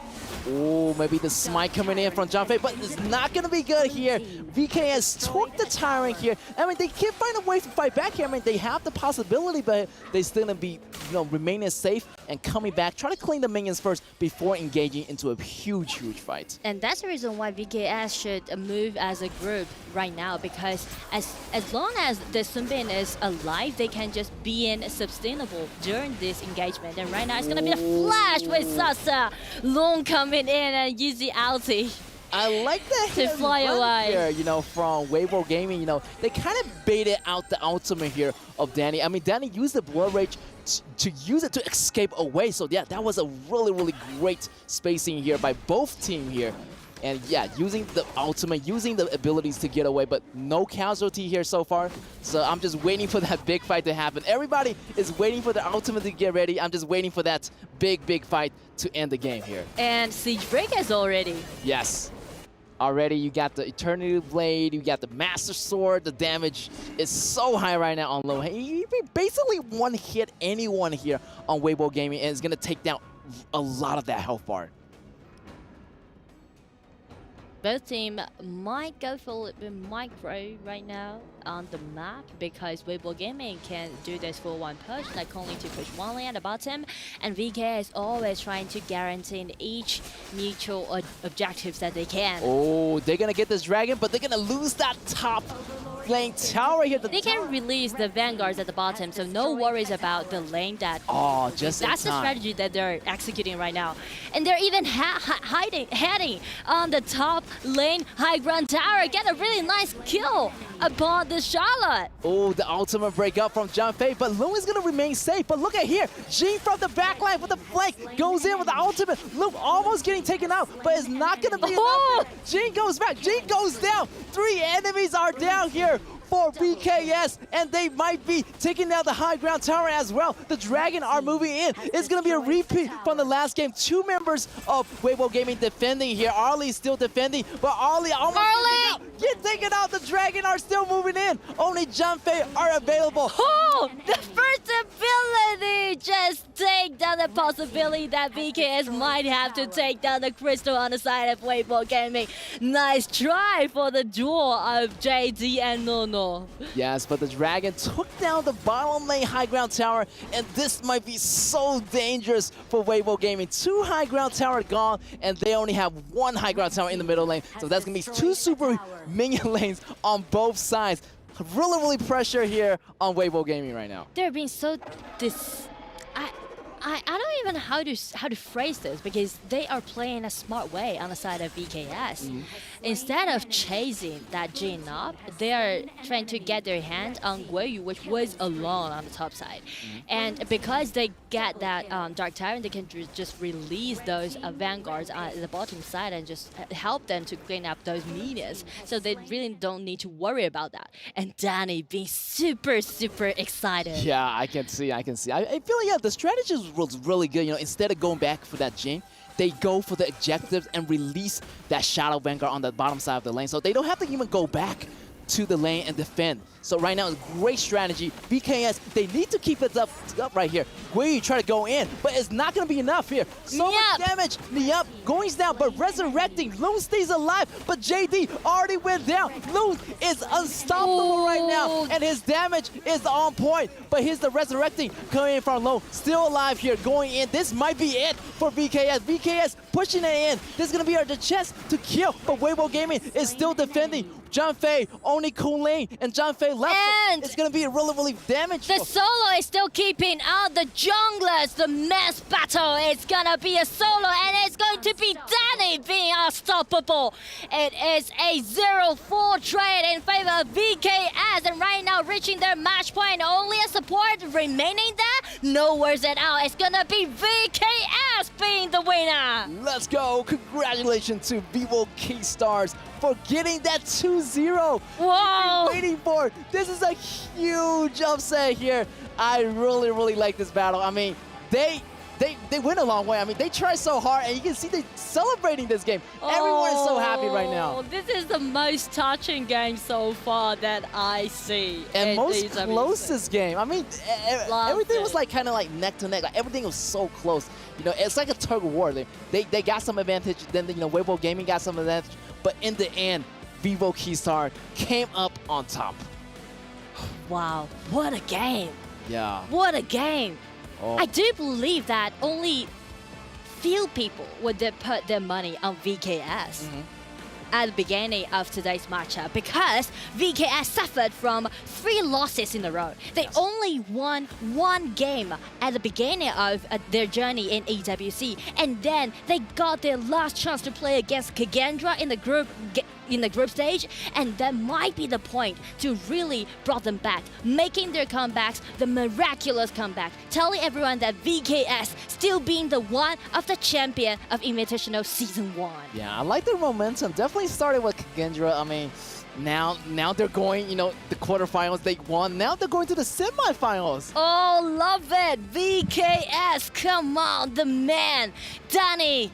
Love it. VKS surprised us, impressed us, and right now they are on their momentum. Yeah, I feel like they got a composition they're so comfortable playing. So every time they play it, and even the second time, is really similar. So they are really like, into this game already, and they're warmed up and they're ready to go. Now they're going to the semifinals, and definitely we're gonna have some interview with the folks here, with the VKS boys, and let's see what happens. Oh, actually, yeah, VKS definitely is going to be a great team. And I want to see them in the semifinals against, what kind of team you want to VKS go against? I don't know. I just want to know what they're going to say for the interview. Let's just give it over to the stage. Congratulations, or may I say, bada bings, for an amazing win taking place right here. A lot of people had confidence in you, but at the same time, you surprised a lot. How do you feel about this? Parabéns, muita gente tinha confiança em você, mas você surpreendeu muito. Como você se sente agora? Acho que eu fico muito feliz da galera esperar muito de mim, esperar um bom desempenho. E era um jogo difícil hoje, e acho que esse bom desempenho que eu tive também foi por causa do time, a gente jogou muito bem. E eu só tenho a agradecer e me sinto muito feliz agora de ter ganhado. I'm very happy that people have confidence in me. It was a very difficult game. But we won because of the team, and we're feeling very happy about it. Happy indeed. What do you think, Sky? I think that Weibo Gaming performed so good yesterday. They actually are the 2nd place in their own individual groups. So how did you prepare for the entire game to become this perfect? Como vocês se prepararam para todo o jogo para se tornar perfeito assim? A gente era parceiro de treino deles na Malásia, então a gente conhecia bastante do time deles. Mas a gente também se preparou muito assistindo os jogos deles nesse campeonato, viu as prioridades deles e preparamos draft, e deu isso.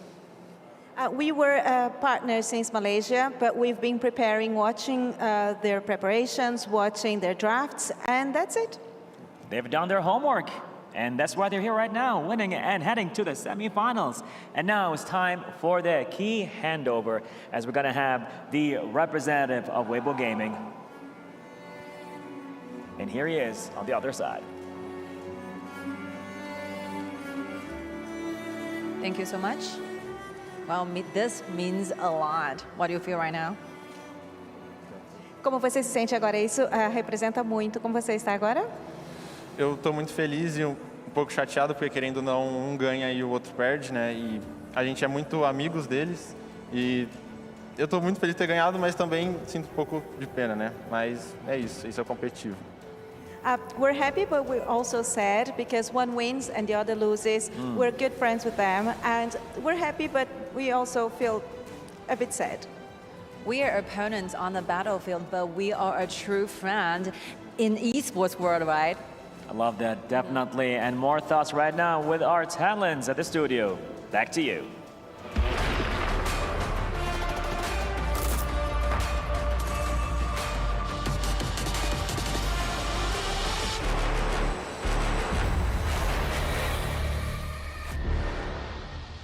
When going gets tough, the tough get going. Everyone thought that VKS was gone. They came in, kicked the door, come in, take that ticket, top 4, baby. Hey, what they say, a broken clock is rung twice a day, and your boy is right. Opa! Brazil getting through, baby. I'm so excited. I mean, I'm so happy for VKS as well, but I think they've surprised everyone. I think going into this, a lot of people expected, even myself expected, for Weibo to win this series, but props to VKS. They've been a team now for so long, and they've performed exceptionally well in this super close series. And it's really difficult, man. Like, everyone is making their predictions just based on their performance of Weibo Gaming in these last 2 days and what VKS was actually not being able to really show to us. But you gotta remember, man, VKS has been around already for a long time. They're of a long time friends here for HoK.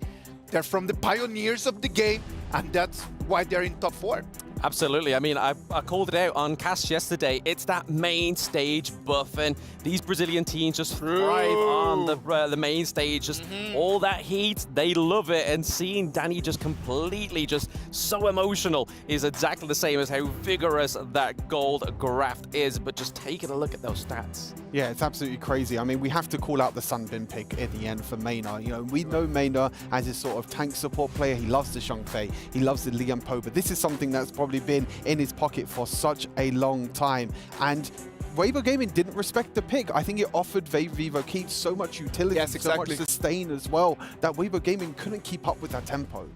They should have just understood that if it didn't work out in the first game, like for sure it was not going to work out in the second as well. They should have just solved that problem in the pick and ban, and then just like get it done. Get done with it. But no, Sunbin available both games, and it was the key for success.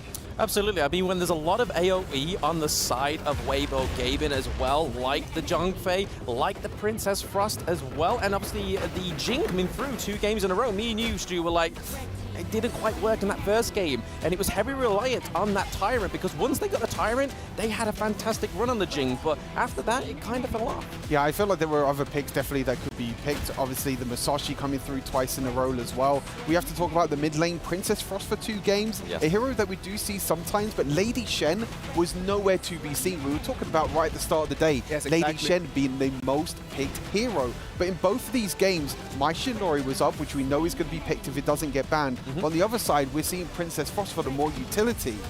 It's super surprising to see how Weibo Gaming, for 2 games in a row, they, as you mentioned, Isaac, went for kind of the same drafts. They didn't really adapt, they didn't really change any of their plans, and it means they were just on the back foot, I feel like, from the start. They need to understand, like, if the meta is just telling you that this is the patterns, just like straight, just go for it. Like, you don't need to be experimenting so much when you're actually with the stakes so high as they are right now. Absolutely, but there we go. Look at Danny there, just all that excitement on stage. I love the passion, man. You gotta love that passion. Just take the phone and then just immediately just toss it as you win. It's impossible, man. Like, Danny, great performance, and that's why he becomes our MVP for this match. Danny on that Musashi, a 503 KDA. It's not about the KDA, it's just about that aura. It is that aura, mate. It is that aura. It is really, at the end of the day, a sportsmanship guy. He's just true talent there, even on stage with his performance, in-game his performance, not losing a single life in Game 2. And even with his pose, he's kind of holding that key like, come and take it from us. And do you remember that, bro, just at the end of the game, just like a 1v1? It's like everyone is fighting over there in Crush Lane, and then he's just next to Christian, just 1v1 against Jing. The ultimate just flies all the way underneath the fountain. Like, why not? But, I mean, as I mentioned before, it's kind of a counter pick to Jing, because Jing is this hero that wants to be super mobile, wants to be dashing all the time. But as soon as Jing jumps in, you see Danny is always focusing that Jing every single time, using the ultimate and stopping the aggression coming in from Jing. Absolutely, but once again, VKS's team fight rate is up there, like there's nobody being left behind. Obviously, in game one, we saw that one was pretty much being used as the bait, but he was a lot more involved in these team fights, trying to get locked down on the Ali, trying to get locked down on the Jing, but a lot of damage coming out on the side of VKS, and then you've got Seiza once more, getting that 93k damage dealt. Yeah, it's absolutely crazy, and I feel like it's just so insane how it's just one pick difference for VKS. Yep. Weibo Gaming ban out the Dharma, they picked the Byron instead, same result. Amazing performance by them. Now, tomorrow is gonna be a new day because they've got LGD Gaming. That first semifinal is already locked up. LGD Gaming is gonna be playing against VKS for the last spot into the finals, man. That is going to be great. That's gonna be an amazing game that we're gonna bring to you tomorrow. The one team player that we're gonna be playing about is gonna be about everyone right now. The players are right now fighting for their regions, and you have a chance as well, as the championship in-game mode is going to kick off this Saturday evening at 8 o'clock. Join us to unlock the brand new Wuyen skin for free. Immerse yourself in the battle for your region and claim the glory of a champion. 3 games are gone. We have 1 more to go. It's gonna be the 4th one of the day. Take a break, get some water, and we'll be back.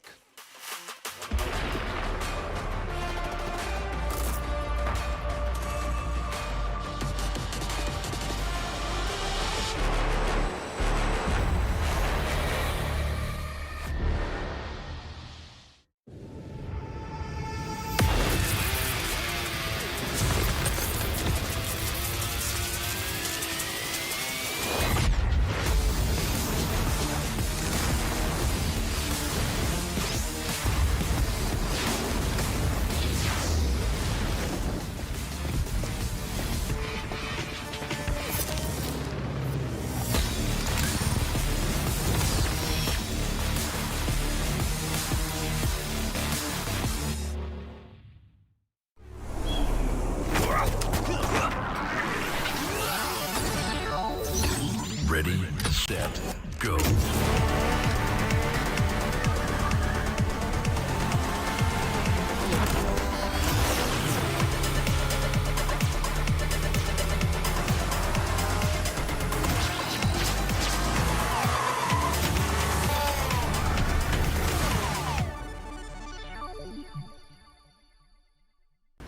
لحظات البداية عاشت معنا، كنا نحسبها وقت للتسلية بس، نحسبها بس ذكريات. عبود أعطي أختك اليد يا ولد. ابتكرنا فيها ابتكارات، وإذا بغينا قلبناها خرافات. كنا نحسبها بس لمة وصحبة وسهرات. انتبه نوب ترى نوب. لكن كنا نشوف عالم ما حد يشوفه. لا تشغل وقته بشيء يفيده. الله عليك على الهيدشوت. عالم كبر وعاش فينا، عالم الحماس فيه يوصلك كل مرة لحلم أصعب، بس ما يصعب عليك. بارد معك وين ما تروح.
Hey guys, it's Choo Choo. Now we have a bit of a roasting moment between the AG manager versus Team Secret, Calvin and Martin. Starting off with the AG, what do you have to say to Team Secret? Yeah, you guys sucks.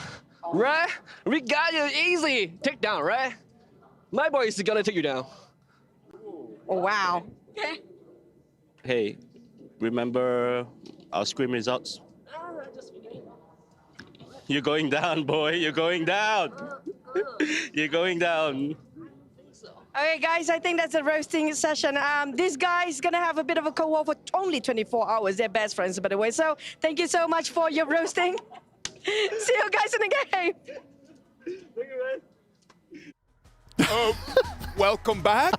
All right, yeah, roasting each other, because who does not love just awkward roasting everyone? We love Martin, don't we? We do. We absolutely love Martin. I mean, he's such a great character in the end. But, I mean, if there's anything, Team Secret say, hey, scrim results, what's happened? What happened in the last series, guys? Yeah, like, I don't know, like, there's some, like, punches just being thrown right over there, but I don't see anyone just actually just, like, kind of, like, hitting. Let's just move on for the game. And, like, Team Secret against AG Global is going to be our game 4 of the day. The lads are all ready and rolling into the Amazon Arena because it is on. The last ticket into the top 4 is going to be one of these two teams. Yes, and AG Global not having the best of days in day number 1, but then day number 2 came around and they rolled it through. Whatever happened, whatever they ate, drank, or was told in day 2, keep drinking, eating, and telling yourself those things. I don't know, man. Like, a lot of people is predicting that Team Secret is going to take the dub, as they already finished second in the other group. But let's just ride the VKS wave, man. AG Global, can they really do the upset? I believe so, personally. I mean, that will be my prediction anyway for my boy Martin, but for the guys themselves in AG Global, they've really proven themselves in day 2, and I really hope they just build on this. No, I definitely want to focus on Zeiss as well, their farm laner. I think he stepped up huge. We saw him, we've cost him quite a few times over in the EMEA scene. He was playing more of these utility heroes like the Renji and the Huyi, but in this tournament, especially in day number 2, he's picking up more of the carries and he's doing an incredible job so far. Honestly, AG Global have the momentum, I feel like, in this series. Even though Team Secret are probably going to come in as favorite, I have AG Global as a dark horse in this tournament. I'm going to say, man, like, AG Global came from a very tough group, right? Like, they just came from the KPL Dream Team and Weibo Gaming group. That's why they finished 3rd. Besides those 2 matches, they really did some very big presentations. Absolutely, they did, because we were seeing them struggling in day 1, day 2. Brilliant, but like you were saying, Zeiss was able to actually finally get that carry roll, because we saw that Liv, their mid laner, was going back to that Princess Frost pick that we saw in the Open Series Split 1 EMEA Finals, and he played it pretty much every game, and it really helped the last match that we saw with them, because the resources didn't have to go over to that mid lane. All right, man, like, on the other side, we're going to have Team Secret. If you don't know much about the boys, what about if we just take a sneak peek on them?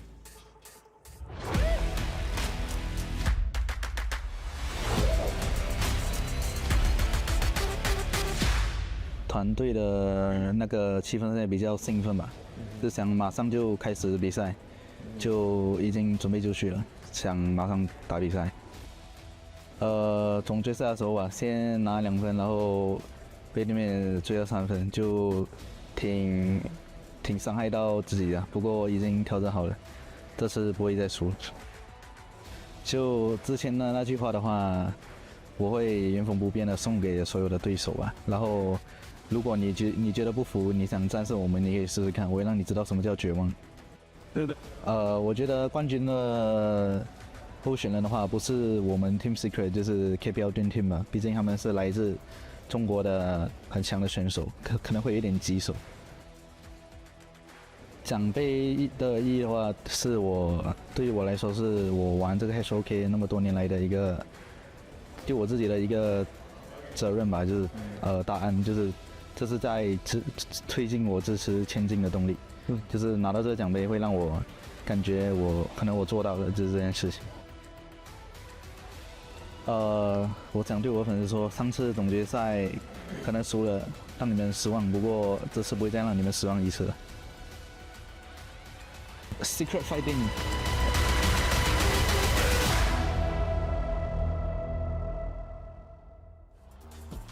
Team Secret is ready to take on AG Global. They know that this is going to be a do or die. It is going to be the last ticket to the top 4, to the semifinals. STC play predictions, boys. AG Global, baby. Sticking with the globals. Do I ride the train of my dark horse? I think I'm going to have to. 2-1 AG Global. Let's bring it back. Let's go. AG Global, yeah, we're going to just go on the dark horse. Are you guys ready about that? Yeah. I'm ready. Sure? I'm ready. They have the momentum. Let's go. If they got the momentum, let's wait and see what's going to happen. The representatives from Malaysia against the representatives from Hong Kong, China. Let's wait and see what's going to happen. Let's send it to the Amazon Arena for the last quarterfinals. And ladies and gentlemen, viewers around the world, this is it. The final match for the day taking place right here, back to the battlefield, back to the gorge. And we are here right now to make it happen at the honor of King's Invitational Midseason. How are you feeling about this? Last match for the day. 3 seats been taken away by the previous 3 teams who is going to be the winner for today's matchup. And here we go. We only have 1 spot left. You got Make that it right. to the very last 4 seats. So we are ready. Let's go, Sky. Of course. Let's give our warmest welcome to Team Secret.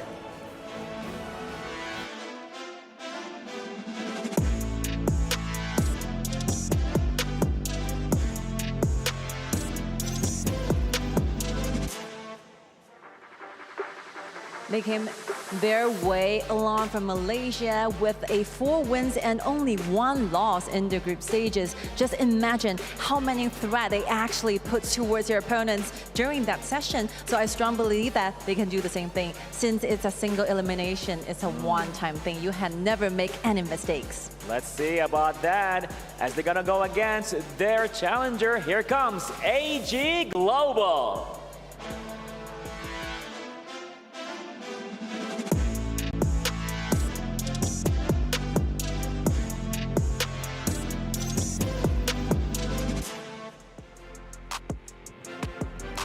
Everyone witnessed their strong perseverance and versatile play. They made them a true wild card indeed. And we especially saw their meta shift from day 1 to day 2. Will they be able to keep that up in this match? AG Global is very famous for a very deep hero pools, so I think they're fine with BO3 to BO5 as long as they can keep the momentum going and a perfect mentality, of course. Of course, and more details right now with our talents at the studio. Take it away. And we are back, ladies and gentlemen. This is the final ticket into the semifinals, and let's see which team can go in, Team Secret or AG Global. I mean, we see a lot of 2-0 today. How about you, Nora? What do you think about this game? Should it be like a 1-0? But I want to see the full distance. I want to see all the BOs. I feel like I would say there might be a 2-1 in favor of Team Secret. Oh, I'm putting my money on Team Secret. Okay, then I have to go to AG Global. Okay. But I feel like, from the Weibo, winning count of 4-1, also TS has 4-1. So I'm thinking, with this 4-1 number, I feel like it's kind of like a curse, so TS, they better watch out. They better watch out here. All right, because we just finished such an electrifying game. Yes. When VKS just upset their strongest opponents, WBG, right? And this time, same score that TS got from the group stage with a 4-1. And they are known for their data strategy. So first thing first, if AG Global really led this data as an open choice, I would definitely put all of my money TS. But on the other side, if they didn't let this statue open, available for TS, I would say it's going to be a pretty head-to-head matchup. Yes, and here we go with the drafting here, and they do ban the Dacha. Great strategy here. But on the side of TS, they are on the red side because AG Global also can play this Dacha strategy. Yes, pretty reasonable, and we got the first pick. A strong pick here as Arlie is going to be a counter to Lone, so maybe TS is going with the Lone, and maybe they will go with a different strategy. TS already picked out with this Musashi and with this main. Oh, and actually another interesting thing about AG Global is that they are really fast learners because before back into Season 2 Invitationals, now never played any game using that Ogren because that was not available back into Season 2. But this time, as they saw KPL Dream Team was used this Ogren as a flex pick, the next game that AG Global played, they used Ogren play at the top. Yeah, I feel like they learn really fast and they can learn right away and use the hero right away. Even, even one day after watching the KPL. Even one day. Yes. And just between 2 games. Yes. Fast learners. And we have, Garo. We haven't seen Garo for a while here. Interesting. That's going to be actually a great counter towards Monkey and Augur. Maybe like their shields is going to be like going down because, Garo does extra damage to shield their heroes. Exactly. So really nice counter pick towards this Monkey. But still, AG Global had the chance to ban the Taiyan out, right? If they just don't let Taiyan to be an open choice for this Garo, that will kind of just put them into deficit on the side of TS in the early game. Ooh, also, AG Global ban away the Lady Jin, the highest pick mage in the Season 2 Invitational. Also ban away that China. So yeah, the interesting choice here for AG Global here with the bans here. Also, Mozi is going to be a fantastic addition to Garo here on Team Seeker. So yeah, bottom lane pretty much is going to be really, really safe. And laning-wise, I feel like TS has the advantage here in the early lanes against Arlie since that Mozi is going to be helping out that Garo. Yes, and since the mage is still stay unknown on the side of TS, I would definitely name for Angela pick. And as for AG Global, wow, this is so far my favorite draft. To be honest, my favorite draft. Sunbin with this Yu Huan play as a mage, they can provide the sustainability during those engagement from the beginning till the end. And the tankness granted by this Monkey can easily let AG Global to, do a lot of invasions against TS in the mid game. And also Arlie can do great job making those kills happen. So far, so good on the side of AG Global. Yeah, I feel like they need the Angela for this, man. They need some burst damage to take down that Augur. And also, so much sustainability in the beginning. I mean, Strunbeam, late game. Also, they got Yu Huan with the healing and damaging. I mean, it's just monstrous composition. They got healing, they got tank, they got damage. AG Global looking really, really stable here. Really solid composition. Exactly. So this is what we're going to say a game, okay? For AG Global, they might go for those normal openings, or they might let Arlie to rotate to the mid first and to clean up those mid lanes faster than a Princess Frost with this Yu Huan, and then rotate down and trying to guarantee every single monster that they can have. And as long as this Monkey upgrade to level 4, they will start to snowball the game and make a lot of invasions happen against TS on the side of their jungle. Yeah, I feel like that level 4 is going to be a really, really big turning point because everybody got their ultimate. Yeah. Everybody got their common skills. So we're going to see a lot of big fight happening, and that big fight probably is going to go around that 4 minutes mark where the 2 dragons show up. And speaking to that point, I would say AG Global seems to be more solid, speaking to the composition on the 4 minutes mark. So let's just wait and see. And TS having that, that Princess Frost as middle lane. Yeah, maybe that's the reason why they choose this Princess Frost instead of the Angela that we mentioned about. It's because they're trying to guarantee their CC to be available during the engagement, try to slow down AG's pace. But the problem is that the burst out damage is definitely not sufficient on the side of TS, and also they definitely need to play defensively on their lanings, which will make them weaker in the early game. So that's a problem for TS. If they can make it after maybe 12 to 13 minutes, then it's going to be good for TS. But what if AG just snowball the game till the end? I don't know, but I would say the early game is definitely on the side of AG Global. Yes, definitely AG Global. Definitely have those OP heroes. I mean, look at that. Ogren, and we got Monkey. So much tankiness on the side of AG, and a lot of damage as well. Yeah, I like this opening here by AG Global here with the Arlie in the mid. Also Swinbing helping him out to get that early go advantage. Also cleaning the EXP, and while pulling Yu Huan on the bottom against this Garo here. And TS making some counter jungle happen and getting into AG's composition. There might be some trouble, but since Monkey just got to his level 4, so still TS, nice try.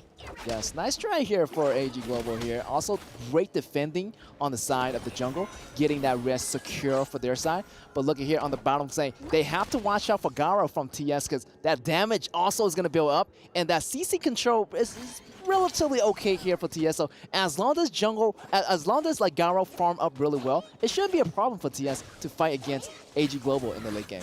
But let's say it might take 12 to 13 minutes for Garo to farm up and just, you know, got at least 3 items and for that Daybreaker. And before that, AG Global really need to make something happen. Just check where Monkey is. It's going to be the strategy that AG Global is going to do.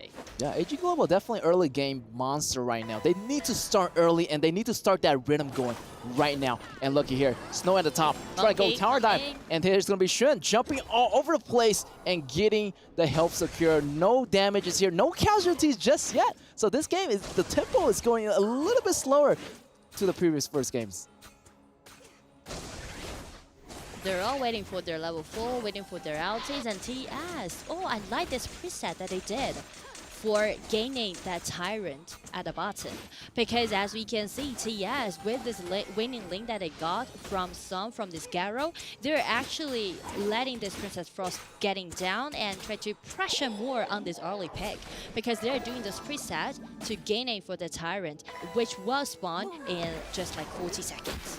Definitely, definitely. Also, AG Global is taking it slow. You know, they're not rushing too much. But look at the top lane here. Ogre almost getting taken out. That's going to be first blood for Team Secret. Great combo here. 10x and Shorn working so well here. Getting the first blood. That's going to be the first point here for Team Secret. Exactly. I like what Team Secret is planning today right now, right? Because they know that AG definitely will highlight their top laners, highlight slow to let this Ogre to have the winning lane and rotate down faster than main. So TS just take one step earlier than them and then just get the first blood. And right now Musashi coming down, they're ready for this Tyrant.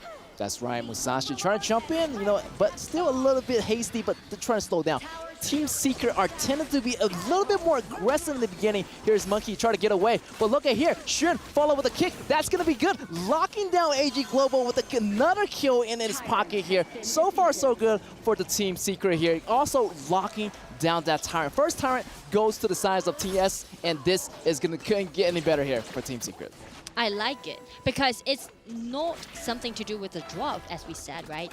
TS, if they want to play so, they really need to coordinate in a quite tight way. And they really need to make sure every hit, every second ability from Garo and from this Mozu will be so accurate that they can do those pre-poking damage upon AG Global's members and just chop down the bars.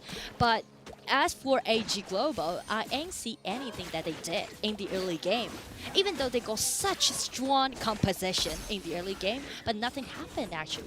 Yeah, I feel like they're missing a little bit of something. I feel like, you know, definitely I feel like Arlie Jai in the late game is gonna carry, but I'm not sure how they're gonna do that right now because they haven't been using this Ogren and this Monkey to its maximum potential here. And right here, a little bit of skirmish here, but it's not going to be enough. They're not connected. No follow-up damage from the rest of the members. So yeah, a little bit of a hesitation on all of the players here on AG Global. They're kind of lost their pace right now because they should be the one making those invasions happen, getting the full control around the riverside. But the problem is that as long as Snow has been taken down by Shun, by that duel on the top side of TS, they're kind of just lost their pace right now. Yeah, their pace is a little bit slow. However, you know, maybe they are waiting for the best chance to go in, waiting for TS to make that mistake. But that time is going to be running out here because TS is going to get more powerful by the second, and that Garo damage is going to build up. True.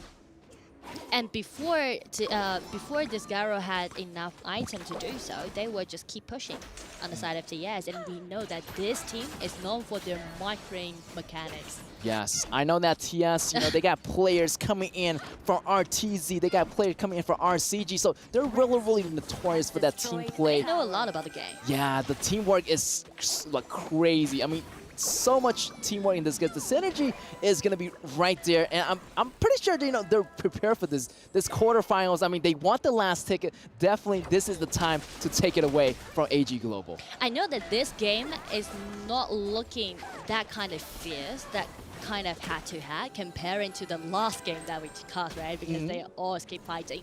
But this is kind of like the game played by those teams really know how to micro the game, because TS avoiding the weakness that they have from their composition, and they're doing some evasion right now. Ooh, 10X a little bit in trouble here, getting caught by Argon. Argon goes down as well. Here's the ultimate from Mortis, getting 2 controls, but look at here. Here goes Monkey taking out another member of TS. That's going to be 1 for 2 trade in favor of AG Global, and they're going to use that momentum to drive in on the tier 1 tower here in the mid lane. That's going to be the opening point for all the AG Global member to go into those jungles right now. TS a little bit in trouble here. I'm not sure what happened to 10X. 10X actually a little bit too rushed, jumping into the jungle of the side of AG Global. Yeah, a little bit too hasty here for TX. I mean, to be honest, we were talking about the solution that what AG Global need to do as they're stuck in the game.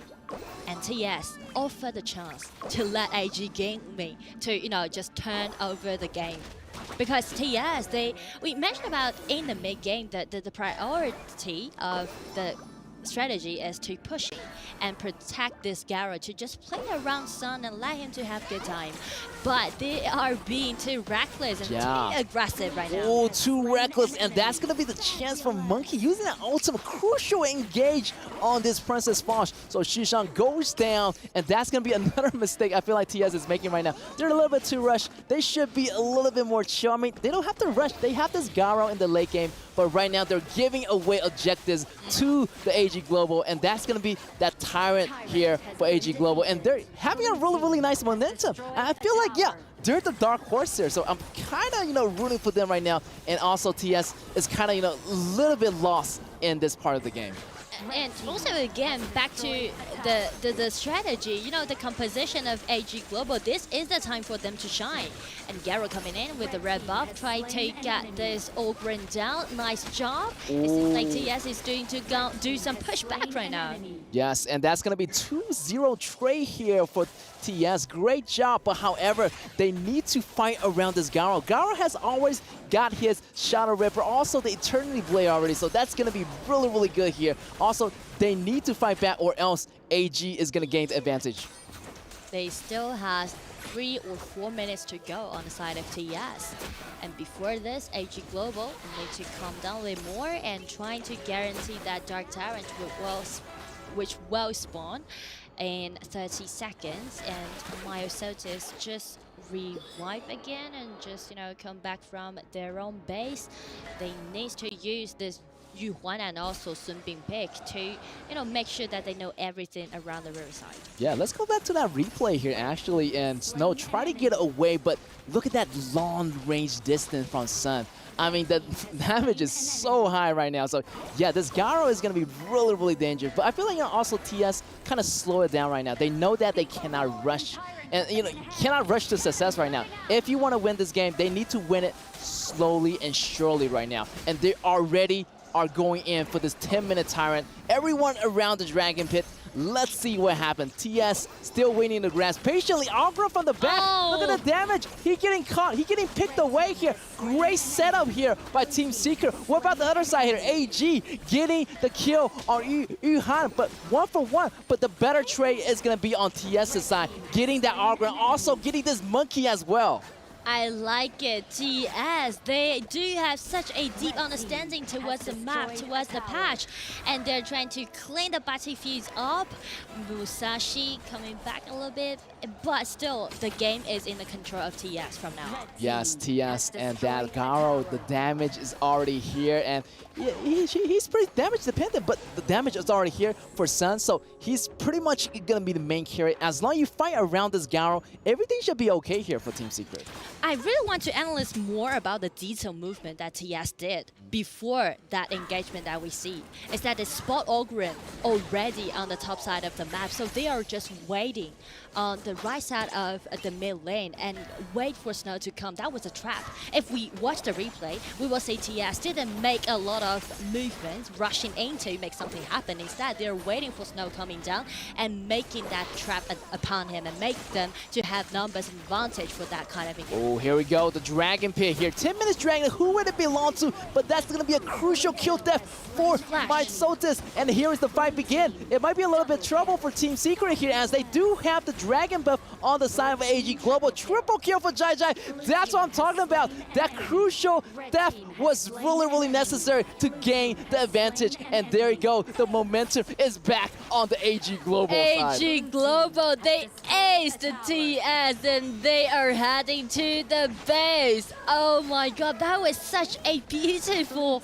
engagement that I see so far. Beautiful engagement, and that is gonna be it. Can they make it? I mean, yes, they will. They have a cannon. The minions is inside the tower. Coming in. The click, the tower goes down. Congratulations to AG Global. Again, an uphill challenge, but again, upset those strong team. Wow, AG Global, this is such a good... Whoa, I like where this is going right now. I feel like that 4-1 score is coming true. I feel like all the 4-1s from the group stage in the quarterfinals. I mean, jinxed. Yeah, they kind of getting jinxed.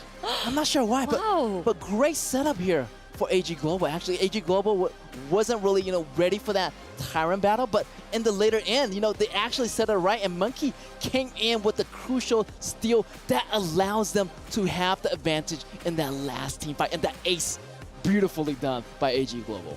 They read the composition that their opponents has. They know that Garo definitely will be the core. So everyone giving up the things and they're just targeting at this Garo. Nice job. Oh my goodness, that was crazy. And let's go back to the Cilio and let's see what they have to think about that. What a match! This was a screamer, man. Like, it was up until the last minute that we could see. It was always in the air. But come on, that last fight, amazing. Absolutely brutal, to be honest, because the early game wasn't necessarily going in AG's favor because we saw that Garo was getting activated. At the 8-minute mark, we saw Myosotis on the Monkey come through as well, starting to scale, but it all was down to that Shadow Tyrant fight. If they didn't steal that, we could still be seeing the match going now. I mean, it was absolutely crazy to see that still in the end. I think that still, like you mentioned, look at that gold graph. Look at that. I mean, Team Secret seemed like they were in control. Me and you were talking about it, Blam, in terms of that Garo pick. Will it come out in handy? It was only really the Menki, the one that had the shielding in the end. And Garo didn't really have any protection. That is exactly what happened in that last team fight with Menki being able to jump in. You also have the Yuan going in as well. It's so difficult for the Garo to actually protect herself. It is really difficult, man. Like, it's just very hard since Garo needs so many items. It was coming to that moment, right? Like, it's just coming into the moment where Garo's damage was already online, but there's no protection. There's no one that just gonna keep an eye on Garo, and just the choice of Sun Bin and Yu Huan is just insane. It's just a completely different kind of defense. Yeah, I know. It's all down to, and as you can see with the gold graph as well, is the 9K to the 8.8 of the Ali. The Ali's gold only really started to sort of build less of a gap in that last little bit of a team fight. But other than that, we had a lot of disparity in those gold differences between the two teams. But 9 kills to 8 is very close. I felt like that Ogryn Clash Lane pick as well didn't really work out too well for AG Global, especially in the early phases. We saw that one time the Ogryn was trying to flank the whole of Team Secret, a bit of miscommunication there, but I feel like the Q1 in the mid lane was insane. As you mentioned, Blam, that Ali in the end only really got 2 kills in that final fight. Before that, he was actually 1,000 gold behind the Garo.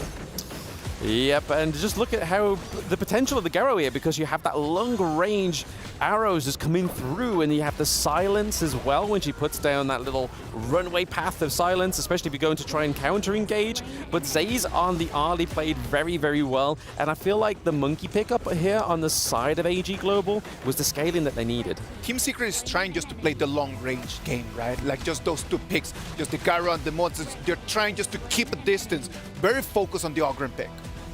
No, for sure. I felt like they really wanted to try and kind of lock that down. I mean, I feel like AG Global are kind of like KPL Dream Team V2 in terms of the draft as well.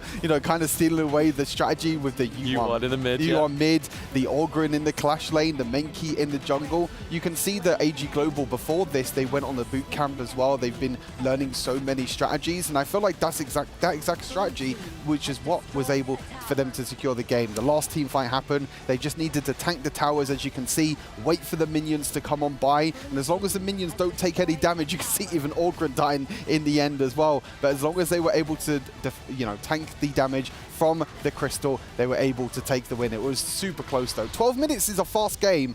but Team Secret were just one team fight away from winning it themselves, and that's all what it came down to. Team Secret had control of the game up until that moment, right? Like, they lose that fight, and that ace is just mortal, man. Like, it's just fatal for them. The ace over there just meant that the crystal was gonna fall. Yeah, I mean, that ace probably wouldn't have been as successful if it wasn't for the minion wave down in that farm lane as well, because if they didn't have that minion wave, they would have had to sort of try and do something else with one of these other two waves, which by that time, they may have got to the high ground turret in the mid or the clash, or they may have not even got all the way to the high ground turret, because we saw there at the end that some of the Team Secret members were respawning back. It's just because of everything in the right time just meant it was written in the stars. It was written in the stars. All the 5 players from HG Global were amazing, but at the end of the day, there's got to be an MVP, and that's going to be Tinlin on that Sunbin 009 KDA. Perfect combo, that Sunbin and Yuhuan. Amazing. It was just a great game. Taking a note out of VKS's book, I feel like in the end. I mean, the Sun pick in Sunbin pick, in general, has just been such a power pick, I feel like, in this tournament, and especially in the quarterfinals as well. Just the utility that it offers, the extra healing that it offers as well. There was so much healing on the side of AG Global, right? You have the Orgrin healing, you have the Q1 healing, you have the Sunbin healing. Sunbin kind of works as like I call it maybe a budget Dolia in a way, whereas like, in a way, like, she doesn't have the ulti reset, but she has the extra movement speed instead, so it's kind of a different version of Dolia in a way, but still offers the same victories in the end as well. And AG Global, 1 game away now. I love the way that you put it right over there, man, because everyone is just so Dolia focused right now that other options are starting to pop up, like the Yuhuan, the Sunbin. Like, this is already open for everyone over there.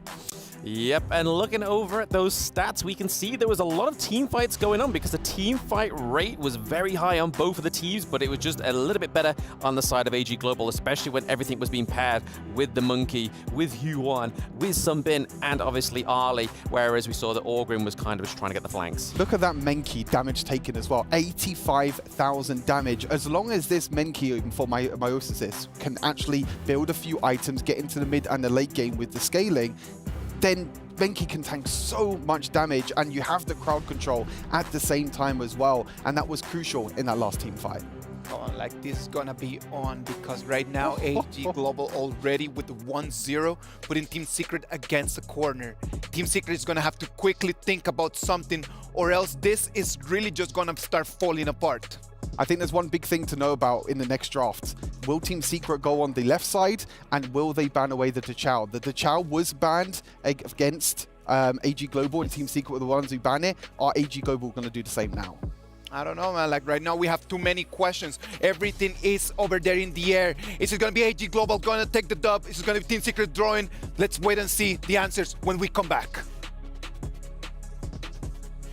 Let's go. We are in our final matchup of the day. Who will get the last ticket? I feel like TS definitely are feeling a little bit nervous right now. They might have to pull out their best composition. Maybe the Dachau Fuzu combo. What do you think, Nora? I feel like if they choose to stay on the blue side, they do have the chance to let this Dachau as an open choice. But AG Global, I feel like if they want to secure the win, ban it away. No more Dachau, because I would say back into Season 2, that was a 100 winning rate Dachau strategy on the side of TS. And so far in EWC, they are only allowed to play that Dachau twice. One was that play against LGD, and one was that play against Kagendra. And definitely they just totally outplayed the opponents as long as they got the Dachau. Yes, and TS right now not selecting the Dachau strategy. Yeah, OG Global just... Yes, planned away already. So great strategy here from AG Global. Yes, yes. And TS go for this mine. They actually, mine has such a high priority. Really surprised me a lot on the side of TS, because I would say Shisan is one of those heroes who can play utility mage well, but mine, I always hold my perspective upon this hero use. Yeah, I feel like mine is more like a risky play. I mean, a little bit squishy, but still, he can make a lot of stuff happen. Yeah, it depends on the play style, and right now TS go for this Luna pick. I like it. TNX is going for the signature hero, letting him to carry the game. Yes, and TNX is really known for that hero. Also, you know, Lady Sun is going to be on the scene. Maybe we might see, you know, main pair up with that Lady Sun to enhance that damage. Maybe. And also, what really really surprised me a lot is that I am tired about that Musashi pick against Ogren. So finally, something new. Give me something new. Give me something spicy. Luna will be the answer. And here is going to be Lady Jen on the side of AG Global. I really like this pick, actually. Lady Jen does a really, really good job protecting herself, using that second ability. Also, you know, it counts kind of like a utility mage, you know what I'm saying? Like, putting the go resources in the hands of the jungler more, in the hands of the ADCs more. So yeah, I feel like Lo and Ogren are going to have a more better time here, getting more resources, maybe away from the mid lane, you know, kind of squeezing that little extra resources for their carry. And I feel like maybe there's still going to be a possibility for AG Ladis Ogren to play at the top. They may have another assassin as the jungler. Or maybe it might be the Musashi that AG Global might play, to be honest. Because I do see the possibility as because they are lack of control ability. And they need someone to lock down this Luna. Luna's going to be really, really high mobile. So definitely Musashi would be a great choice. Or they can go with the, you know, the safer choice, you know, like another safe support or Limpo to do the knockup, or more just, you know, some kind of, you know, AOE, you know, stun ability to lock down this Luna as she's going to be flying around all over the place. Control ability, that it will be. And for TS, on the side of TS, I would say Limpo can be a nice choice, and Sunbin also going to be a nice choice. It depends, but still, the priority on the side of TS is they need to make Luna feel safe in the early game. And apparently, Byron was banned away by AG Global, so they need to have some really solid top laner. Yes. To you know, trying to help Luna out with his blue buff. Definitely, the early game, definitely. I feel like an invasion coming in from AG Global if the top laner might be a little bit weak here for Team Secret. So Team Secret definitely need a strong top laner and a lane. Great choice. Also with Cheyenne, gonna be really, really sustainable in the beginning of the game. Also, Alain, once you survive, do that 5 minute, 6 minute, Alain is gonna be super, super powerful, and he's gonna be like the main guy to take all the damage, to take in all the damage, and to deal all the damage to the backline as well. Yeah, but since Taiyan is out, Musashi had an even higher possibility to be picked out by AG Global. I do have that kind of sense, actually. Yeah, I feel like it's a perfect choice. You know, his ultimate, you know, kind of counters a lot of the heroes here. You know, counters Luna ability. That's what I mean. Counters Cheyenne's healing ability. Yeah, they don't even have to buy anything Here we go. Yeah, no anti-region item is necessary because Musashi is going to be the man to do that job. Exactly. So I feel like the draft, I do like the draft that AG Global's coach do, you know, so far for 2 games. I would say he definitely won LTS. For this chessboard game. I love it. I feel like AG are playing chess right now while the rest of the people are playing checker. So yeah, definitely AG's Global's coach is thinking really, really deeply. The PP has been fantastic here. I'm all in here for AG Global. Yeah, and so I would say since TNX is picking out his most signature hero, Luna, if he can do so well, then I do believe that he can lead the game and help TS to make it as a 1-1 tie. Yes, but they have to be really, really calm and stable here. Yeah. If they make one single mistake, it's going to be really, really hard to recover. Great start here on TS. And I like that Alain, you know, help Luna to get that blue early, so TS is not going to worry about anybody trying to go for their jungles. It's going to be in a safe opening. And speaking to that, with this Ogren at the top, Ogren can always gain in the winning lane on the top side of the map, so no worry about him. And at the bottom side, it's going to be quite even up. So both teams were just, you know, trying to let their jungler to have the chance to up to level 4, and that will be the time for them to make something happen. Ooh, to be honest, I'm a little bit worried here for Team Secret. I mean, this is going to be a game point for AG Global, and yeah, they might either in a 1-1 situation or they have to go home right now. It's the quarterfinals, man. This is going to be huge here. The stakes are so high right now. And here is a very interesting story on the side of TS, is that the original name, the original ID for TS mid laner, Shisan, was Loom. Exactly the same spelling. Oh, wait! Wait a minute. Luna almost getting taken out. He has to use that double ultimate just to get away here. A little bit of crazy abilities here going on. Such an early moment, but I thought Tennis almost went out right there. What just happened? I mean that the reason why 10x was there is because he is trying to have one more mid lane wave, helping him to accelerate the farming pace. But the problem is that they didn't really check the vision. They didn't really check the level about the Musashi. Myosotis already got his ulti, and right now it's gonna be Myosotis making the same mistake. But with this ultimate locking down, it's gonna be a pushback, and it's going to be the first blood goes over to Myosotis. Let's go. Look at that. Ultimate on ultimate, and that's going to be a trade-off here. And wow, such a great beginning from both sides. Getting the first blood for AG, but however, you know, TS also picking up that evenly trade.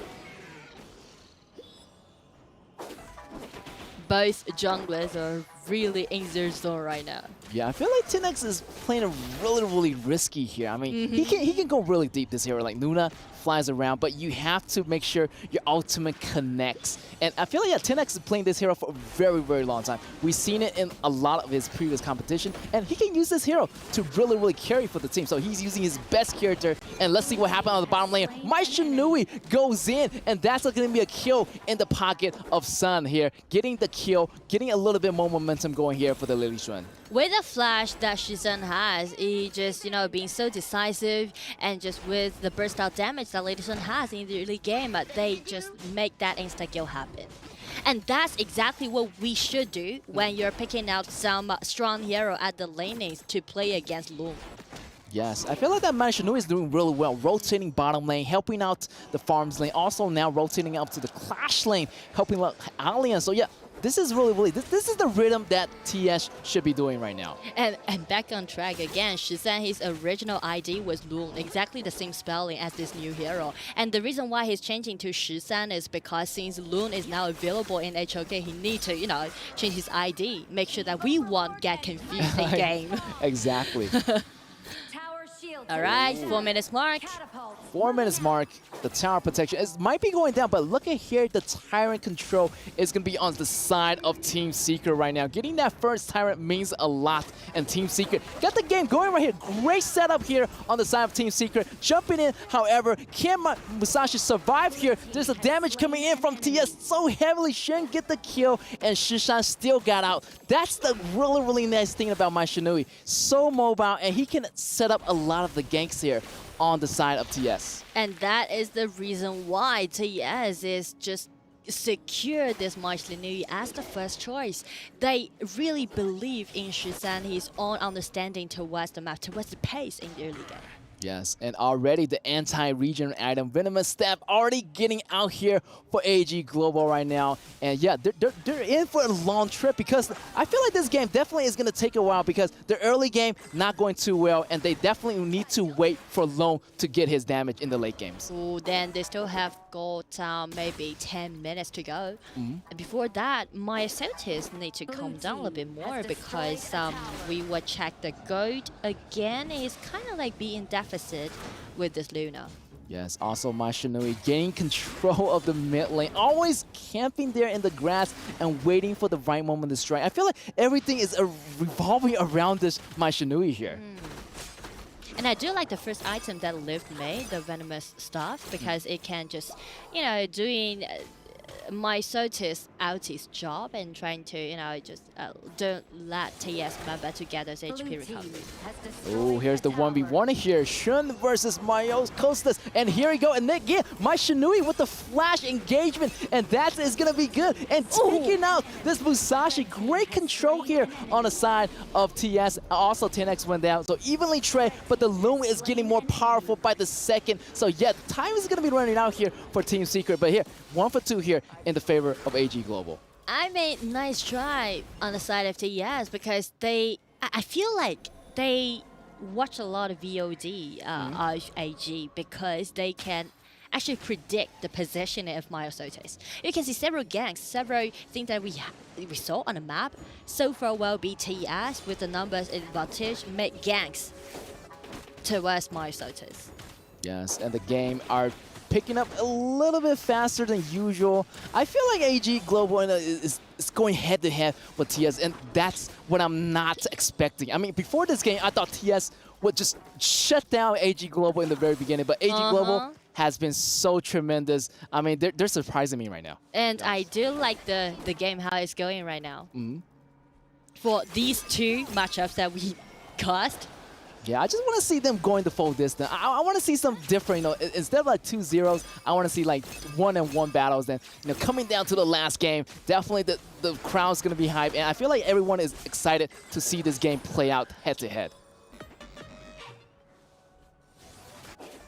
And it all depends on TNX, the jungler, the captain of TS. Oh, my Shinui trying to make something happen here, a little bit risky, but they need to do something a little bit risky to make sure that miracle happens right now. TNX still waiting for that position, but the jump in almost getting initiated here. TNX had to get away here. TNX a little bit risky. I like his play style, but he has to watch it. But that damage on AG Global is building up. 50% HP already, but he still to choose to push the bottom lane here. They might be a little bit risky. Musashi also on the bottom lane here. Can they go for a 1v1? But look at that here. Sosa's waiting in the grass. Musashi going in the back. He's coming in. Coming in. And that's going to be trouble for TNX, but no initiation from Musashi here. They're trying to guard their mid lane tower, but Alin doing his job, pushing on the top lane. I mean, I do like the way how TS is microing the game as usual, because TS is not this kind of team that is really in favor of doing engagements. Yeah, I feel like TS is improving from the first round. They're more calmed down. They're not in a rush right now. They're trying to make sure everything is in the right position right now. Here we go. Musashi jumping in. Ooh, Ogren jumping in, but look at here. My Shinui coming in from the back. The engagement was good, but here Musashi jumps in, getting rid of their backliner. Sun goes down. 10x take out Snow. Snow goes down. Lift goes down as well. That's going to be 2-1. 3-1 here. AG goes down. 4 members. Double kill on Shun. Shun goes down. That's going to be a 2-for-4 trade here. TS is on a roll, and they're getting the top tower as we are speaking right now. This is a 2-4 trade, and TNX with such a healthy HP bar, he just, easily switch in and just force out the ulti that Zai Zai has. Now everything is under control on the side of TS. Yeah, TS is having great momentum, and I love the engagement for the Mai Shinui. Almost every single time, you can see this Mai Shinui is waiting at the right spot to jump in, using the flash to its ultimate advantage, using the first skill, using that flash, it was able to drive the extra distance and goes in, helping their team to initiate. And I do want to put Alien under the spotlight, because Xuan, he's jumping in, using his ulti, and just block away AG Global's members and build up a really comfortable setting for TNX, make that the double entry coming in and make him to be so dominating during that kind of engagement. Oh, this might be a possible turning point here for Team Secret, and now they get the Tyrant. Now they got the successor Tyrant here. They do have the advantage here. They can start the fight anytime. Here's going to be trouble here for Musashi. Can he get away? Here's going to be Alain getting on Musashi. Musashi still chooses to jump in anyway. It's going to be really, really risky here. Low in the back, and Alain still pushing in the mid. So yeah, I feel like AG definitely needs to slow down right now because they do not have the Tyrant buff. And MySotis really need to, switch his target. From now on, just keep his eyes on this Taiyan.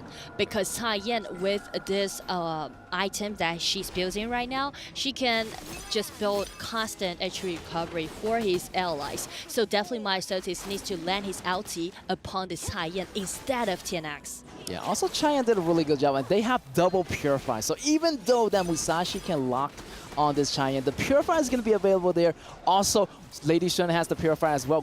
Great strategy here, getting away those CC controls from Musashi. Yeah, I feel like TS definitely thought a lot about this composition and how to block away their ultimates coming from the Ogren or coming from their Musashi or coming from their Lady Jin ultimate. And they began to snowball the game from now on, since we can see a 5,000 gold lead and another insta-kill down by TNX. Signature hero, always lovely. Yeah, I feel like he's really confident right now. He's just getting warmed up. And yeah, I feel like everything is going so well right now for TS. And this is the TS I'm talking about. It's so reliable when you see your teammates, when you see your core players picking out his most signature hero right now, and they are heading to the high ground tower with this minion. I do believe that they can just easily tear it up. Yeah, I feel like also Cheyenne healing the entire group, so they don't even have to go back to the fountains right here. And now they can take the objectives as freely as they can right now. They got every single, pretty much almost all the map control right now on the TS side. Yeah. So on the side of AG Global, I would say they need to figure out what might be the time for Zai Zai to be fully decked out, and they need to do punches upon TS instead of everything just went so chaotic. They need to use this burst of damage that they can do, you know, trying to find some chances out. But right now it's going to be Musashi again jumping in and instantly be killed by Sun. Here comes TNX again with his ulti available, and Alin just coming in, force all of these members from AG Gaming coming back, and it's a nice stun, but the tower is still going to be on hand of TS. Yes, and it's definitely coming in at the end of the game right now, as all the high ground tower are just getting destroyed right now. But still, Team Secret are still slowing it down. They're waiting for the Dragons to come in from the bottom lane right now, then go for the engagement. Definitely not to rush, as they already rushed it in the first game and did not work out. They need a secured victory. The Dragons are moving in right now. Here's Alain jumping into the back lane here. Here's Slender already activated, but it's not going to be left. Livs goes down. Here's Alain pushing it already. So much damage on TNX. TNX going down as well. Shun goes down, but however, the Dragon are in, and the tower are getting clicking. Crystal goes out. Congratulations to Team Secret getting that second battle win here. And this is so far the first 1-1 tie in our Invitational Midseason. That's right, and that's going to be the quarterfinals. One more match to go. I feel like this match definitely is going to be head-to-head, and the third match is going to be even more exciting here. Yeah, remember the first prediction that we made before the show? I said it will be a 2-1 on the favor of TS, and it's going to be a one more match to go for them. Yes, and look at here, 10X celebrating as he's pointing his fingers to the camera here, and knowing that they're not going down easily. Nice game, and last match to go. Congratulations to Team Secret over there, just taking this and just pushing it to the last minute. It's going to be our third game that we're going to be able to have. Right now, 1-1. 1-1 indeed. I mean, this was the game that we did say was going to go the whole distance at the beginning of the match, and even Nora said it was going to go the whole distance. So we've all literally got a collective mind knowing that this one was going to go the full best of 3. I'm glad that one of our quarterfinals went the whole way, because even though we had 2-0s, I mean, the last series in general was a pretty close series, but this just shows how close these teams are together. And I think it just shows how much AG Global has just grown as well. Even in this game, they did struggle a little bit. They did try and keep hand in hand, though, against Team Secret. It was really difficult for me to understand exactly what was the strategy from AG Global, because if you have the lone pick over there, but you do not actually give the resources and the gold to lone, what are you expecting? Like, he's supposed to be the main damage dealer. What are you up to? Yeah, I mean, it didn't quite make too much sense there. I mean, like you said there, it was not giving over the resources to the Lung, and you can kind of see that the only time that it went into AG's favor was towards the beginning of the match, but there was a lot of times where Team Secret just had the better upper hand in these fights. Like, their engages was just like 10 times better. Yeah, I feel like in general we have to shout out TNX in this game on one of his pocket picks on Luna. This is something that he played quite a lot during the Season 2 Invitational, and a pick that he's already played in this tournament, but he's been kind of falling back on the likes of Musashi, kind of playing for his team, playing the tank, but it just shows that this player can step up when it really matters most. When his backs are against the wall, TNX can show up on a carry like Luna and pop off like in this game. It was lovely just to see Team Secret just coming back to what we are used to, right? Like just that dominant, very aggressive game style. No, 100%. I totally agree. Yeah, it's a bit of a wake-up call, I think. Game 1 was for Team Secret. They thought, oh, okay, we got to take off the gloves now and go bare knuckle-fisted going into this. And you really see it with obviously TNX's Luna pick. We see Sun on the Lady Sun, and honestly, I'm really shocked that AG Live didn't go for the Princess Frost, because as we know, that is one of his top picks, and the Lady Chen just wasn't quite scratching that itch for me. For me, in this one, it was not only about TNX, man, but it was about Xuan coming in from the flank and then just really just boxing in the whole AG Global. No, I think the really big thing as well is that you need to try and get, I mean, it's Ogren Clash Lane as well. Is like, it didn't really work out too well in game number 1. In game number 2, they actually unfortunately lose with it as well. It's going to be interesting when we go into game number 3 when the draft happens. Are AG Global going to go back on the blue side for this next game? Yep. And is that they're going to open up the opportunities to maybe pick the Ali as a first pick, which was such a huge carry for them in game number 1. So even though I feel like Team Secret performed a lot better in this second game, I still have the upper edge at the moment to AG Global to try and take this one down with them being on the blue side. So you do actually believe that AG Global, even though they just lost this game, they still have a better opportunity of just making it to the semis? I feel like they have the advantage to kind of go over to the blue side. They'll be able to get that first pick. Yep. We also have to remember that Team Secret have to force out the Chow ban as well. So that's kind of a ban already off the board for Team Secret. So that means that AG Global can target ban some of these heroes and get something powerful for themselves.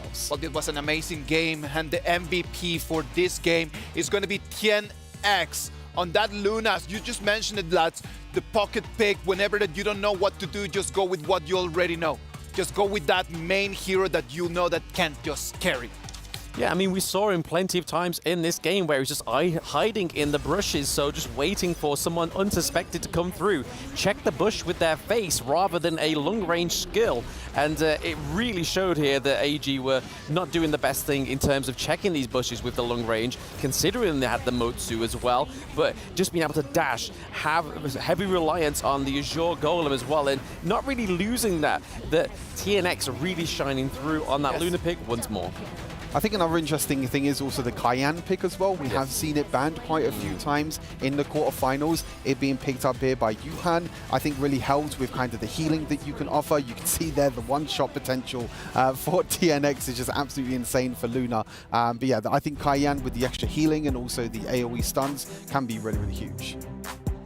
Yes, a lot of damage coming out there on the side of TNX, and it all does go to that Luna pick. It's just 85.9k damage. A little bit of a falling short there with Lung with the 74k, not quite up to that scratch that we've been seeing throughout the rest of the day where it's been like 100k, 93k. So like you were saying in the beginning part, the resources just wasn't going over to Luke. It was just a very difficult game for AG Global. Well, let's learn a little bit more about them. They are a very interesting game. They have a very interesting team, I'm sorry, full of amazing players. What about if we just check out a little bit of them?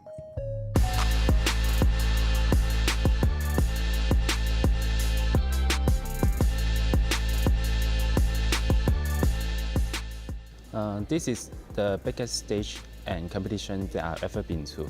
And this is grand in scale and has lots of strong opponents.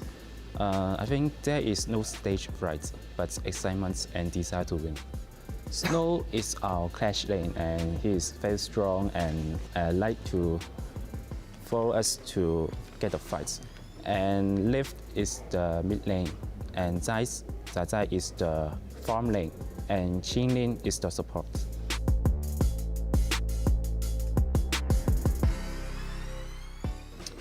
Actually, I'm very nervous during all of the competition games, and I will remain silent and I will keep silence in my heart. I will not listen to anything. I want to stay calm and I can be good in the game. Our goal is to lift the trophy. Although we know there are a lot of strong teams in there, but we will try our best to get in the final. 心怀荣耀，勇往直前。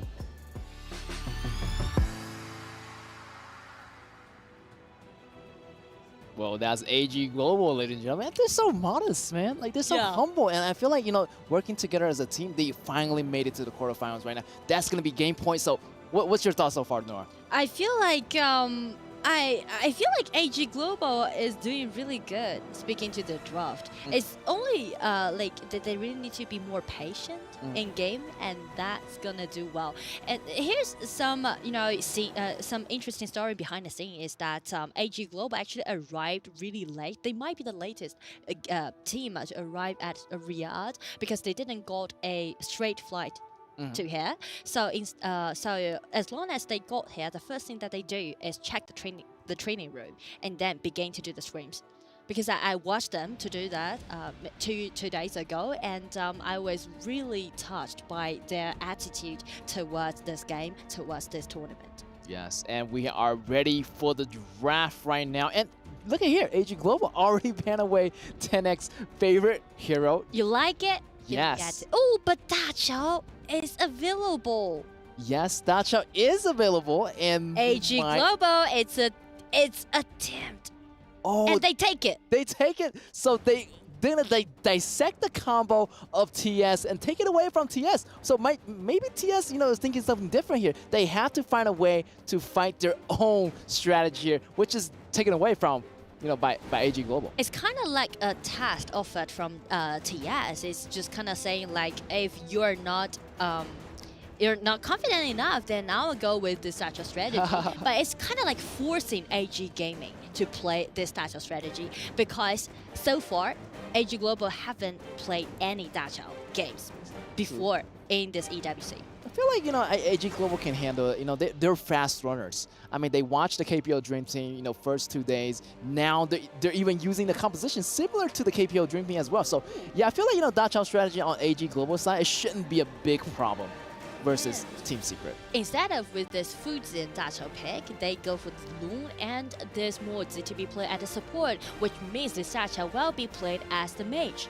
Oh, very, very interesting. I like it because it's really prevalent in KPO. Yes, yeah, I never thought of that way. Using Dacho, playing as the mid, and maybe we won't see any Fuzi, because since this Dacho is going to be mid lane for AG Global. Because the way that how we're gonna piloting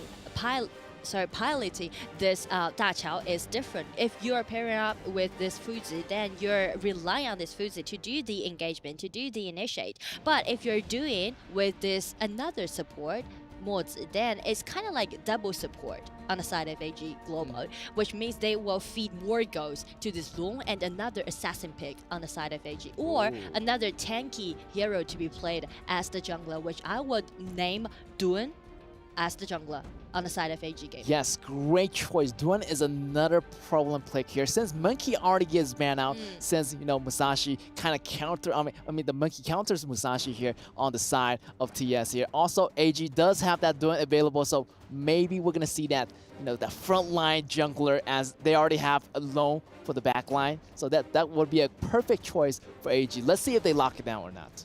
And here's something for TES to dealing with right now. Either they're gonna empower their bottom lane paired with this Taiyan, or they will need someone to do those compulsory pushing, just block AG's members away from the elevator provided by this Dacha. Yeah, definitely something to push that, like someone out of that second ability by Dacha, so nobody would go home. So that's going to be really, really crucial here from the side of TS. They do have the knockup, so yeah, Limpo is out, so they have to have someone else to do the knockup here.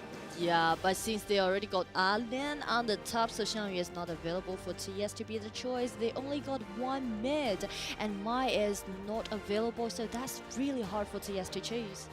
Or Shangguan can be a nice choice. Shangguan, burst damage-wise, definitely is a great choice to aim at the back lines of AG Global. But look at here, great Warriors combo. Instead of doing, we go for Kaiser. Kaiser is another great option here. Using the ultimate can do a lot of tanking. And in the beginning, level 4, definitely it's going to be a really, really strong period for Kaiser here. It's playing as the same role as a Duan, but he can be stronger than Duan as long as he got the level 4. Yes, and also Mai on the top side here. And yeah, this Mai probably going to be jumping into the back line, doing a lot of assassination. So that better watch out here. TS definitely need to find a way to protect this lady student. Oh, it's so tricky for TS to do. AG Global, so far they really did such a nice job when they're doing the draft. And Angela will be the answer. Nice one, I like this. Yes, burst damage on Angela level 4 also really prominent. I mean, they have some really nice burst damage going on here for TS. So yeah, both sides I would say, you know, great job on the BP, but I'm a little bit leaning towards AG Global a little bit more since they got that loan here. Yeah, they got the loan, they got the Angela, so definitely they had more opportunity to make something happen from the very beginning. And on the side of TS. And as you said about AG Gaming, since they got this Dachao to be played as the mid laner, I'm wondering what kind of micro they may did in this game. Yeah. And we should never forget this is the match point. So last game, last ticket. That's right, last ticket, and the stake is gonna be really high. And this is the first time we've seen Dachao play as a mid laner. Oh yeah, so far in the Invitational Midseason. So this is how it works, right? You will let this Mozi with this Dachao always be together and always play around with the Long, helping him to have more gold and feed him up, and just use this Kaiser as the tank and send Kaiser home each time during those engagements, and helping AG got a second chance to do those invasions. Yeah, you can treat you know Kaiser as a sponge, you know, absorb all those damages. Yeah, that and way. every single time, I feel like TS is gonna waste a lot of the skills on this Kaiser, which is gonna bring me in more opportunity for Jai to go in for the kills. But speaking to the lanes, I would put my money on TS because Angela can always clean the mid lane, has the priority, and with this Tai Yin and Lady Sun at the bottom, they can do a nice job against this Lord. Yes, AG has to be careful early game as the rotation is going to be a little bit faster here for Team Secret here. Also, you know, Kaiser level 4 already, double buff. They might meet in the mid lane where they're going to start the party right away. Ultimate on the Kaiser so early. Can 10x get away? The push from Mords is going to keep coming in. So dangerous. Another one. And that's just the first blood. The control from Dachao with the after effect ability on the second skill. That just very much, just exactly enough to take down 10x. What a great teamwork by AG Global. In such an elegant way. I almost thought that TNX can make it, get it away, but the thing is that Qinling used the Mozi combined with the flash, just change the direction where his second ability will land and help him to do kind of like the small but sufficient damage, and also the continuing damage dealt from this Dacha's first ability helped him to get the first blood. Yes, and that's just the icing on the cake. Yeah, I mean, the flash was crazy, gained the extra distance, and you know, 10x never thought that would happen. But I feel like everything is on the right time. Timing is perfect right here for AG Global. Great beginning, and yeah, 10x definitely need to be, you know, be extra careful here. So many CC controls on the side of AG, and that you know, Dachao's the control is so annoying in the beginning. Two controls, knock up, everything is there from the side of AG Global. That's kind of frustrated for TNX to, you know, suffer from that kind of CC control. But no worry, I feel like they're just a slight small mistake, you know, minor setback, no worry. I feel like 10x do have that Musashi. You can do great things with that Musashi combo. Just wait for the right moment. And I mean, I feel like they do have the rotation, you know, priority in the beginning, so it shouldn't be a really big problem in the end. TNX already heading to the top. Both teams are doing the preset for the Tyrant in 30 seconds. Ooh. And TNS might set some ambush happen on the top side. Yes, both teams are doing really careful setup. I feel like definitely like everyone is keeping their eyes on this objective. 10 more seconds for the Tyrant and the Overlord to go back. And as you can see, 10x is on his way to the bottom lane area. They're ready to take on the Dragon, but still, here's going to be the Overlord and the Tyrant popping out here. Kaiser going down through here. Angela popping up, trying to deal some damage to Qinling. Qinling still got out of here using that second ability, the elevator, to go back. There's still enough time here to come back for this Tyrant here for AG Global. ultimate on this AG Global, and that's going to be it. AG Global grab the first Tyrant, and that's going to be a great start here on the side of AG. And they're showing their understanding using this touch out.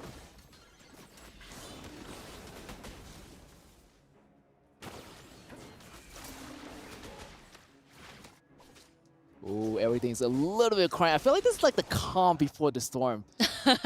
That's right.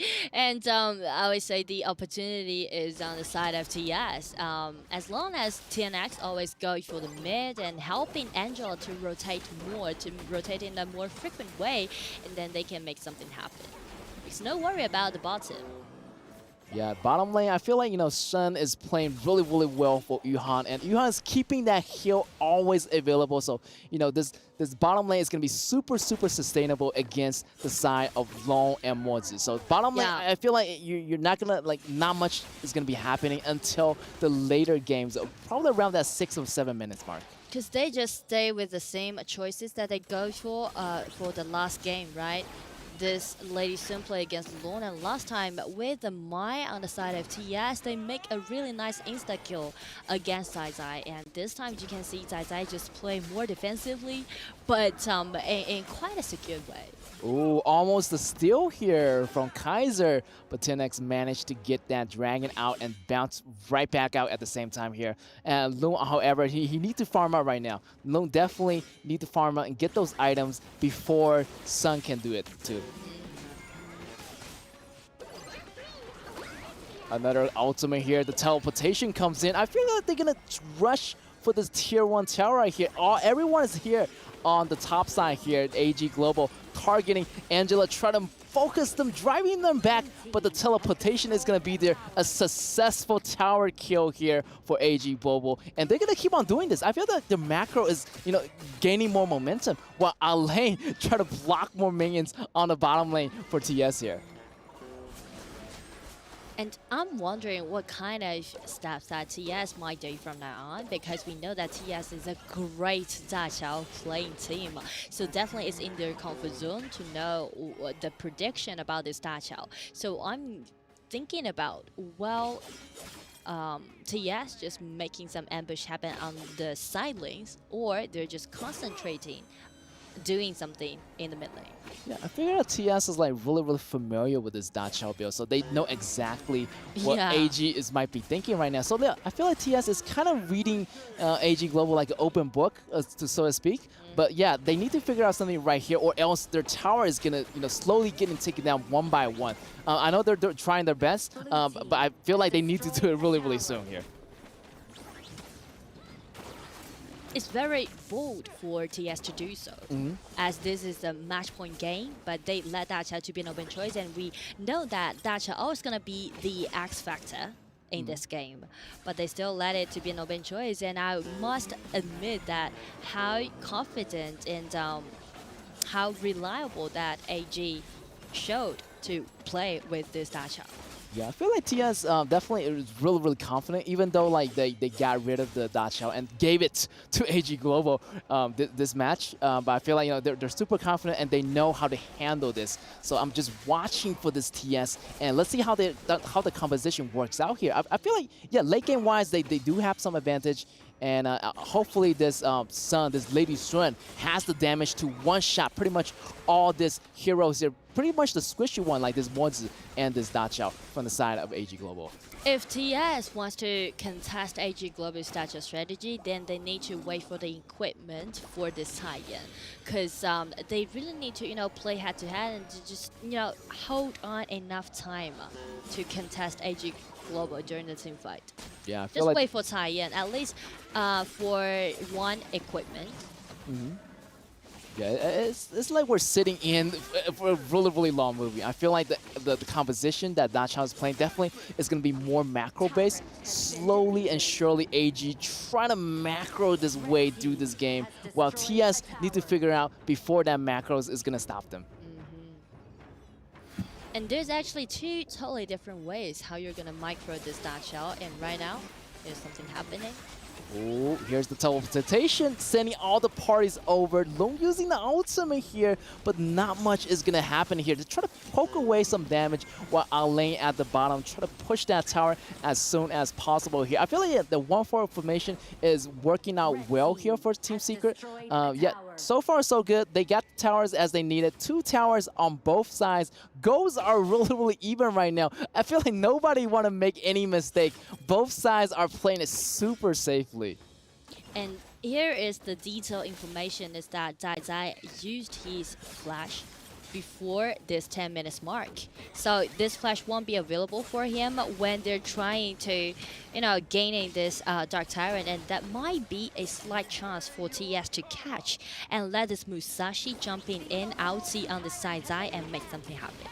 Because both outsy and flash is not available for Zai Zai so far. Yes, that might be super dangerous for Zai Zai. And maybe TS already know that. They try to go around this dragon pit. Let's see what's going to happen. Everyone's going to be arriving at the scene. They're going back and forth, try to see each other, try to test each other, try to grab this dragon, but the smite is already ready. Here's Mai. Snow jumping in, doing some damage. Also, Alain jumping in, doing some damage. The smite is going to be good on the AG side. Getting that smite, the battle is going to be good. It might be the first representation here coming out from AG. AG getting the kill. Also, 2 members down from both sides. The battle is still going. TS does have a slight advantage on the terrain, but what about the damage coming from Lone? Lone's damage is so high with the buff coming in from the Tyrant. It's going to be even higher right now. So far, so good on the side of AG. Getting that dragon, also getting the more damage for Lone. I mean, the patience, the composure that I can see from AG is that the layers about that team fight is really, really beautiful because they are not in a rush. First thing first, let's watch the replay. They let Lone to do this burst of damage and take that Shizen down. Oh, that was actually at the end of the game. But as we can see, TS trying to make some clean up about the battlefield, but there's no more boosted damage sufficient as long as Shizen has been taken down. And Lone is playing just like an assassin, getting at the rear and just make this thing happen for AG right now. Yeah, AG, I mean, Lone does have a sufficient amount of damage already. Kind of like an assassin, but it is going to be super, super squishy. That's why the ultimate is going to be there. Also, the teleportation already the teleportation. there. Yes, but it's going to be really much like a glass cannon build where you can use the second ability, use the first ability, enhances all the damage, like right there, almost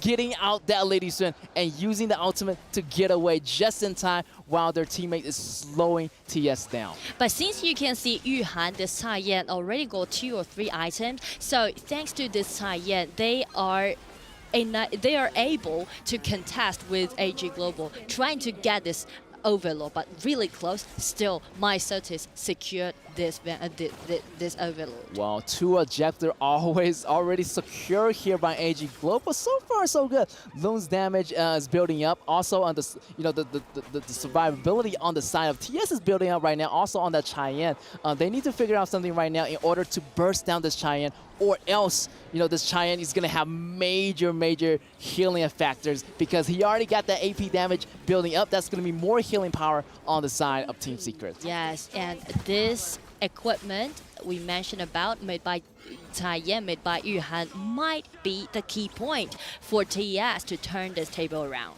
Yes, and we are looking at the trophy right there, that medallion. Who is gonna get their hands on that gold medal? Definitely is going to be the battle here. AG Snow jumping in. Another great clean kill. But what about Sun? Suns go down for 1 support. The battle is going to be happening. Lone using the ultimate jumping in. Here's going to be Alain taking a lot of damage from the side of AG Global. AG Global getting the Alain down. 3 members down from TS. I'm a little bit worried here. The Dragons are on the top side here. This might be a repeat from the first match. Only 2 members stopping them right now from the Great Crystal, and the Dragons are moving in. AG Global is going to be always almost so close to that ticket right here. And here comes Musashi coming in 1 versus 4, trying his fast to save his team, and only Angela left. It won't be enough for TS to guard their crystal. Here comes the Vanguards coming in. It's going to be one hit for AG Global. Win out Team Secret. Again, the 4-1 jinx happened again. It's going to be the credit that we are going to give about All Gamers Global. This is crazy. I thought TS definitely was doing really well, but what an upset here. Crazy. The 4-1 jig, it happened again, and now they got the last ticket. Congratulations to AG Global. Such a nice game, such a nice play. I mean, from the coach's preparation that we can see from the draft, each draft he just totally won out the other side. And also for those players, they're putting all of their efforts in there, just being so dedicated into the game, and at the same time being so modest, because they know this is not going to be the end of their journey. They need to make a solid step-by-step, guarantee each game, and trying to make the chance to be fulfilled. Wow, this has been crazy. Weibo Gaming out, Team Secret out. Like, this is insane. I never expected this to be happen on the third day of EWC. But I like it. This is esports, you know, this. And also, this is the sportsmanship, you know. You can see the composure for AG players. They know that this is not going to be the end. I do like the gesture that Xinli always down, try to calm down his allies, because they know they're heading for more. Yes, and definitely. We are heading for more. TS, great respect to their team for making it into the quarterfinals, but only one team today from these two teams are going into the semi, and that's going to be AG Global. Last game, last ticket, and it's going to be AG to claim the last ticket, getting into the summer. Congratulations to them again, and really looking forward to seeing them play in the summer, which will be the game to play against VKS, I guess. Wow, that's gonna be so awesome. Or KPL, actually. KPL, yes, and we're really curious to see how the analysts gonna react to this. Let's go to the end right now. Always good to be back, and here we go. We are joined by Myosotis from AG Global. Congratulations on the final wins. I believe that you're experiencing some roller coaster mentally because you know 3 games in total. How do you feel entirely about these 3 games? 我们今天这3局比赛，真的心理这个心路历程应该是非常精彩的，跟我们来分享一下吧。其实这几把前2把吧，我们前期做的其实都不好，感觉都是有点小炸，然后我前面就有点太急了。掉点也挺多的，然后最后一局可能就教练还有队友们都给了我信心嘛，然后让我沉着冷静，然后我静下来，我感觉我们只要那个沟通放缓了，给队友信心，相信队友，我们就能赢。Honestly speaking, I think I made few mistakes in the previous 2 matchups because I am personally in such a hurry, and we did not do well in the early game especially. But after all, before game 3, my coach and my teammates told me that they have the confidence in me, and myself tried to stay calm in the game, and well, I performed well, and everything just goes smoothly, and we won the game eventually. It is a mental game at the end of the day, right? Amazing. Well, now, congratulations. Going to the semifinals against KPL Dream Team. How do you feel about that? 当然了，就是再次恭喜你们进入我们接下来一个赛段。但是呢，明天的对手会是 KPL 的梦之队。你感觉怎么样那场比赛？这场比赛我们就其实我们把我们训练赛的东西打出来就行了，就是让国内最顶尖的选手看一下，其实我们。海外外卡队其实也是有实力的。All right, we wanted to explain and demonstrate every single aspect we have during the scrims and show the top players from China, from KPL, that we as AG Global had something in us and just want to show the world how great we are as a team. Well, tomorrow could be a surprise. We might actually change the story and change the narrative. You never know what's going to happen. Of course. So now it's time for the key handover. So the representative of the challenger itself right now will be coming in and presenting to you their key.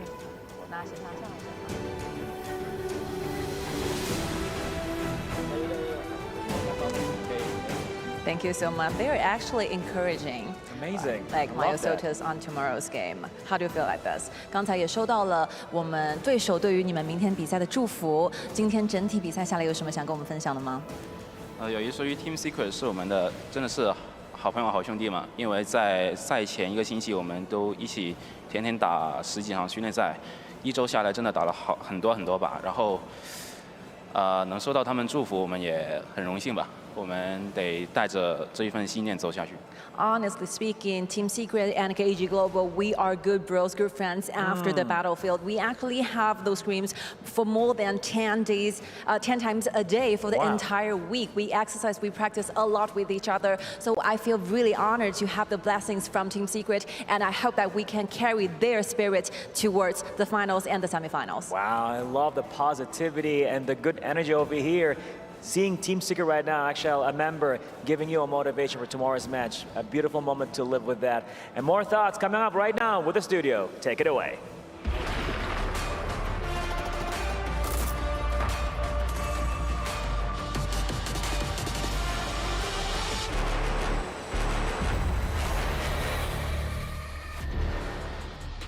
HoK Global comes in, takes it by the neck, and they're gonna go to the semifinals, top 4. Tomorrow they're gonna be facing KPL Dream Team. HoK Global, what a performance. What a comeback from them as well. Like, if we think about day 1 HoK Global, we think about season 2 Invitational HoK Global as well. This team looked completely different to the EMEA finals that we were casting. But this is the HoK Global that we know. This is the HoK Global that we love, and it all came from that Dachau mid lane. Absolutely. The Dachau mid lane, for those that have not normally seen it in the mid lane, because we haven't seen it much on the streams, was being built more as the magic damage. We saw the stuff of like the venomous staff coming through to kind of counter the heals from Taiyan, and then we saw the Mask of Agony and other magical items come through on that build. But I just want to reiterate, a broken clock is right 2 times a day. Blam has done less learning than Kindo Fu yesterday, so thank you very much. I also did it as well, so hey, we both got it right. You know what, man, like even the audience right out there, man, like they just didn't get it right. Like the STC play predictions, 72% to Team Secret, 28% to HoK Global, and that 28% right now with a smile from ear to ear for sure. That's probably Martin voting about 10 or 20 times in the same voting section, to be honest. But yeah, I mean, Team Secret, of course, come in as favorites, but I feel like HoK Global from day 1 to day 2, that meta shift that they did as well, the picks that they came in with as well,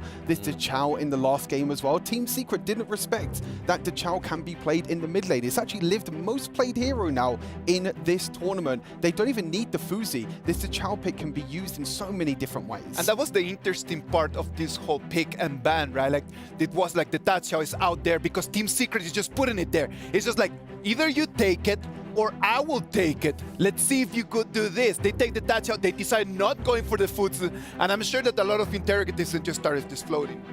Yeah, and I mean, HoK Global definitely rectified that error that they had in Game 2, where none of the resources was looking like they were going to Lung, but this time around, Lung with the 10k and just peeping the Lady Sun towards the end there, and actually not getting a single death in that game as well.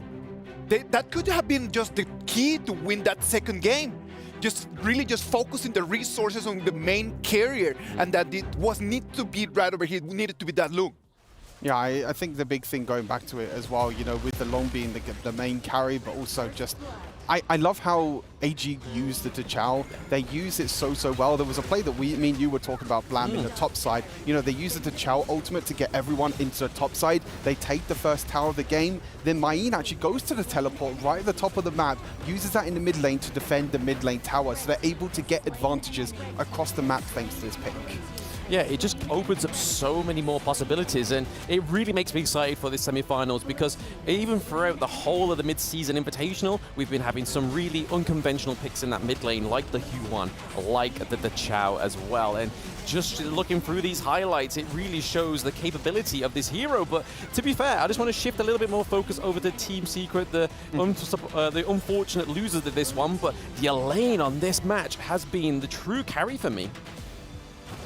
Yeah, I felt like the Elaine just absolutely popped off. There was one fight where he went into like 3 or 4 people, was able to turn the fight completely, but in the end it was enough as well. And TNX going back on the Musashi because HoK Global did the respect ban over to the Luna, making sure that TNX couldn't pick up this hero again. He goes back on the Musashi and it wasn't able enough, and hey, not 1 but 2 big upsets, I feel like, today, which is so great to see. A lot of people coming into this just predicted the normal, you know, Malaysia coming out on top with how well they did in Season 2 Invitational, Team Secret predicting to win, Weibo Gaming predicting to win. Hong Kong, China, and also Brazil coming up absolutely huge against Malaysia. It's the Esports World Cup, man. Like, nothing is written on stone. Everything is up for grabs, and up for grabs was the MVP for this game. Congratulations, man. Like, congratulations go to Lift on that Tatsiao match MVP. Yeah, I mean, even though this is like showing why MVPs aren't always given to the most kills or the most damage or even most damage dealt or even total gold, it's just all about the actual utility of some of these players and giving that huge role to some of these players that don't normally always get the MVP or the moment to shine. Being important for the team, man. Like, this is a team sport. You need to go being there good enough for the 5 people. And I feel like at the moment, especially in this tournament, a lot of supports are also getting MVP as well, which also proves that it's not, as you mentioned, it's not just about the damage, it's not just about the carries, it's about what's behind them, it's about the utility, it's about setting up your team for victory, which is exactly what Liv did here. We know Liv is such a good player on the likes of Princess Frost, which is also very similar to Chao in a way with all the crowd control, but the Chao offers the same sort of thing, but also allows her to use her ultimate to get everyone together. Yes, looking at these stats, and it's no surprise that those teamfight rates are so high up because there was a lot of clashes, really, between these two teams, and there was no huge damage output. It just seemed like whoever had the best sort of utility going into these teamfights came out the victor because no damage was really going towards that 70k, 90k that we've been seeing. It was an amazing game. Stuart, I know that from game 1, you really wanted just to dissect a piece of a fight that you thought that it was very valuable for the audience to actually see over there at home, isn't it? For sure. We're going to be taking a look at the last team fight that happened in game number 1, which was a huge turning point for me in this game. And with the one thing I want to focus on right at the start is Team Secret. They're the ones actually with the goal lead at the moment. They have 5 good towers taken down. So in terms of this team fight, they should be the ones coming out on top.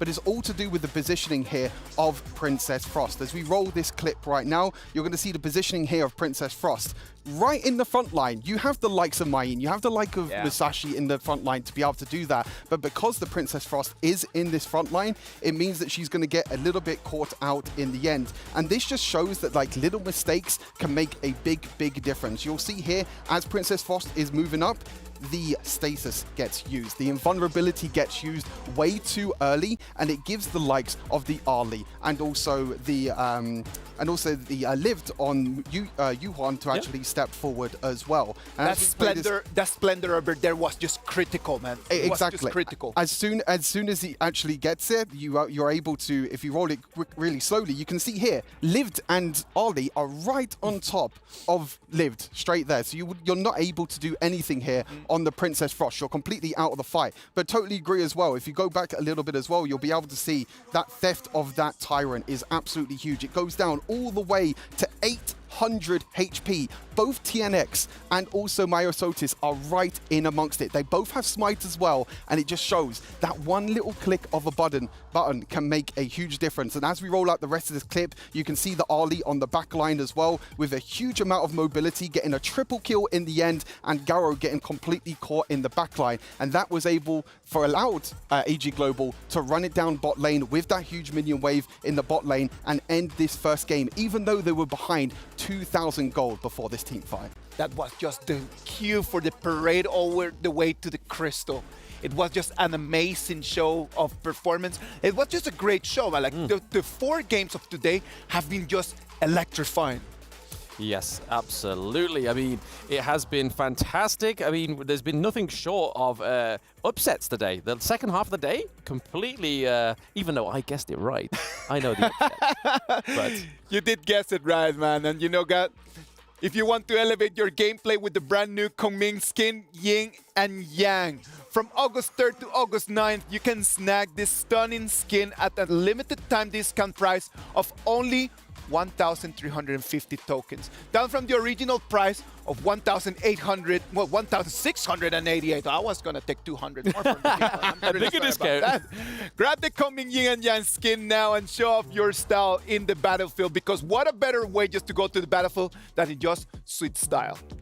I mean, that's exactly what all of us look like at the moment, Sweet Star, and that's exactly what AG Global and VKS are going to be feeling like after these 2 games of the series. I know. Ladies and gentlemen, your voices are super important for us. So please scan that QR code that you can see right over there. We want to hear your feedback. We love to hear your voices loud and clear. If you think that we're doing great, scan that, let us know. If you think that we could do a little bit better, scan that, let us know as well, please.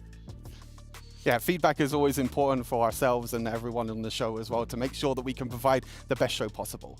That is of course important for us. Now, the play of the day brought to you by Kidia. Let's watch and see what we got prepared for you. We've been really looking forward to this, and it comes from the Loops against LGD Gaming.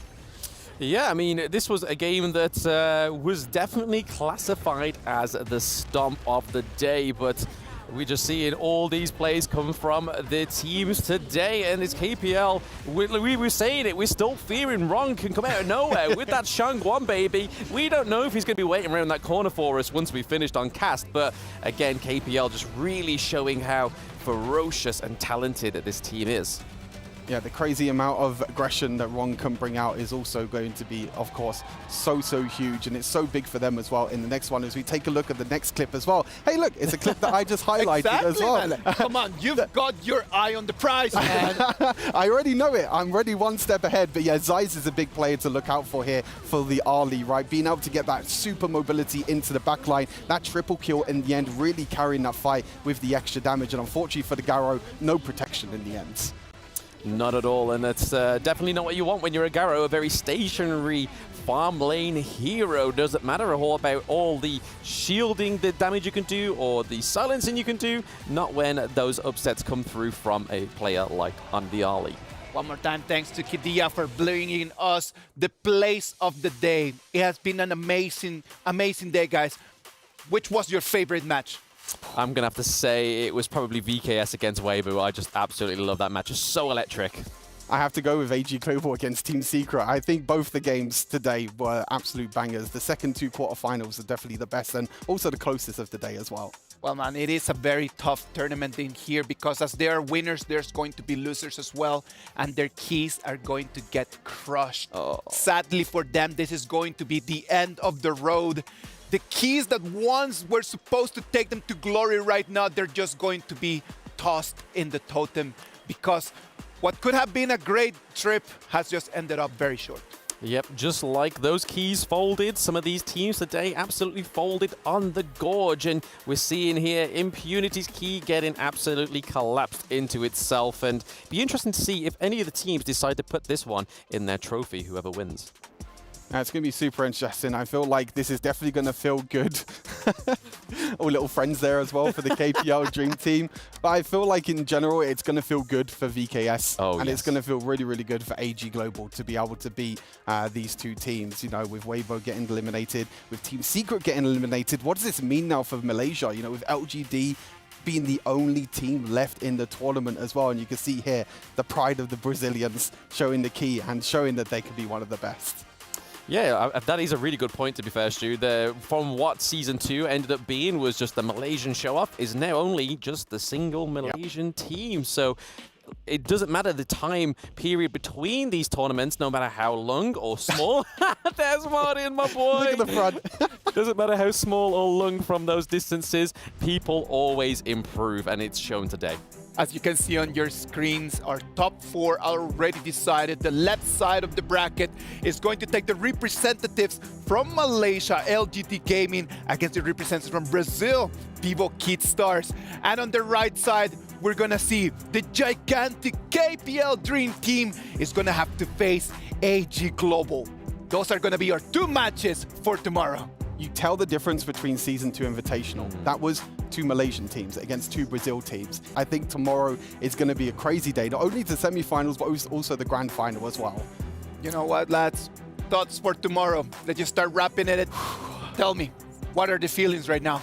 I mean, after today, those two huge upsets, I'm looking more forward to tomorrow than what we were predicting, because this is just only going to mean that we've got way more surprises in store for us tomorrow, and I really hope that VKS get that main stage buff again and at least try and take a round or two from LGD, if not a complete victory. I feel like LGD and KPL Dream Team will be the favorites, but I feel like coming into this, AG Global and VKS are going to have so much momentum, so much drive and so much passion to do the best that they can to get into that grand final. Blam, Stuart, thank you very much, guys, for being here with us. And you know what? There are losers and there are winners in here. And the teams come in, they participate, they come for the challenge. Some of them win, some of them lose. But you know who never loses? The Honor of Kings family. Because all of us are winners today. This has been an amazing day 3. Tomorrow, the day 4 is going to be the semifinals and the final. We're going to be here online waiting for you. I am Isaac Peña. Thank you very much.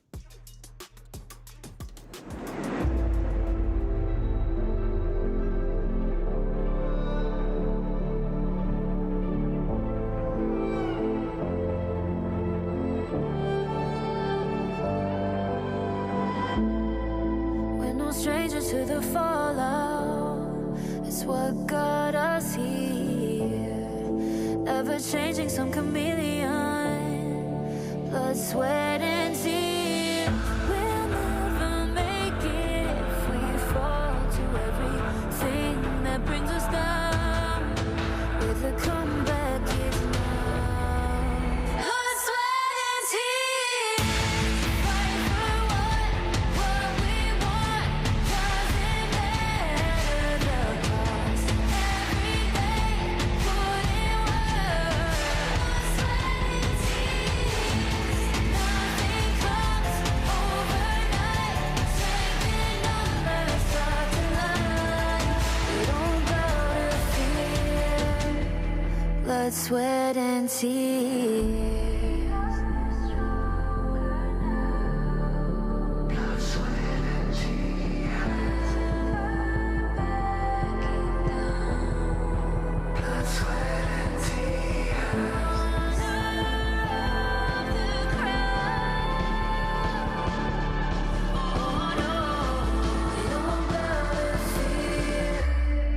Blood, sweat, and tears.